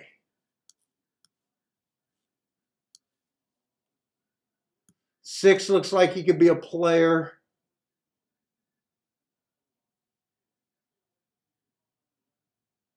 7 ran against the bias. And who's the favorite? Oh, this horse is making a drop from his last 2 races. That's a nice race right there. So I can see why they're betting the 8-horse.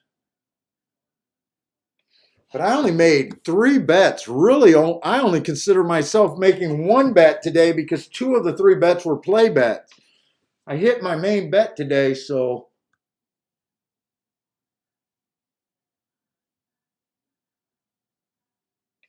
I'm not going to know what to do with the 1. And I'm not going to know what to do with the 4-horse. I'd probably ignore them. Let me look at these doubles to see if I even want to look them up. Because if these doubles aren't great, let's see, double 2 and 3. Let's see, 2 and 3 to the 8 can't be paying anything. Oh, 13 and 10 bucks. That's more than I thought, but that's generally not what I'm looking for. To the 6, they're actually paying okay. To the 5, they're paying okay. And I'm only talking about 3-5 is only paying 16, but 2-5 is paying 43. And the other horse I'm interested in is the 3-horse. Those are paying big. Both of those are paying 80 and 60. So I do want, I'm not giving up on this race right yet.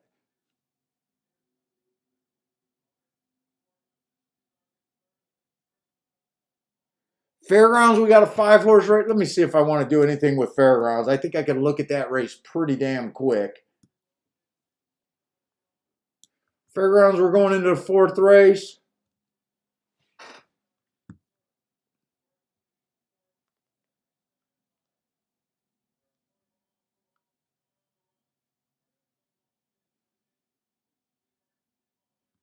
The 2 is scratched.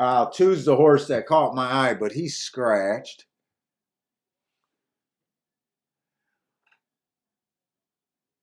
You got a 6-5 and an 8-5. You know what?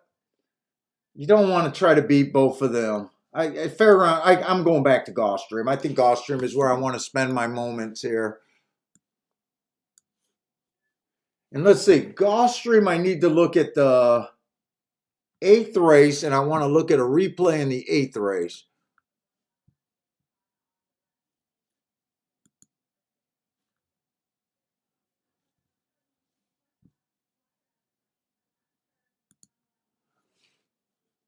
So I'm looking at the 4-horse. Oh, wait. The 4. And I'm looking at the 10. Ah, shit. 1, 2, 3, 4, 5, 6. I think there's all the horses there.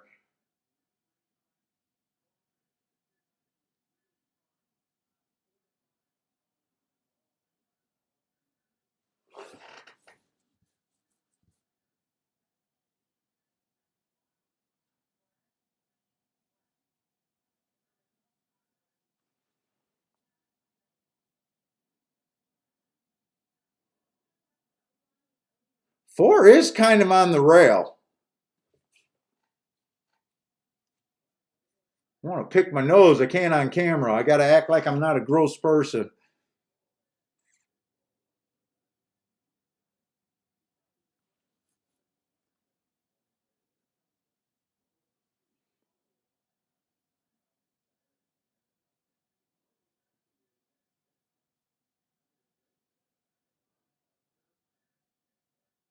That can't be the right replay.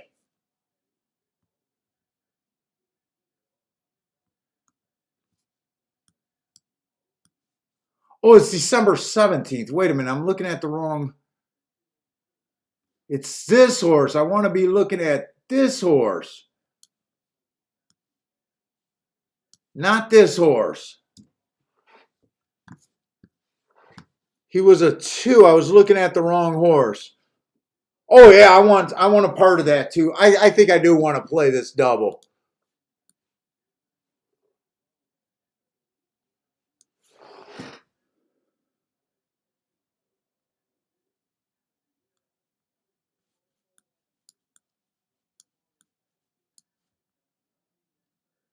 I do think I want to use the 5 a little bit, but mostly the 3 and the 6 next race.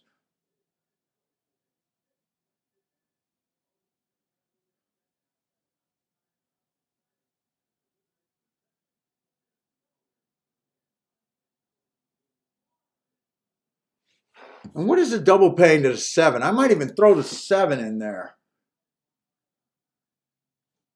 But I've really got to make sure these doubles are paying before I do anything.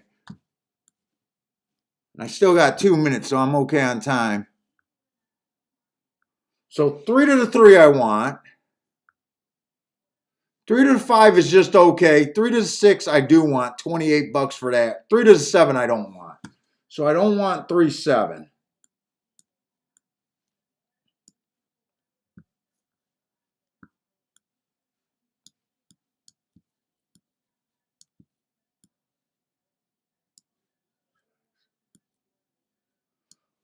And let me just make sure to the 2 they're paying okay.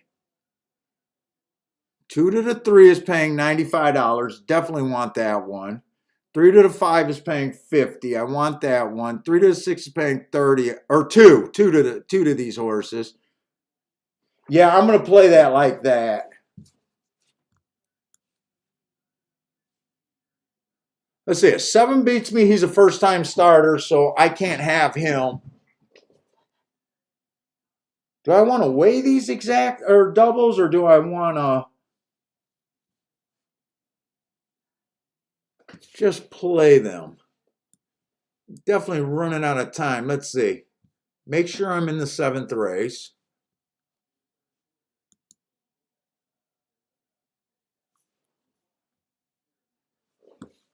I'm definitely going to weigh the 3s.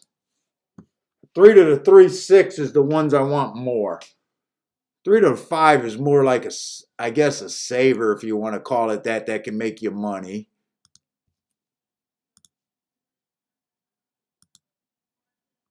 Three to the 3 and the 6 is what I want.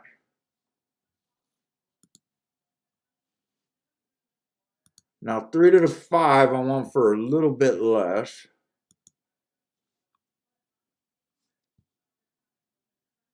And then I want 2 to the 3, 5, 6, 7. All right, that's all I'm doing there.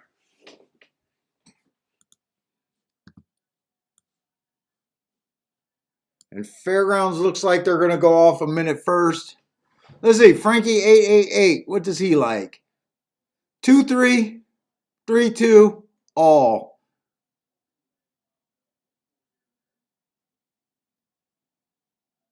And then a pick 3. 3-2 to the 8 to the 5.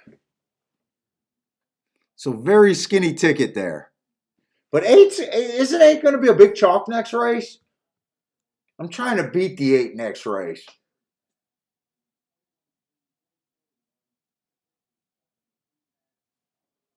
I got to try to beat the chalk next race. What is that exact? 2 to the 8 is paying 14. 3 to the 8 is paying $7.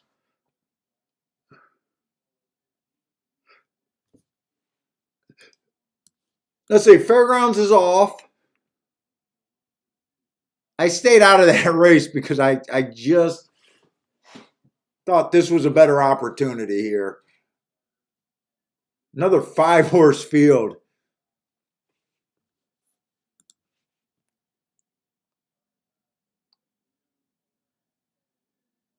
Let's see, Rennes Du got a 237 with the win on the 3.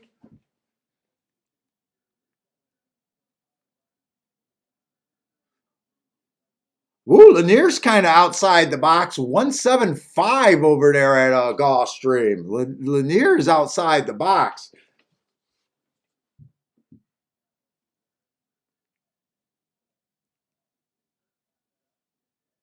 If 7 wins this race, I'm okay with it because I can't get to a first-time starter. I've been warned that he took a lot of action.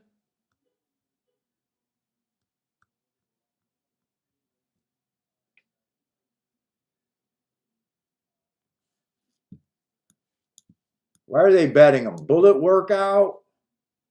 Got Tyler on him. Another bullet workout and another bullet workout.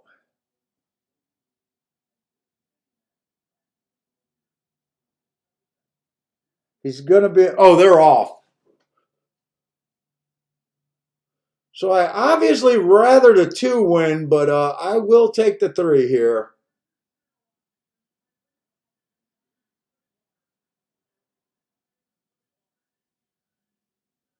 Why do I feel like I got to get up and watch this race? And I made the right call at Fairgrounds. I didn't want to go against the 3 and the 4, and that's how it, well, it came in 3-5.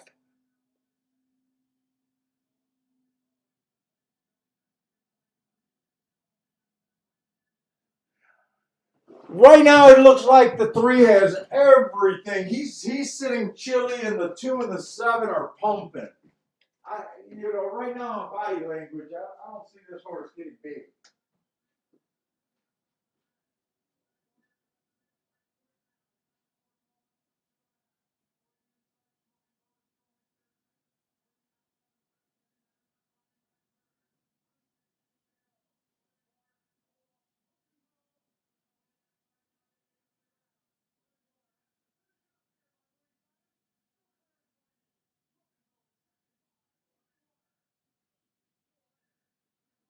Here's what it is.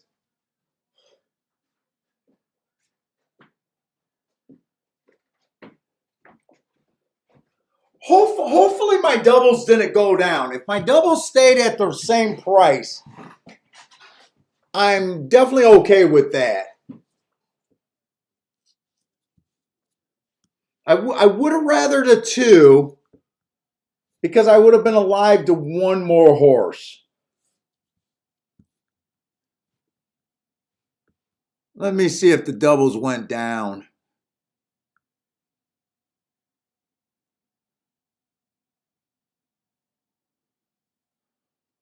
Let's see if these doubles are final.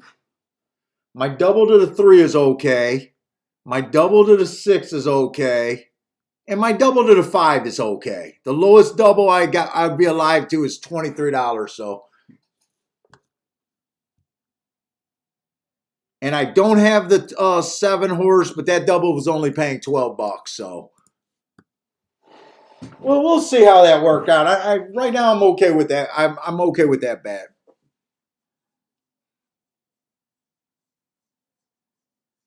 Frankie 888 says mini boom. Is it a mini boom or just a puff? Puff. Mac and Company says gay. Gay. Oh, he took away the gay. He doesn't want to be insultive if we got any of the alternative lifestyles. No, okay, he changed from gay to annoying. He wants to be politically correct. Dude, that's what it was. 3 did look like he had a pace advantage over the 2. 7, if the 7 was good enough, he looked like he could do something with those workouts, but I can't get to him. I definitely knew that I had to fade the 8. I'm hoping watching the replay to the 3 and the 6 was as good as I think they could be. I'm probably not going to do anything more in this next race, though. I'm probably like, this is as far as the bet's going to go. I don't think that's going to be like I'm going to double down and try to continue too much.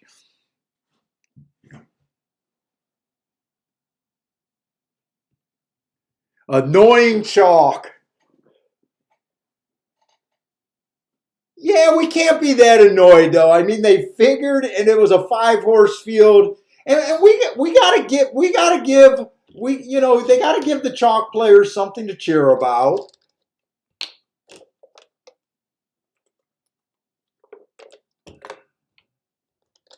I mean, probably 70% of the time, if I didn't think I seen an opportunity in this next race, I probably would have sat out that race. Like that was just like the fairgrounds race, where there's really no meat on that bone.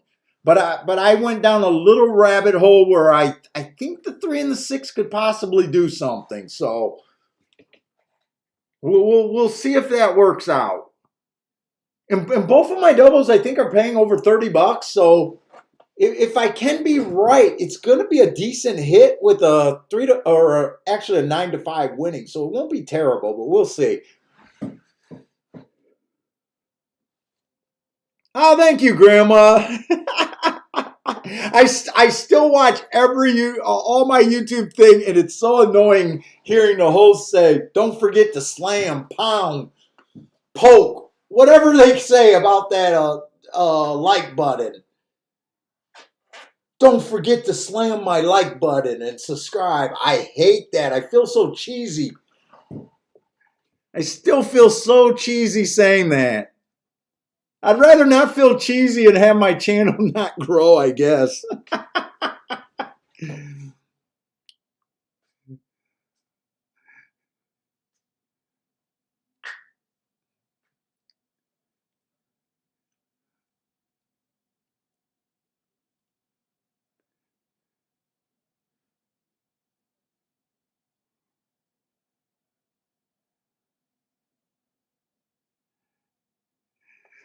Max says there's no way he's going to say what he wants. It's 2022.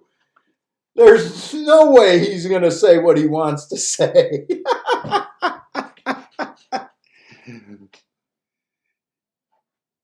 He does not want to get doxxed. Right? Is doxxed when someone sends out your information and you got a big lineup of people at your house hating on you?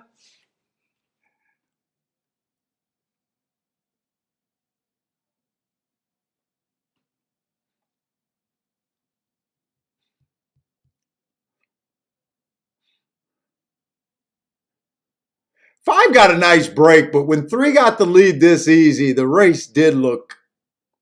It did feel like it was over from the start. 2, if you back the 2 definitely tried his best.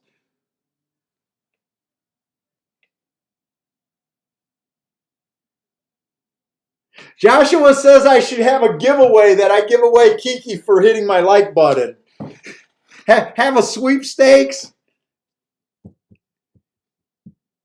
Kiki told me she was a great cook the other day, and I was like, I'll have her come over and cook for you guys.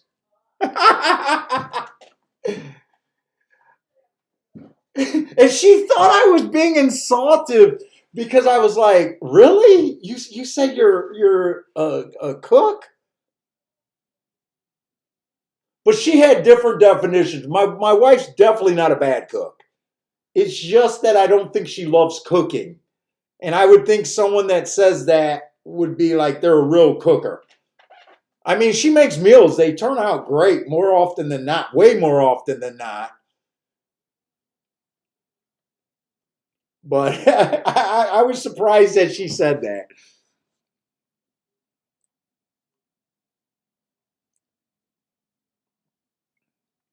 And I'm not even ripping on her, but she took it like I was really being insultive.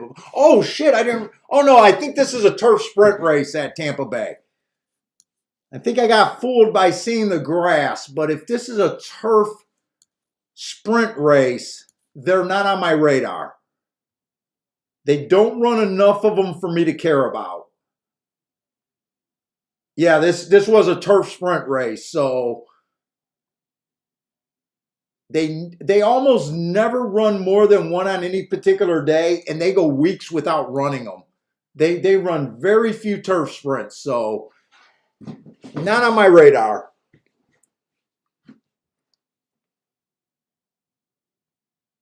Joshua says if we earn 100 likes, Kiki can cook for us.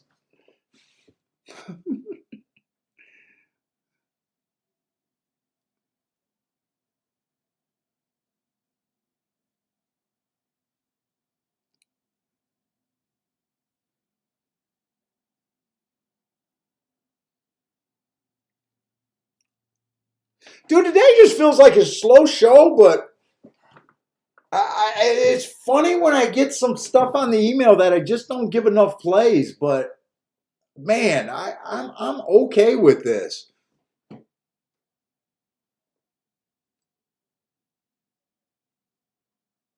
Kiki and I was arguing about the format, and she just says I'm always going to be in last because most people just want picks, picks, picks. I don't want to believe that. I want to believe that I just got the best handicappers in the chat room, and they appreciate this, and they're trying to get better themselves.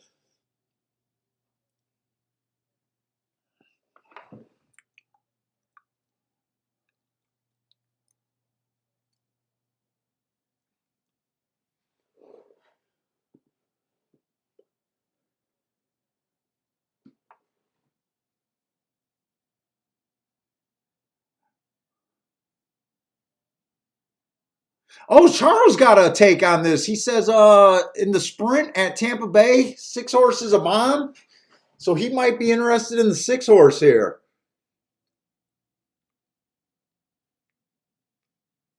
6 horse got a lead. And it looked like he's at least 26 to 1, if not 36 to 1. Whoops, I'm looking at the wrong form. I wanted to glance at them while they were running.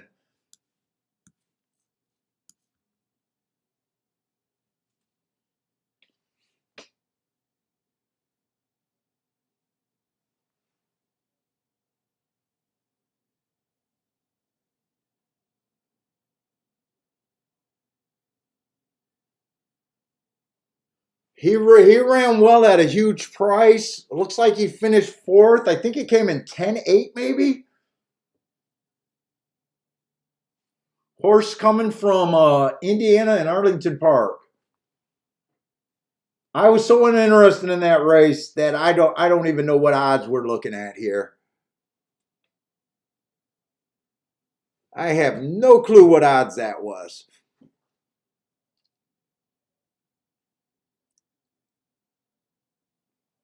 Oh, maybe that was 10-9. It wasn't 10-8. Someone's inside of the 10 horse. That could have been the 9 horse. Oh, both of those horses are coming from Chicago recently. The 10 made a brief trip to Indiana, but he ran 2 races at Arlington. I'm not even sure if the 9 got second, but I think it could have been him. Oh, it was a chalk, Charles? Yeah, they just don't run enough of them for me to be interested in them. Right now, I'm just loving the turf routes, and that's all I'm going to play over there at Tampa Bay. You guys seen what happened? I think last Friday's show, I tried to play the dirt, and I buried myself. Yeah, it was 10. Oh, both of them were chalk. 9-5 and 2-1. Not much difference. Kind of like the last race we seen at Gulfstream. 9-5 and 2-1. Not much difference.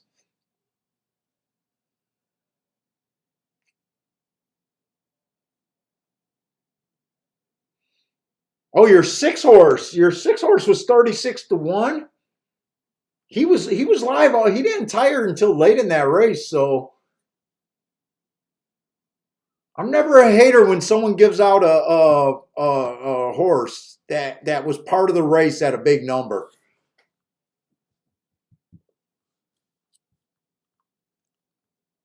I'd rather someone tell me they like that than someone just tell me they like the first choice on the board. Whenever someone gives you the favorite, you almost feel like saying, "Yeah, thanks." I can see that on the board. To me, it's way more valuable, even when their horse does not run. Uh, See what they're thinking outside the box. Let's see, Gulfstream. So Gulfstream, we already know. I'm trying to beat the 8 here. I wanted to be alive to the 7, but I thought that double was paying too little. If the 2 would have won, I would have had a ticket to the 7. But I need the 3 at 21-1 and the 5 and the 6. One of those 3 horses trying to upset the this race. And I don't think right now, I'm thinking I don't want to continue anything right here. But you never know. Let's see, how many races we got? We got another dirt race, sprint.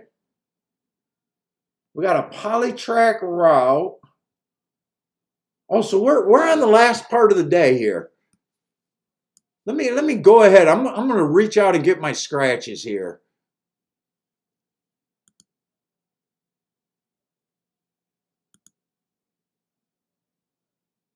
And there's not a scratch until the last race. Okay. They got the 2 horse scratched. Stanford is scratched. And they got the 7 horse scratched.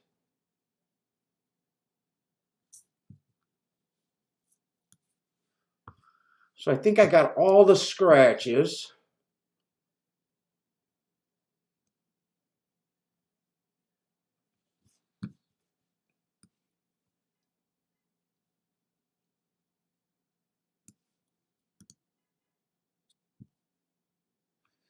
So I like one race at Tampa Bay, so it's going to be mostly Gulfstream and Fairgrounds. Fairgrounds really hasn't had the best card today.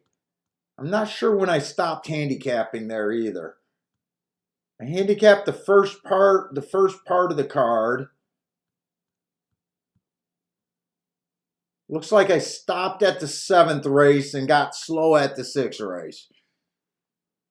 So we got the 5th race here. And actually a decent field.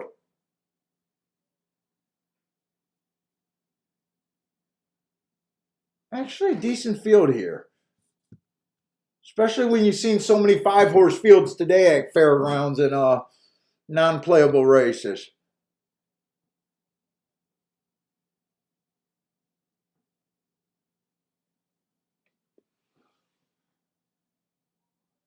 Let's see, Fairgrounds looks like it should go off first, so I think I'm going to start with Fairgrounds here.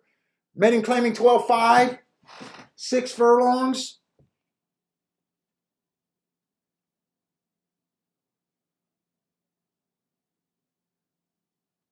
Oh, Stephen Marshall saying the second half of Fairgrounds. I was just getting ready to ask Stephen if you had any plays that you were looking for. But you're saying the second half of the field races do look better today. I don't think this is a terrible looking race right here. Yeah, they're low level. They're basement horses, but I don't mind that. Let's see the 1 horse. Early pressing day 3 races ago. He showed speed. He was average slow for the first 2 calls. Comes back at a stalking day. He matched strides with the fastest winner at the 2nd call. That kind of catches my eye in a weak field. Oh, he also making a pretty big class drop here. Tell me they're not doing anything with the 1.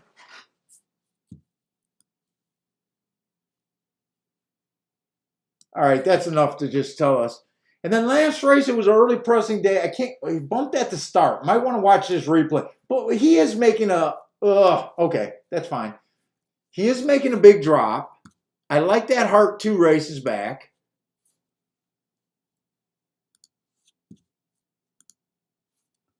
And I'd say right now he is kind of on my radar. I might want to watch this replay, though. Because that could be the big excuse why for one race he didn't show any speed.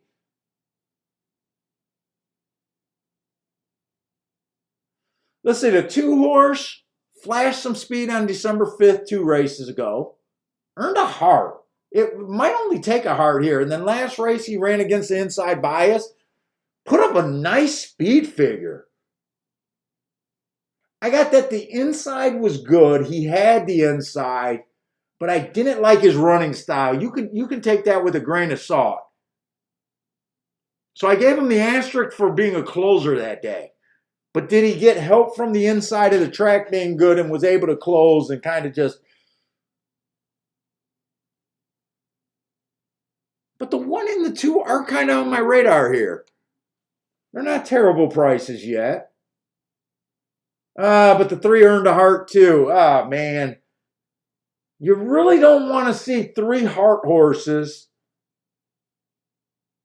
that just went fast for a call hook up because they can all be quitters. But they're all on the inside. And we're going to have to see how this board matches out. Let's see if there's any real potential. Let's see.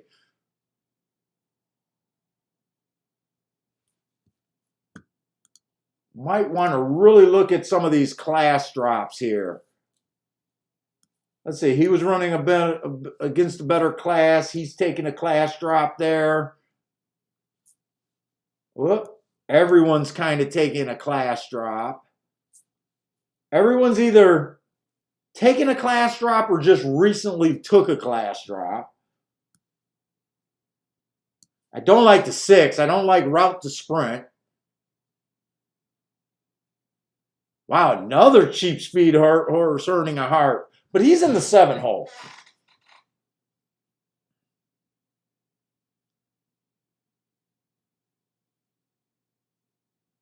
This 8 horse been running against a lot of biases.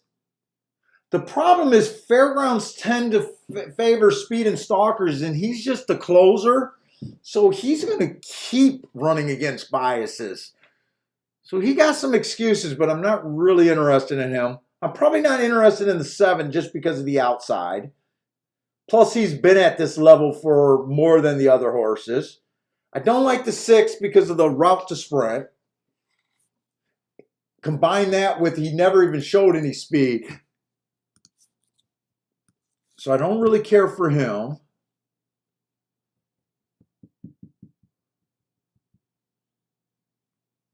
Five's kind of a horse that I don't hate or like. He's the favorite. Wait a minute. If he's the favorite, I should kind of be in this race.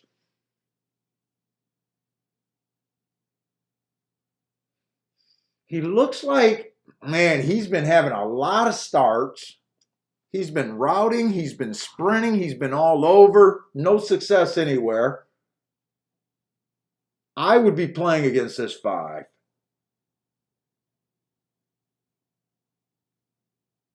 Full horse looks like another router with no speed. I think I'm going to play this race. So I'm mostly interested in the 1, 2, 3. Probably 1 and 3 the most. I wouldn't be surprised if they hook up and they just earn a heart and they all die. But with the class drop on the 1 and the 3, maybe one of them can squirt away.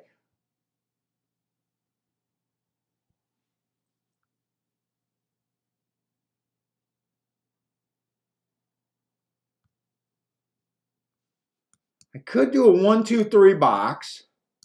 That might end up being what I want to do.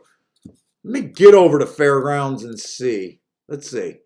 Get over to Fairgrounds.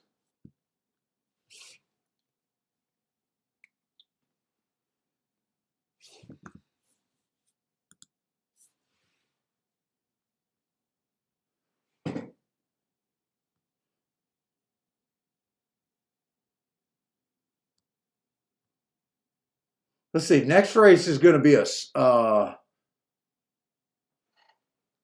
turf route, but right now I don't see any speed. It's probably just simpler going with exactas. Let's see, I could box the 1, 2, 3. They're all paying like between $20 and $30 except for the 2, 3. That would be even money.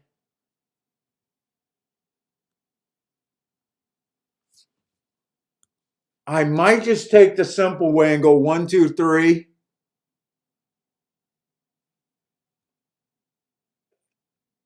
Maybe bet the one horse because 5 to 1. I kind of looking at this race. I'm not going to have time to do a morning or a line here. But I'm kind of looking at this race in my head like 1, 2, 3 are the top contenders and should be getting the most points.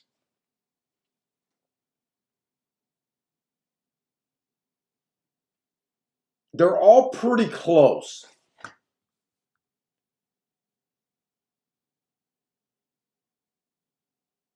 Dude, I want to watch this replay on this one if I can see it. I want to watch this replay on this one. That's right. That might make the one the best play here. Plus, he's the best price here. Let's see. He was a 5 horse. I want to see what happened to him last race. Why did he not show any speed last race?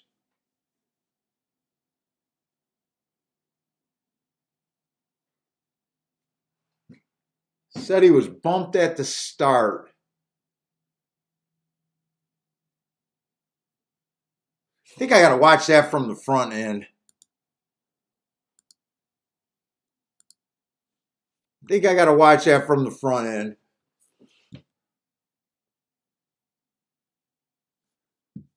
Dude, he was taken out by the 6, but was he already breaking slow? I keep watching the 6 and not the 5. I think that's why he didn't show any speed.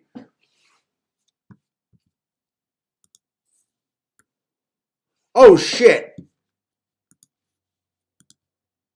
I didn't realize they were in the damn gate. Am I going to be able to do anything here? I'm putting a win bet on the 1 first before I do that exacta. I'm able to get the win bet in, I think. But I might not be able to get the exacta in. Because I think I'm going to key will. Nope, I did not get the exact in.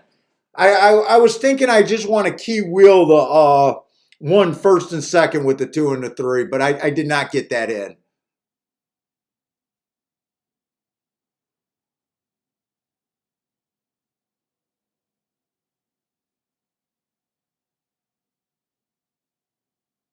So all I got is a win bet there.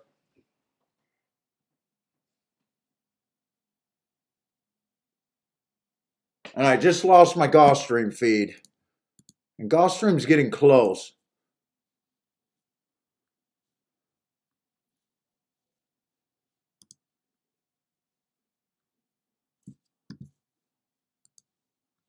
Let's see, 3 still has the lead over there. I thought the 1 might have been the fastest one, but he's not. Oh, and in fact, I'm glad I got shut out of most of my bet. I didn't like the 5. 5 was the horse that I thought was the reason to be in the damn race. I did not like the 5. Did come in 5-3-1. But I did not like the 5.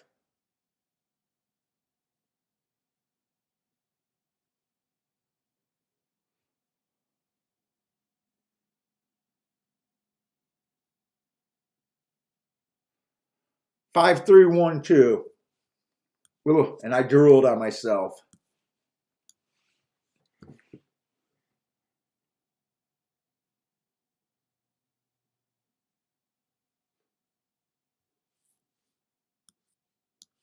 Let's see. I also lost Tampa Bay's feed. Let me grab Tampa Bay. And Gulfstream, I don't think I'm going to do anything. I'm just going to ride this ticket out.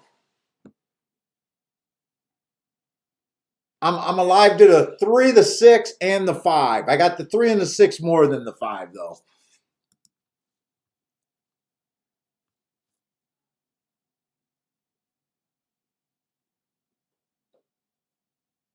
Oh, Boulder, you caught it. You thought the 3 would have the lead over the 1 horse. Yeah, that was definitely a better call. That's this race right here.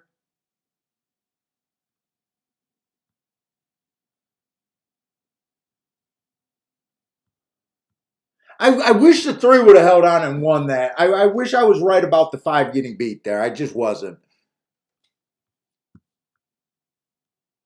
I thought the 5 was the reason to bet the race because I didn't think he'd get first.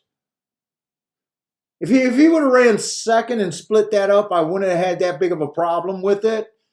But I really didn't want him running down the 3, the horse getting the lead on the inside. And we didn't even get the speed duel that I thought could have happened. I thought there was a chance that the 1 and the 3 could break together and duel. I did keep joking and saying that, these might be just a cheap speed. So it's like I'm not really that crazy disappointed about the result, but I would have preferred it if the 3 horse would have held on. Both of those horses were dropping from maiden special weight. You would think that they would have had a bit of an edge too, dropping to 12.5.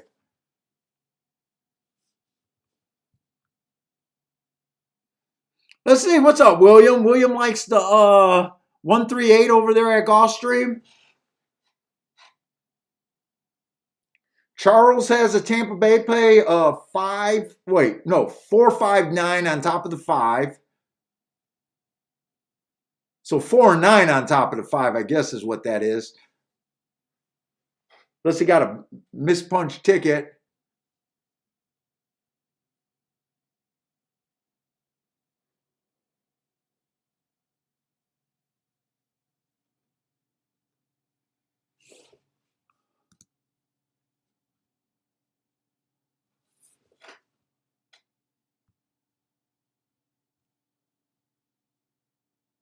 Yeah, I could see that. I mean, the 5 does have overall better speed figure, but I figured he was coming off the pace. I thought there was a chance he could be too far. I did think this 5 could have got beat there. I wanted to relook at it to really see if I really like that opinion, but I think I did. He ran in the same race as the 2, and the 2 just beat him. And the 2 was 24-1 that day.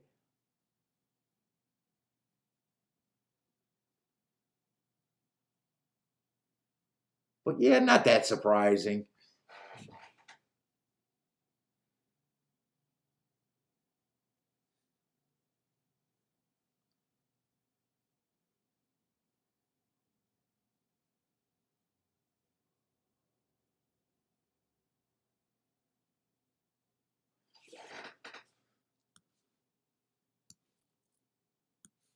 Dude, we got another horse with Venezuela in the name. Fast Venezuela. Didn't we have a horse earlier in the day that from the 1 hole at Gulfstream that was called something Venezuela? I think someone pointed out the other one.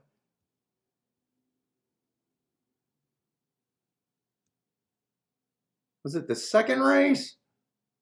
Yeah, Venezuela's first in the second race.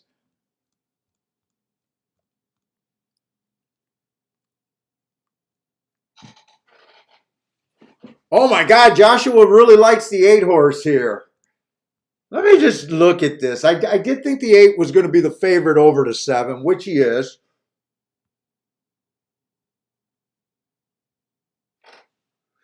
From the 8th race. Let me look at that 8 again.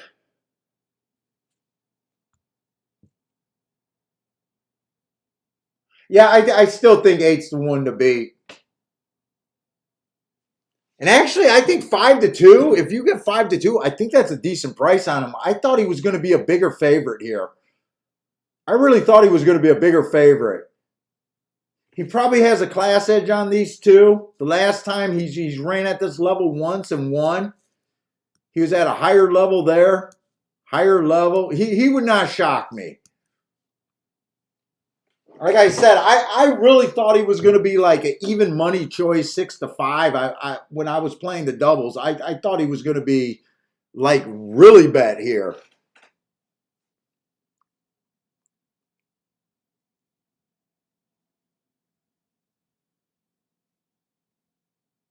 That's it. Venezuela horse got the. Oh, is this a route or a sprint? I don't even remember what this race was. Oh, this is a sprint. Why did I think it was a route for a minute? It's 5 furlong sprint. Just looked weird to me.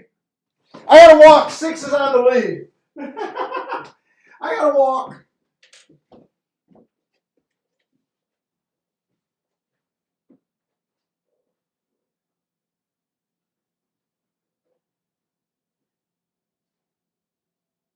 Did my TV go off in this room? I can't even peek. I can't even peek, Kiki. I can't even find the remote. Where's the freaking remote? Shoved up my ass, you said? Oh, I thought you were being vulgar and bitter. I was like, what the hell? You taking shots?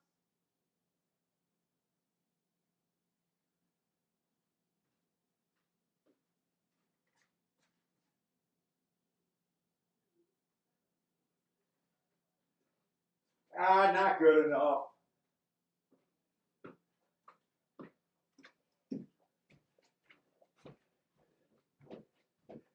Not good enough.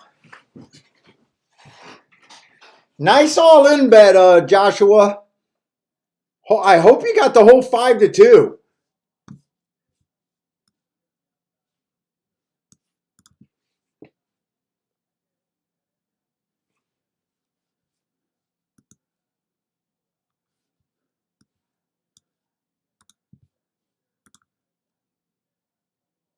Oh, you got 2-1. It could have been worse. It could have been worse.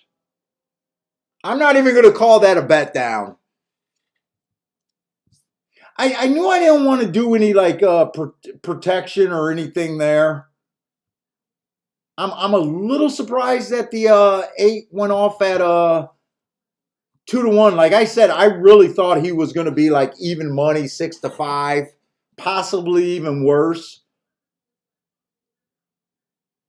But I did want to make a play against him there.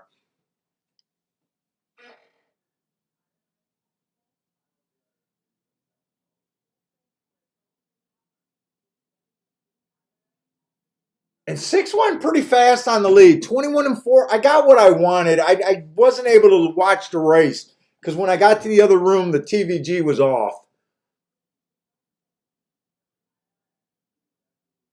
3 didn't run a lick.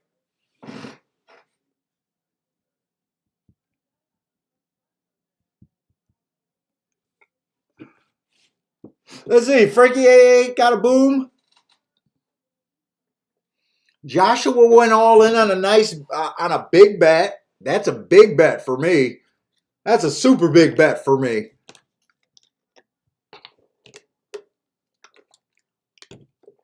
So well done there. Yep, and I usually say that when a 2-1 wins, it can't be a boom. But since Joshua put how much he was betting on that horse, yeah, I'd say that's a boom. What, you're going to get like $1,500 back on that bet?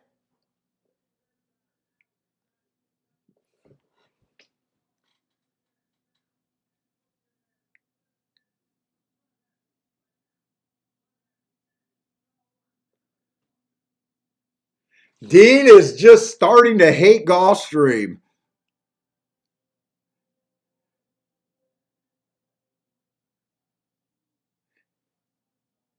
Yeah, really. Did I hit the biggest sequence today?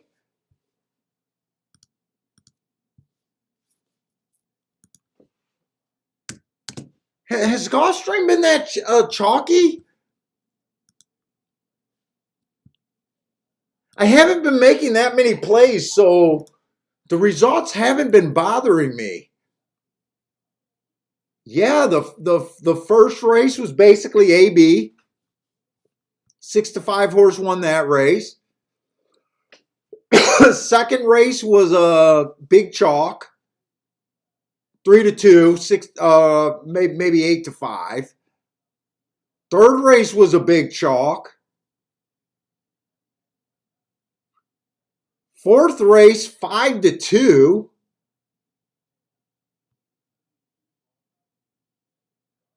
Fifth race, 5 to 2. Wait a minute. That's the sequence I hit? Oh, yeah. I thought the one was going to go off at 4 to 1. That's right. He was 5 to 2. Boy, I didn't even realize that I hit a sequence 5 to 2 with 5 to 2, but it paid 30 to it did pay 30 to 1, right? Yeah, the double paid 30 to 1, so that's why I'm happy. I didn't even realize that was chalk. Dude, a way I feel like I got overpaid there.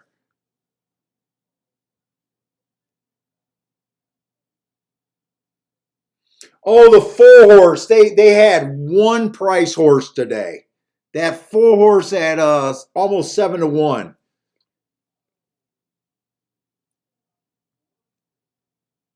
And then chalk and chalk. Yeah. It's been really chalky. I guess I didn't realize it because I hit a nice double that I probably got overpaid on.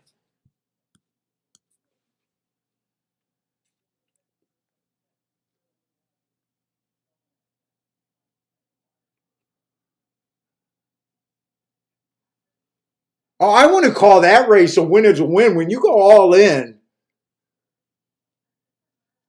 and you're able to connect like that, I got to respect a bet like that because I don't bet that much, especially not on a win only ticket.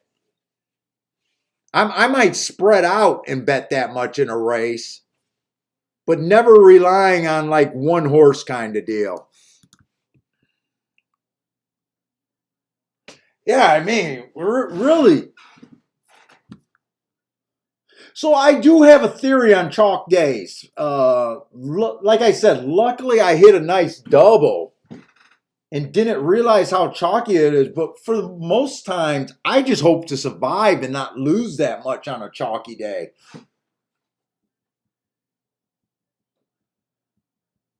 Let's see, Fairgrounds, I haven't really done anything. I don't think I played a bet at Fairgrounds.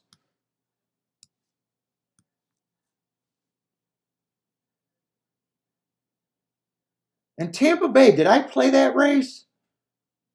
No, I was going to play that Tampa Bay race. The 9 horse won, so I didn't even play that race. So I got very few plays in today. And I remember my first 2 plays were both plays.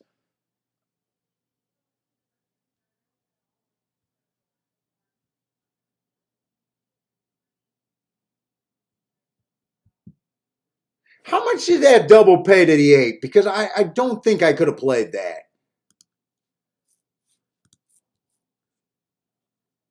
I don't think I would have played that. That's kind of against my philosophy even to do it. Paid $9.70, almost $10. I did think the 3 horse had an edge on that 2 horse, even though I wanted to use them both. The only way I could have did that if I would have just said no, that goes against pretty much my philosophy. On a very rare desperation day, I could probably hit that double. Playing a AA double that's only paying $9, and then worrying about that after the first race, it could get bet down. So,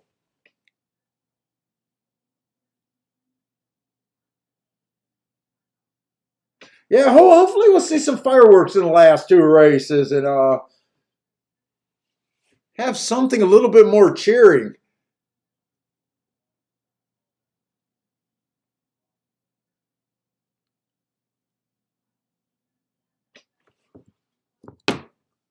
Let's see, we got the 9th and the 10th race. Let me see this 10th race. I did handicap it. The only horse I don't have is a West Coast horse. That's coming from Mack and Company's neck of the woods.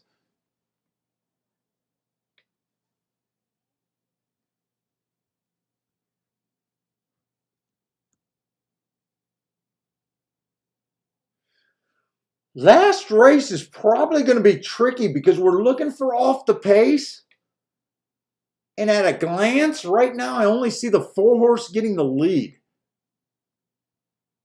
Oh no, there's the 4 and the 3 should hook up. The 4 and the 3 should hook up. That might not be a terrible race. 3 looks like he's going to take money. Four is a 12-1 morning line, but the 3 horse should take money. 2-1 morning line. Public's probably going to bet him.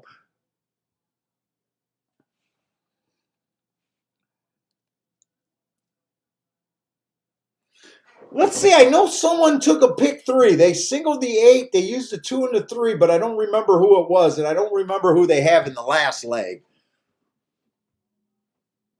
But I know someone in the chat room earlier, I remember seeing that pick 3 where they singled the 8.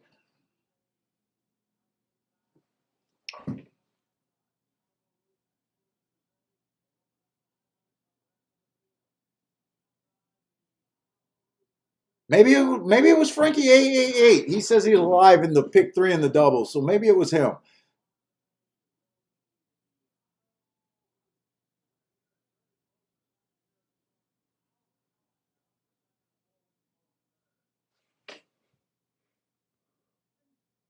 Let's see. So the 10th race might have some upside.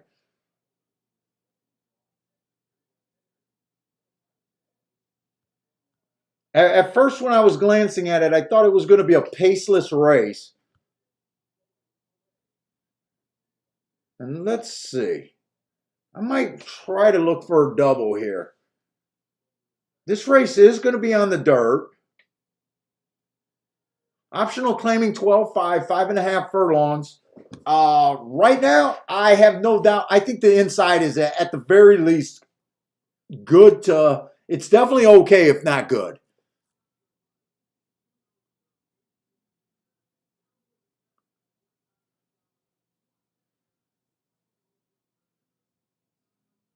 Let's see this 1 horse. 3 races ago was average on an early pressing day. He won.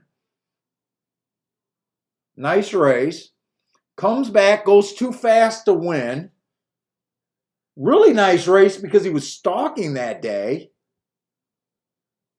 And then he comes back and being pretty, wow. I'm saying wow because he's never been on the front speed, and usually these 2 marks would have been on a front speed horse. This is a horse where I'm kind of tempted to say if he gets the lead, and it never works out for me. But one's on my radar regardless. Ooh, 8-1. Wait a minute.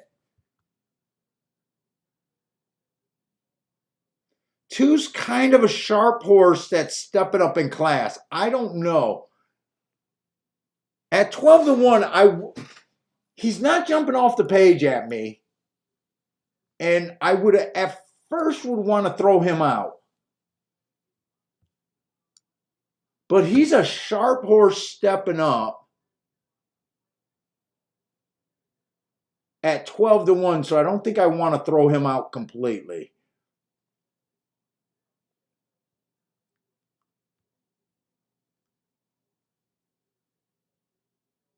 Three horse ran a nice race, 2 back, bad rail stalking day.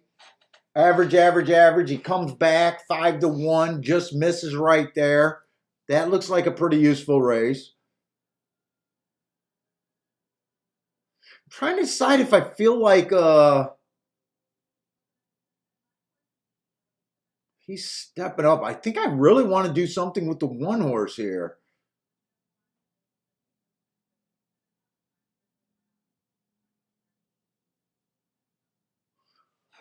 Four horse been coming off of some nice races. He did just break his maiden, but he broke his maiden at 50,000 and was competitive at maiden special weight.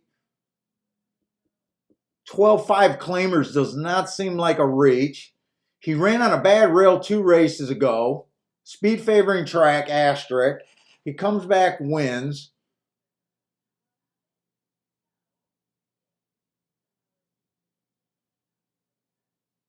Man, I see a lot of horses that I see appealing. 5 got hearts everywhere. 5 is definitely fast. How are they betting this race? Okay, 5 is the favorite. 6 looks a little bit cheap, but he's a good, cheap in form horse.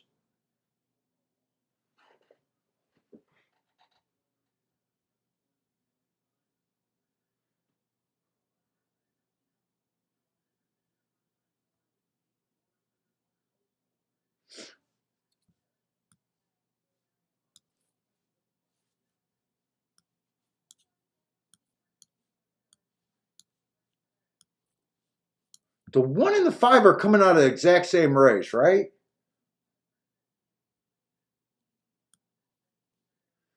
So 5's probably the more likely. One's probably just going to be a fast stalker here.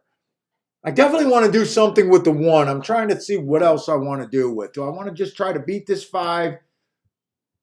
How aggressive I want to be, because I don't want to turn I don't want to be too aggressive and just piss away profits.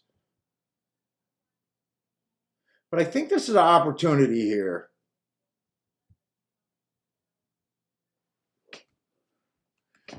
I think I even want to look up that December 16th race just to see what kind of horses were in that race.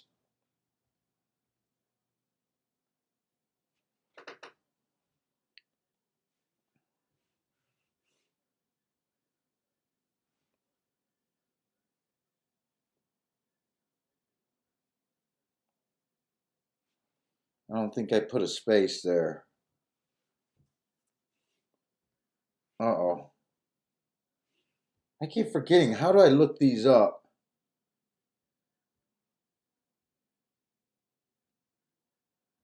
Documents.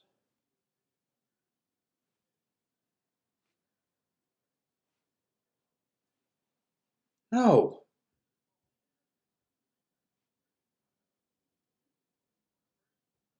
My documents.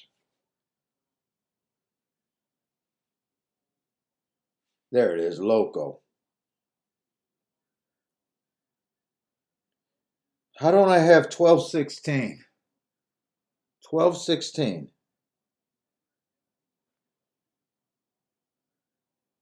1218, 1211, 1219.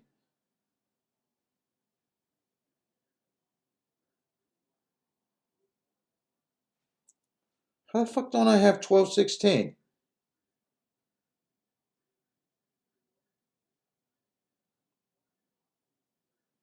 There it is.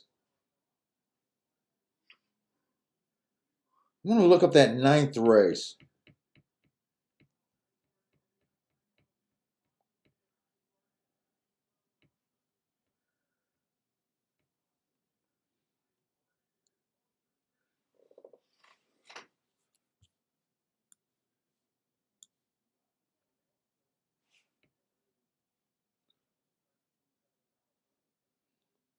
I thought that race could come up really tough. They had a $35,000 claimer in there, another $30,000, $20,000 claimer, $25,000 claimer in there, a $50,000 claimer in there. But who won that race?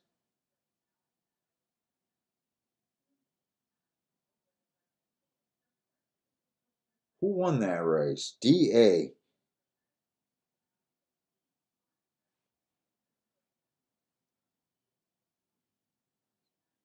I can't tell who won that race.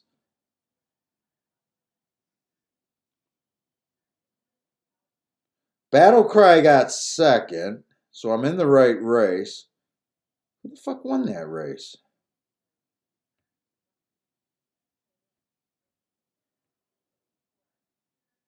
Oh, that's Dina Wonder. That was a 35,025. Dude, I think that was a good race that this 1 and 5 are coming out of.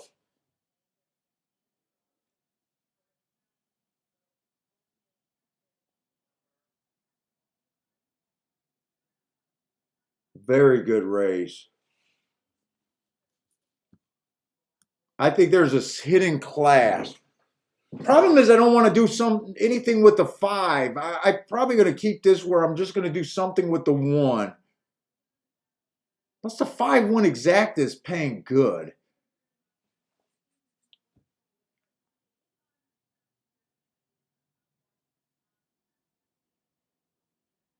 Let me look at Fairgrounds real quick.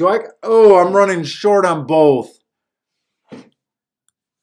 I don't know if I got time to really look at the Fairgrounds. I might have to let Fairgrounds go today. I wasn't able to make a play there.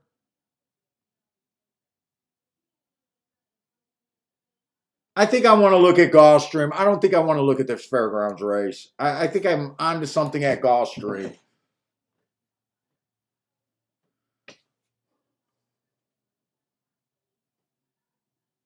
I definitely want to do something with this 1. Let me see.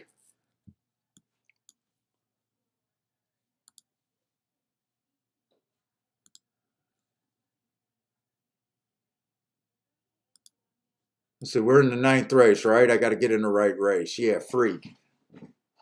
I want the freak to win.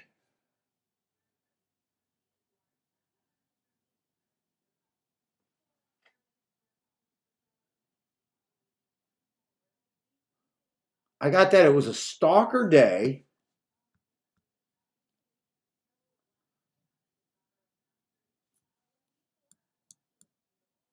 Oh, I see why I didn't give a 5 the asterisk. I got a feeling that was a super fast race, too.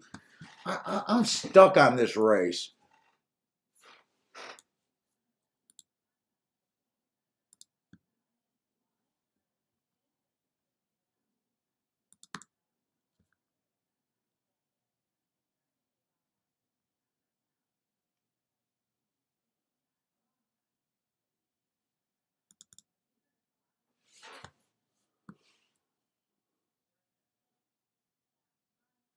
Yeah, not only that 5, I think was a hidden class race. That was the fastest race of the day by far. Fastest race of the day by far. Is there any value in a 5-1-1-5 exacted? No. 5-1 is paying $8. I think I got to try to beat this 5. Let's see. I mostly like the 1 and the 5. Let's see if I can do something doubles. I like the 4 a little bit. Is there something in the doubles here? Maybe I got to be looking at doubles here. Let me go to the next race because I think I'm just going to be still talking about the 1 and the 5 for the entire time. And I already know I like them. Let's see. I think the 3 can get beat.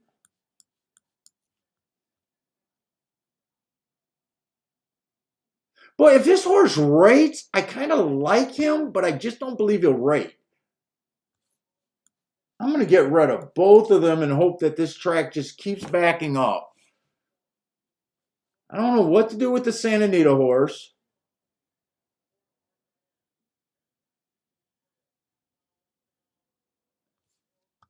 That should have been an asterisk right there.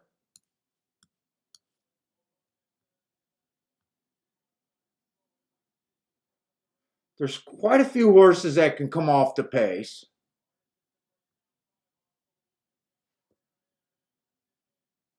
But I'd like the 8 a little bit at 15-1.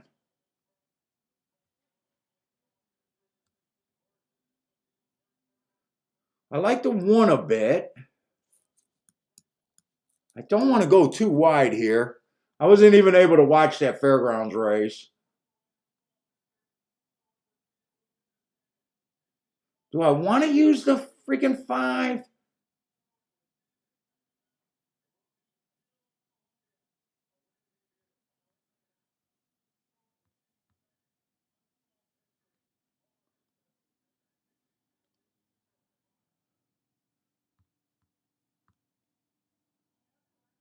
Say 6 and 5 a little bit. I'll put them down here. I got to be able to look at these payouts.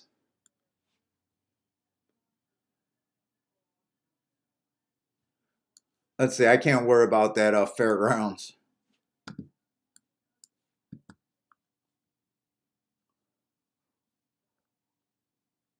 Wow, 1 to the 1 is only paying 24 bucks. 1 to the 8 is paying 121. I want that.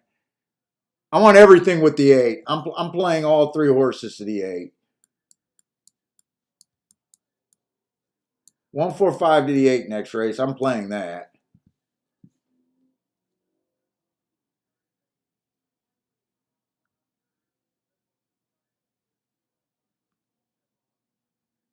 The only double I can play with the 5 this leg is the 8. That's the only double you can play. Or I can play. 5-8. So the rest of the stuff to the 1 I can definitely do. And I can even pay with the 4 to do it.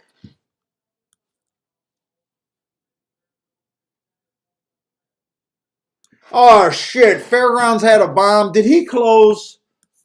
I can't get distracted right now. I can't get distracted right now.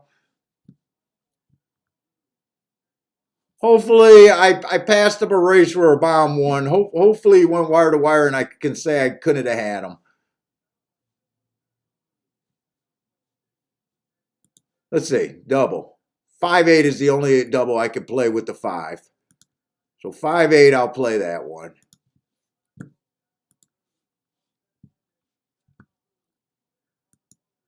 And then 1 in the 4. I think 1 in the 4 were the right. 1 in the 4 were the only 2 horses, right?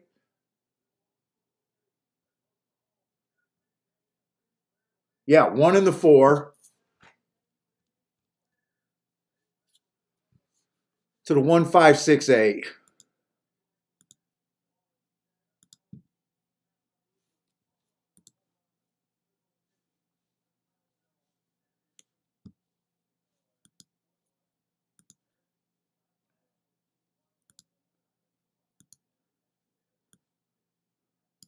Gulfstream's going in the 9th race.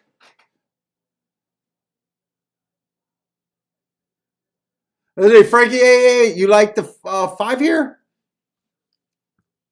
Well, I think he's the horse to beat. I just think if I could beat him, I'm on a really nice ticket. I think I do want to put a little bit on the 1 to win, too.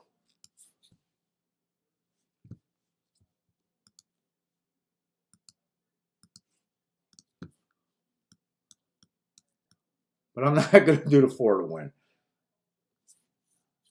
So 145 with the 8. Let's see, I took the 8 off there. And then 1 to win.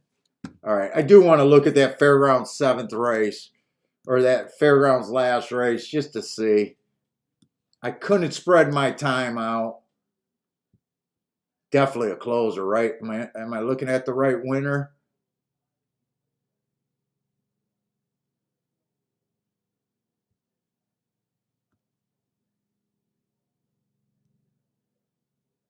Bad rail stocking closing day. Was there any speed that race? He was average. This was a pretty weak field. Let's see, I probably would have thought that the 8 horse was getting the lead based on that race there.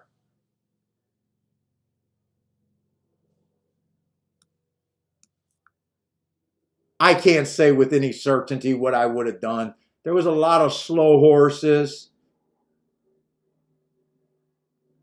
Yeah, I can't say. I can't say if that was a missed opportunity or not. I'm guessing he came off the lead.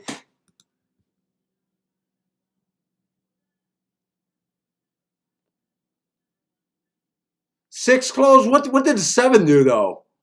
7 probably had to close also, right? Or come off the pace a bit. I would have been shocked to see the 7 there. Or I'm sorry, the 7 on the lead. Let's see, probably wouldn't have liked this horse just because of sprinting stretching out. Wouldn't have liked the 8. I'm pretty sure I can say I wouldn't have liked the 8.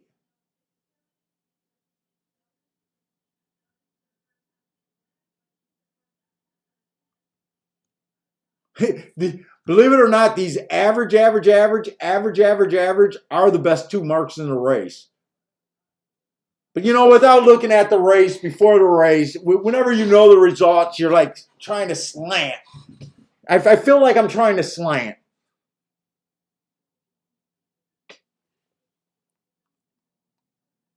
Joshua, you're taking another all in? I don't even want to know who you're going all in with. And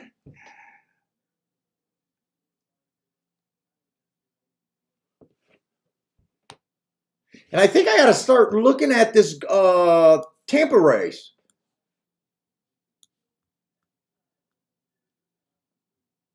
Oh, Tampa actually did the class drops and everything.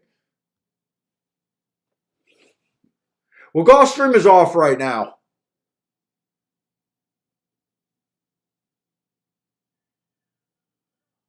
Boy, I thought the 5 was going to have the lead. Who the hell is this 6 horse? Boy, I kind of thought the 5 horse gets the lead there. Who the hell is the 6?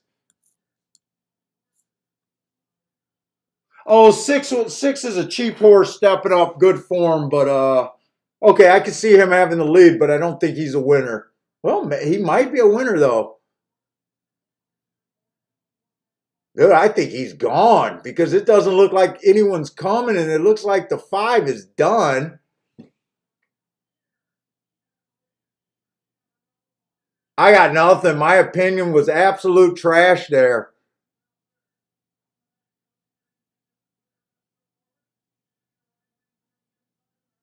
Wow, what a good betting race, but man, I couldn't have got past the 1 and the 5 there. The cheaper horses dominated that race.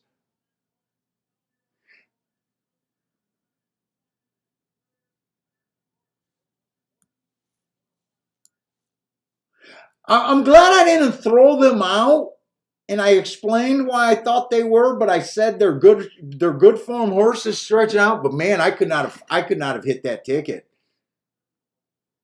I really did a lot. I got stuck on that 5 and 1, and I just thought that was a great race. Wow, neither of the 5 or the 1. So my opinion was just crap there.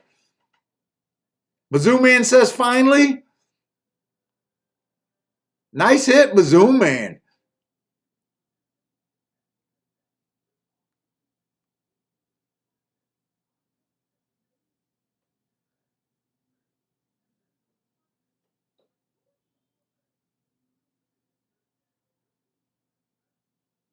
Oh, did they take down? Are you guys telling me that the 6 actually won at Fairgrounds, but they put the 7 up? Paul took 6 down, 7 won at Fairgrounds.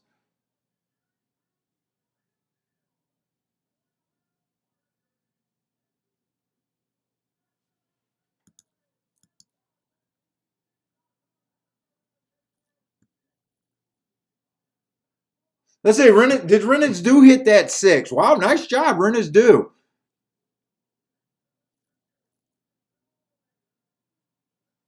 Yeah, I really fell in love with the 1 and the 5, and I didn't even get the odds that I thought I was going to get on the 1.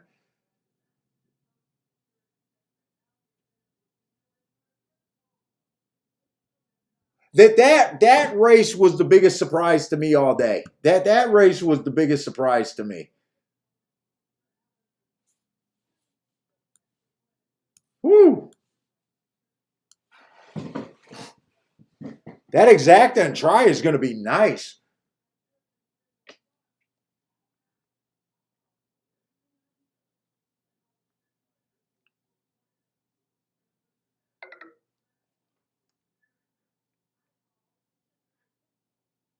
Dude, I did all that work to find a reason to bet an even money in a 3-1 shot. Woof. That's bad. That's bad. I fell in love. Oh, that's a handicapping job that I'm not happy with. That's one that I can say I'm not happy with.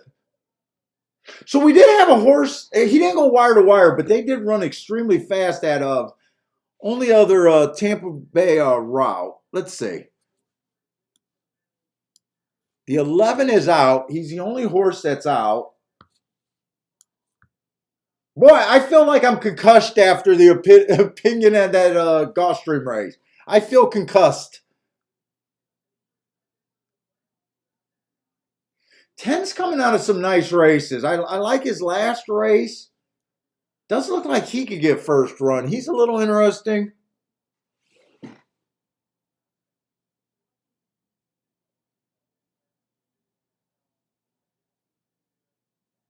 Nine's a little interesting. I'm not sure I'm going to be able to. I can definitely see the 6.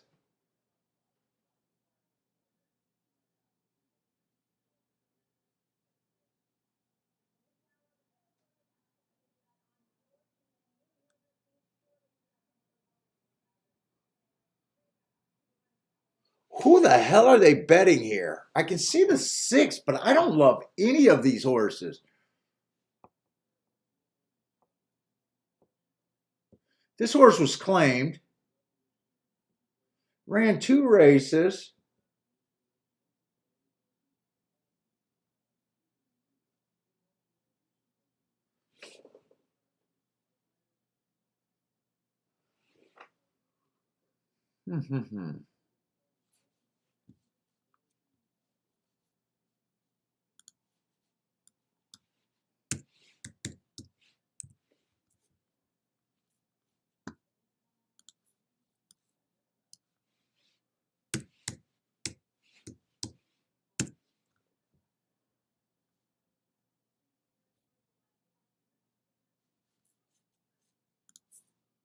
I don't think I'm going to be able to finish.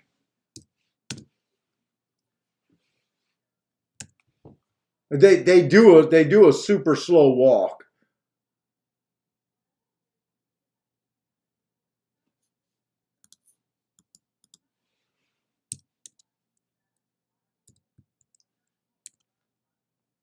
There is a lot of horses that I don't like.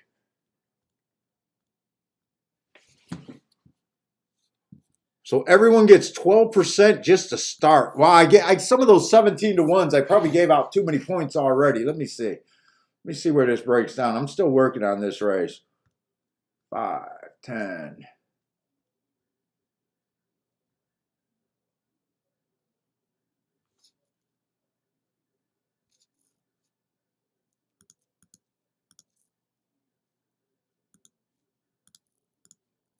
Leaves everyone else at about 18%. I don't think there's any way I got time. Everyone at 9-2.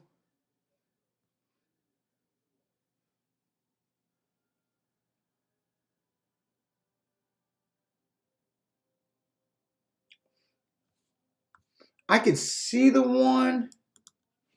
I don't think I got enough time to form a bet or an opinion here. And I think I'm completely okay with that.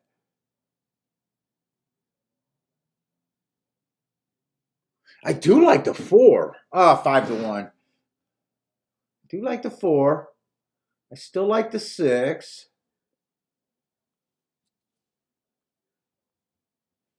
I like the 9, but he's 5-2.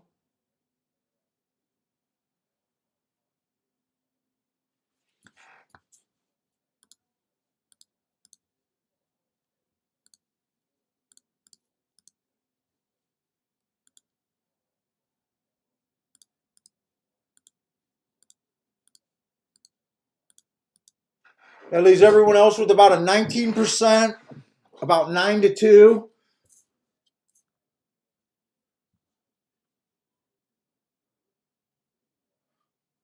Three's a little bit of an overlay. I could get to him. 4's right on the line. I don't think there's any room.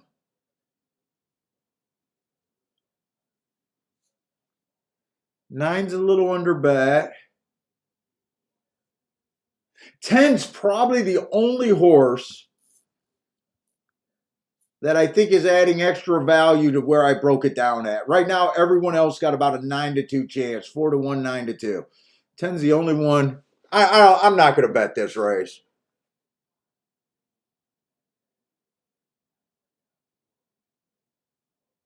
I'm going to look at Gulfstream's last race. I might not have another play here.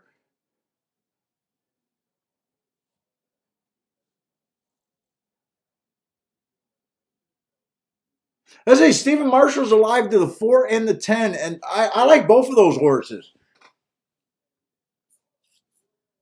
But I kind of like 5 horses here.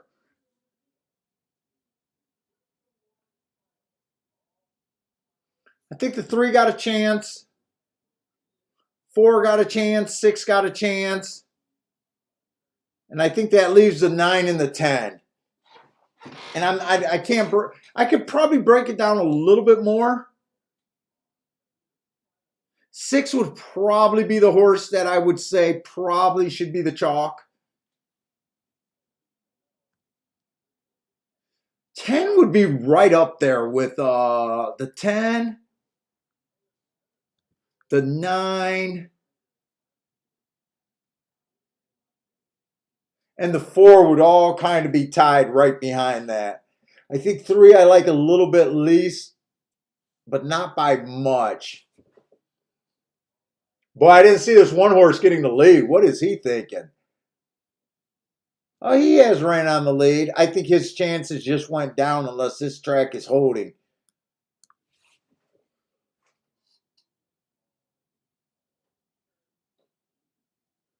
Man, I am still shocked by that last race result at Gulfstream. I got to look at that again. Did I just fall in love with a race that 2 horses were coming out of?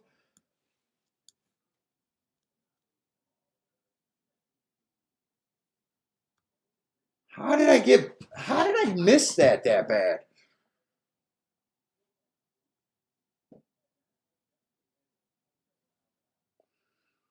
I thought the 2 was stepping up.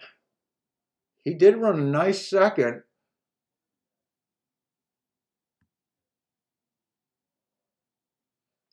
I seen all the speed on the 6 horse.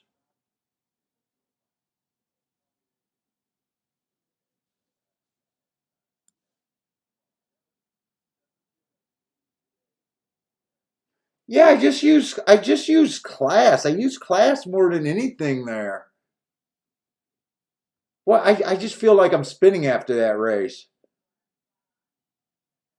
Huh. Boy, 1 ran a nice race, but the 9 caught him.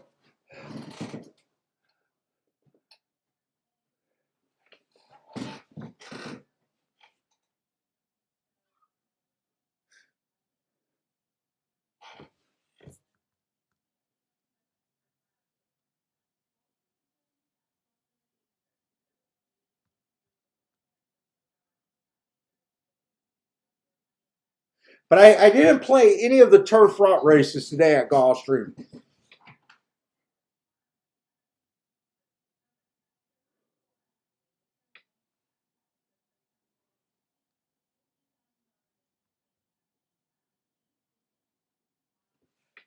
I'm not looking at the right race, am I?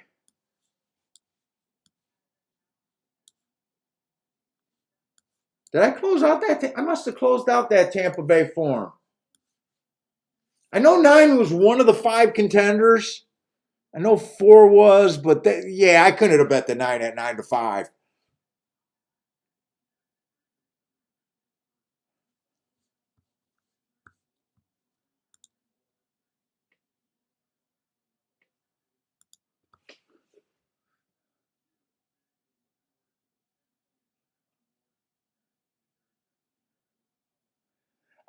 Yeah, I'm using class a little bit more. I'm not the biggest class player, Ryan. I I think when I fell in the trap, I think I fell in the trap looking up that the fives last race, and he was running against a bunch of 25s, and I just thought that was a really good $12,000 race. I thought that was really good. I almost was looking at like it was automatic that he was going to get the lead, and he was going to put away the cheaper horses. And I thought only the one had a chance for really running because he was, I don't know, I just overestimated that race. Now I got good marks on the one. I got good marks on the one, and I had great marks on the five. I could see me, wait a minute. Am I looking at the wrong race again? Yeah, I'm looking at the wrong race. I don't know. I just thought that was a really good race. I thought I was getting 6-1 on the one, and that didn't happen.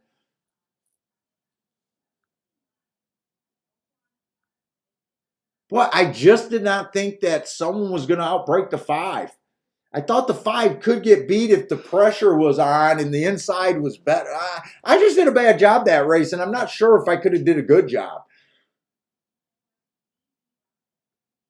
I can't believe I took that opinion and decided to bet it. That's what I can't believe. Although in fairness, the one was a bigger price when I bet him. I don't know. I feel like I just got set up and I was supposed to lose that race.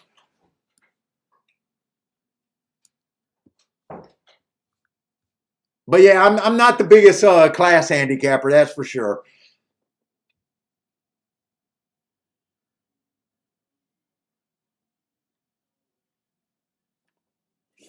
Let's see. I don't think I got this race marked at Fairgrounds, do I think I'm done with Fairgrounds.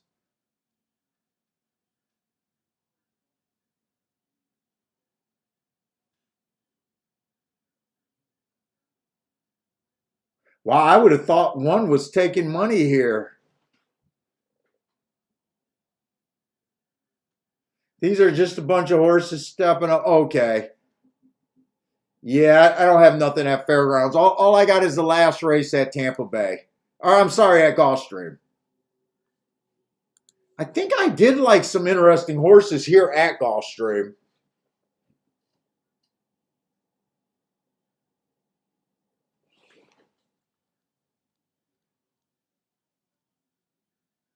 The 2 and the 7 are scratched.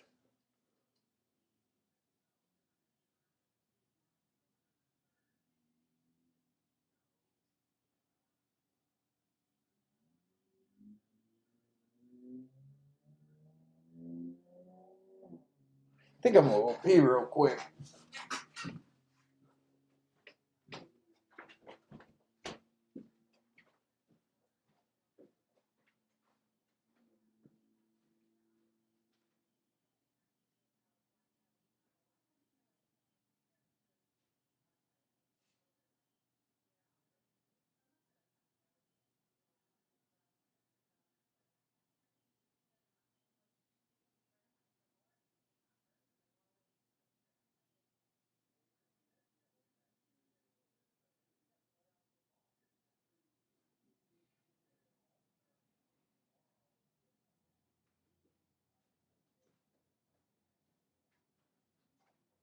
Oh my God, Bentley's at my move, Kiki.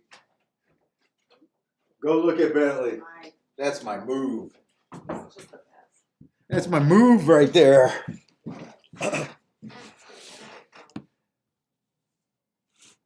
Oh no, Boulder, Kiki's not going away. And when I just came out, I was like, right now, I'm not leaning towards doing a Saturday show.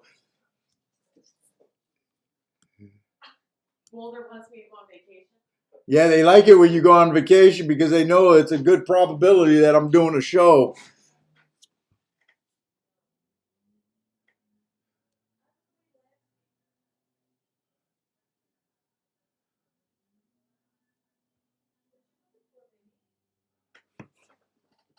All right, let's just go on this race right here. Got claiming 35,000. It's going to be on the poly. I think the one fits what I'm looking for. He is just recently off a year layoff though. He's been getting in position. I like his running style. I'm not sure if I really wanted him at 4-1. But that is what I'm looking for. I love the marks on the 3. I just am not, I'm still not believing in wire to wire. And I think that's how he wins. I'd say that I think he deserves to be the favorite. And I could definitely see why the public's playing him. But to me, this track is just backing up. If there's a slow pace and he decides to rate or get a really slow pace, maybe, but I want to play this race like I'm completely against him. And he's going to lead and he's going to get beat. I'm hoping that the 4-horse could put pressure on him. If I get that battle, that's what I want to see. Now I got one more race. We got about 15 minutes.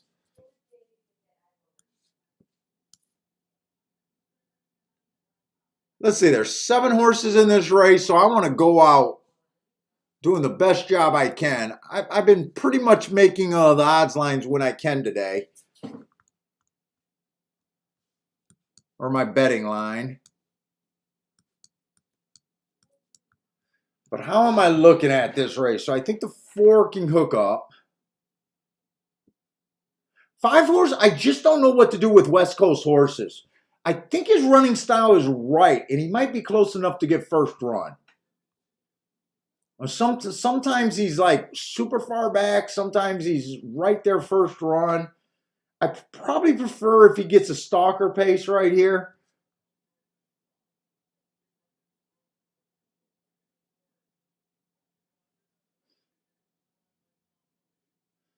Seven horse fits, but I was kind of, wait a minute. Oh no, that's the other. Oh no, I'm on the 6 horse. 6 horse, I think I was against, who was I trying to play to in the double? The 1, 5, 6, and 8. Boy, I thought I was against the 6 horse.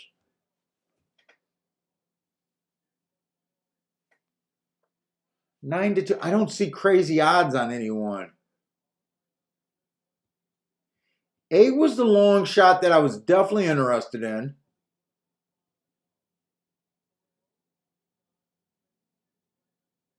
And the 9, I don't know what to do with the 9. He ran on a bad rail last race off a year layoff. I'm not really sure what to do with him. He does have the right running style. I really don't hate anyone in this race. It's more so I hate the running style.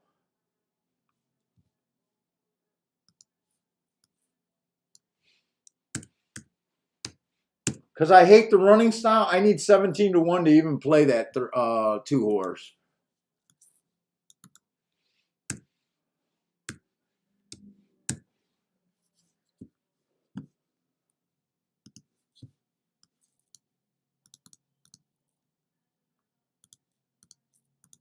At least everyone else with a 22% chance, the way I see it. Let's see. I think I can break this down a little bit more. That would be 7 to 2 acceptable odds on everyone. I still think the 1 has a real shot.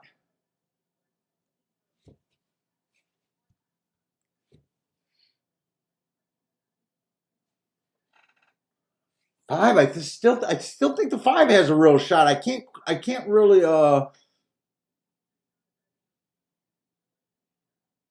still think the 6 got a real shot. Dude, even if I gave all 5 of those horses 22%, I only got like really 2 plays. I think I definitely want to do something with the 8 horse to win.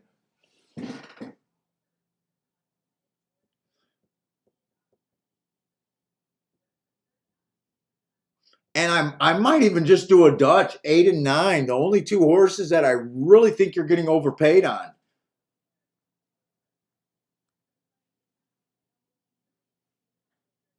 22%. Everyone should be about 7-2 right here.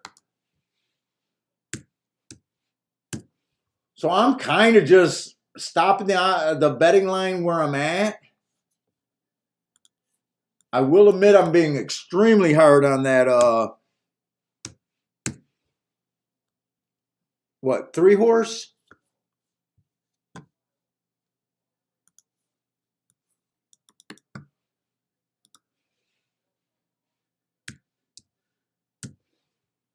Ah, fuck all that. It doesn't look pretty.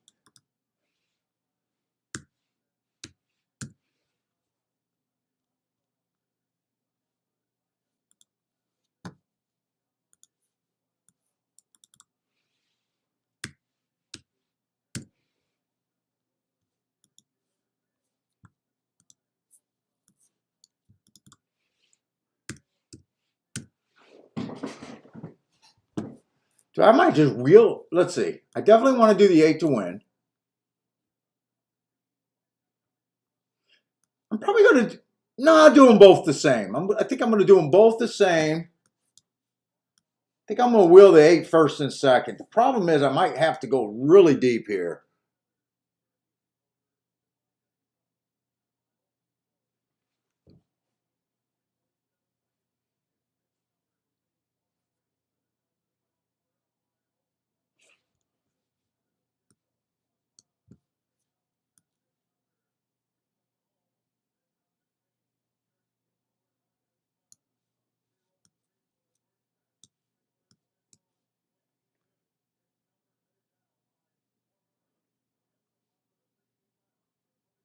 Wait a minute.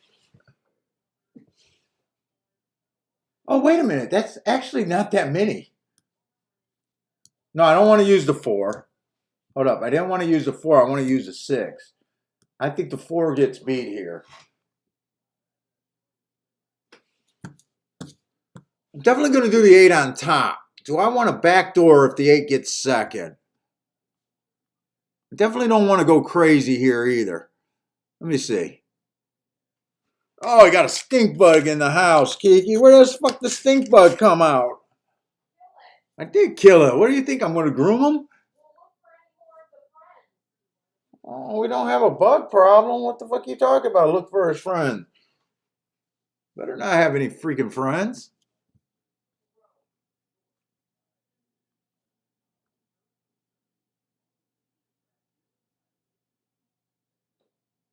Oh, I'm looking at. Wait a minute.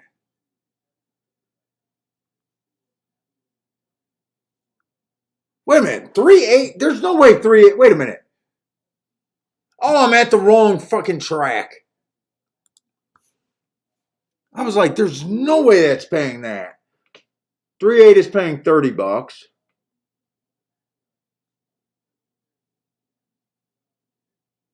Dude, I pretty much want to all 8 all.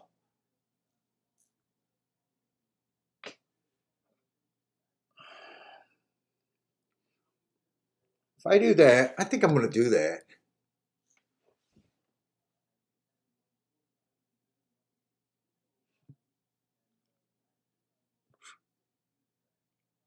Just bet the 8.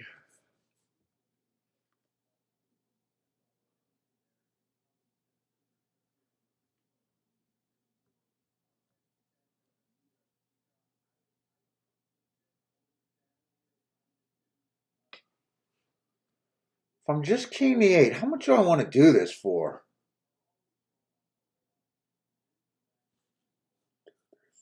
So if I do that for $10 both ways, that's $100. And then the win bet. I think I'm going to cut that down. I don't want to be that. I think I want to be more aggressive. Do I want to be more aggressive with the exacta or the win bet?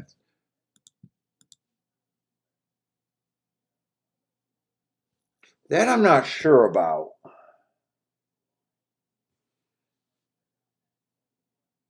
Not sure how aggressive I want to be here.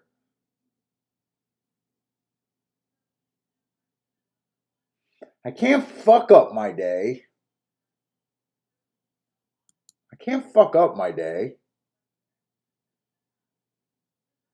Haven't played that many races. I do think I got an opportunity here, but I don't think I want to be super aggressive. And I'm pretty. It's practically an 8-all.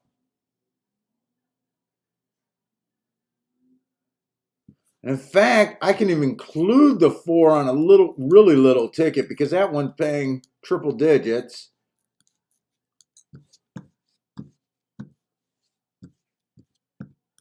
How much do I want to do those for?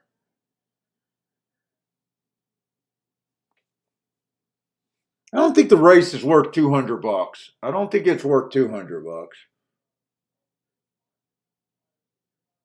I probably only want to put about $100 into this race, to be honest. It's not like I think 8 has to win or place. I like them.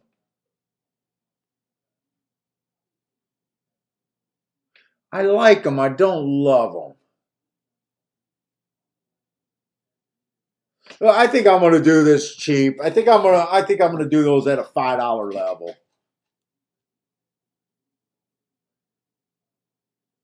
I think I'm going to do those at a $5 level. I was debating if I wanted to do them for $10 or $20. I definitely don't want to do them for 20.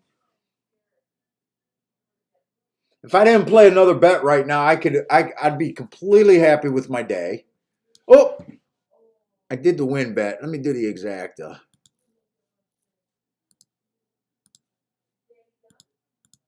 Yeah, almost.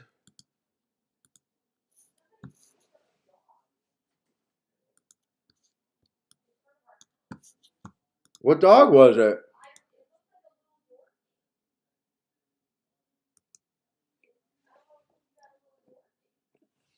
Oh, your safety patrol. Why aren't you over there yelling at them?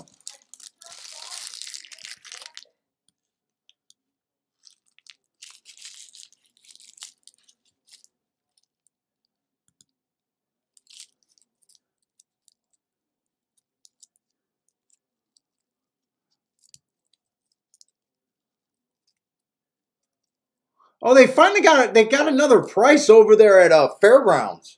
Came in 3-1. I wonder if Stephen Marshall fall asleep or he didn't have that horse. Oh, boom at Fairgrounds. I was like, I thought Stephen Marshall would have that or he fell asleep. I even said it before I seen that.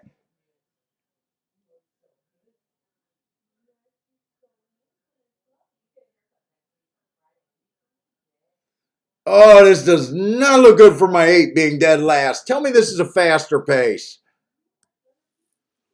Tell me this is a faster pace.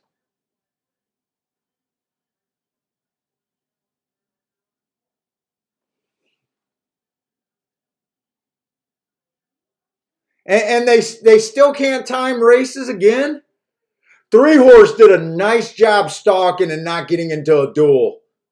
But this feels fast.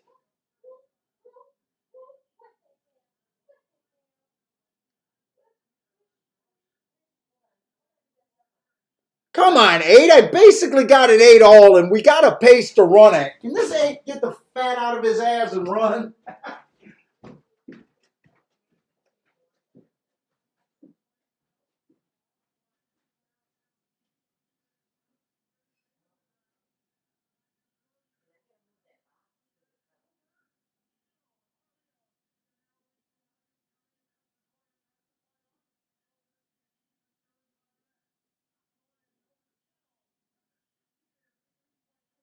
Hey, I need you to explode. I need you to explode. I need you to go. I need you to go. I need you to go. I need you to go, baby.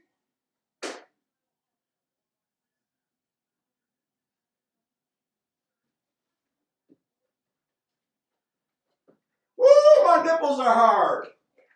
Look at these taunt ass nipples. Ooh, that stink bud stinks to shit. I will take that. I will take that, boys and girls.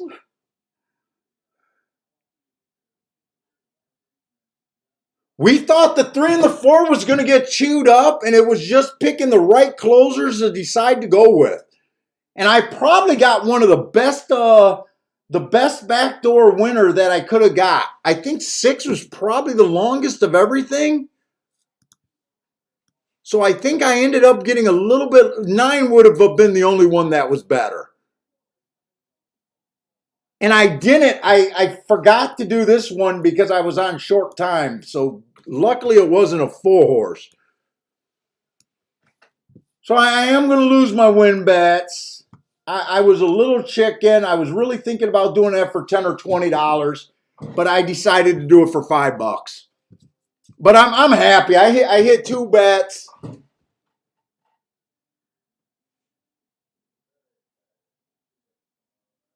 Jevin says it's a boom. He hit the pick 3 and the pick 4. Nice job, Jevin. John, what's up, John? I'm not sure if I've seen your name here before. He hit the try. Nice job. That's going to be a special try. That try will not suck.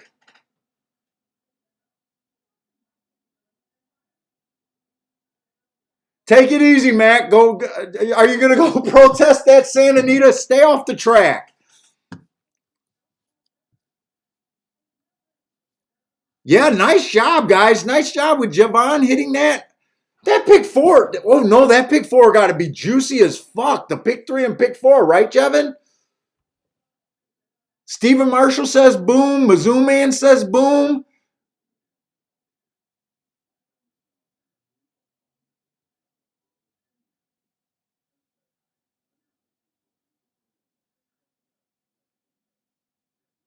Boy, I'm going to be a pocket watcher. I got to watch Jevin's pockets. I'm like a hot chick on social media. I'm ready to check out Jevin's pockets.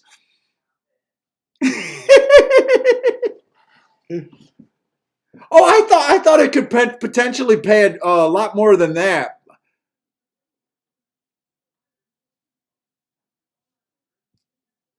Still nice. What is this exacta paying?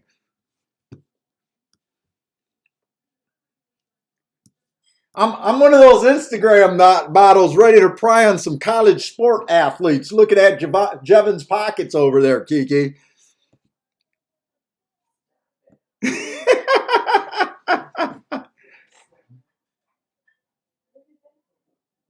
Don't worry, Jevin. When I get all of your money, I'll leave you too.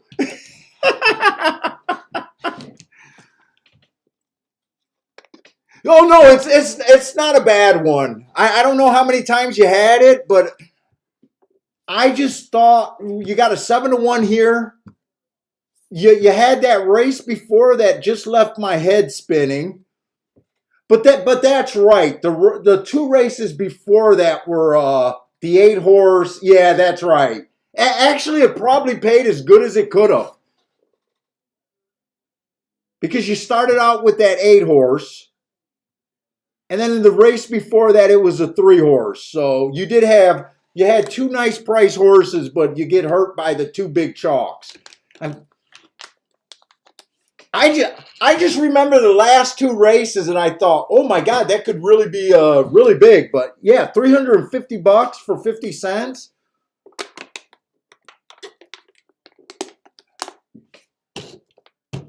Tell me what this double pay or this exacta pay. Okay, for $43, backdoored it. I hit it for $5. So what is that? Like a little over $200, something like that. 40 times 5 with a little bit of breakage.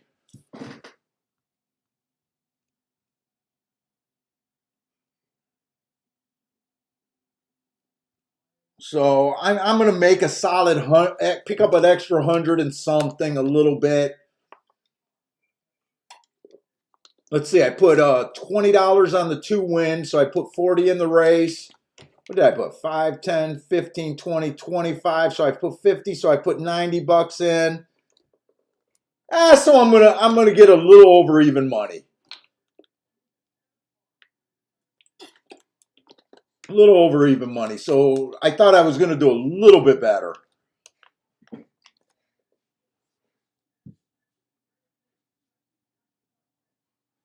But yeah, I'm actually I do like going out on a high note, even though that wasn't as big as a hit as I thought it could have been. Right now I'm feeling a little chicken shit that I didn't do it for at least 10 bucks, but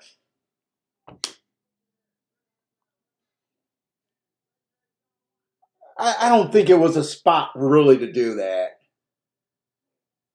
I don't think it was a real spot to do that.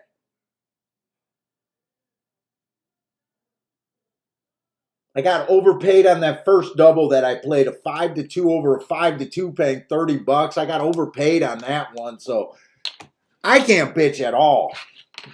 But anyways, guys, thanks a lot. I'm glad a lot of you guys hit that last race. It was kind of a slow day today, but actually not a terrible day. But anyways, guys, thanks a lot for hanging out with me. If you guys are playing Sam Houston, Turfway Park, or any other track tonight, good luck.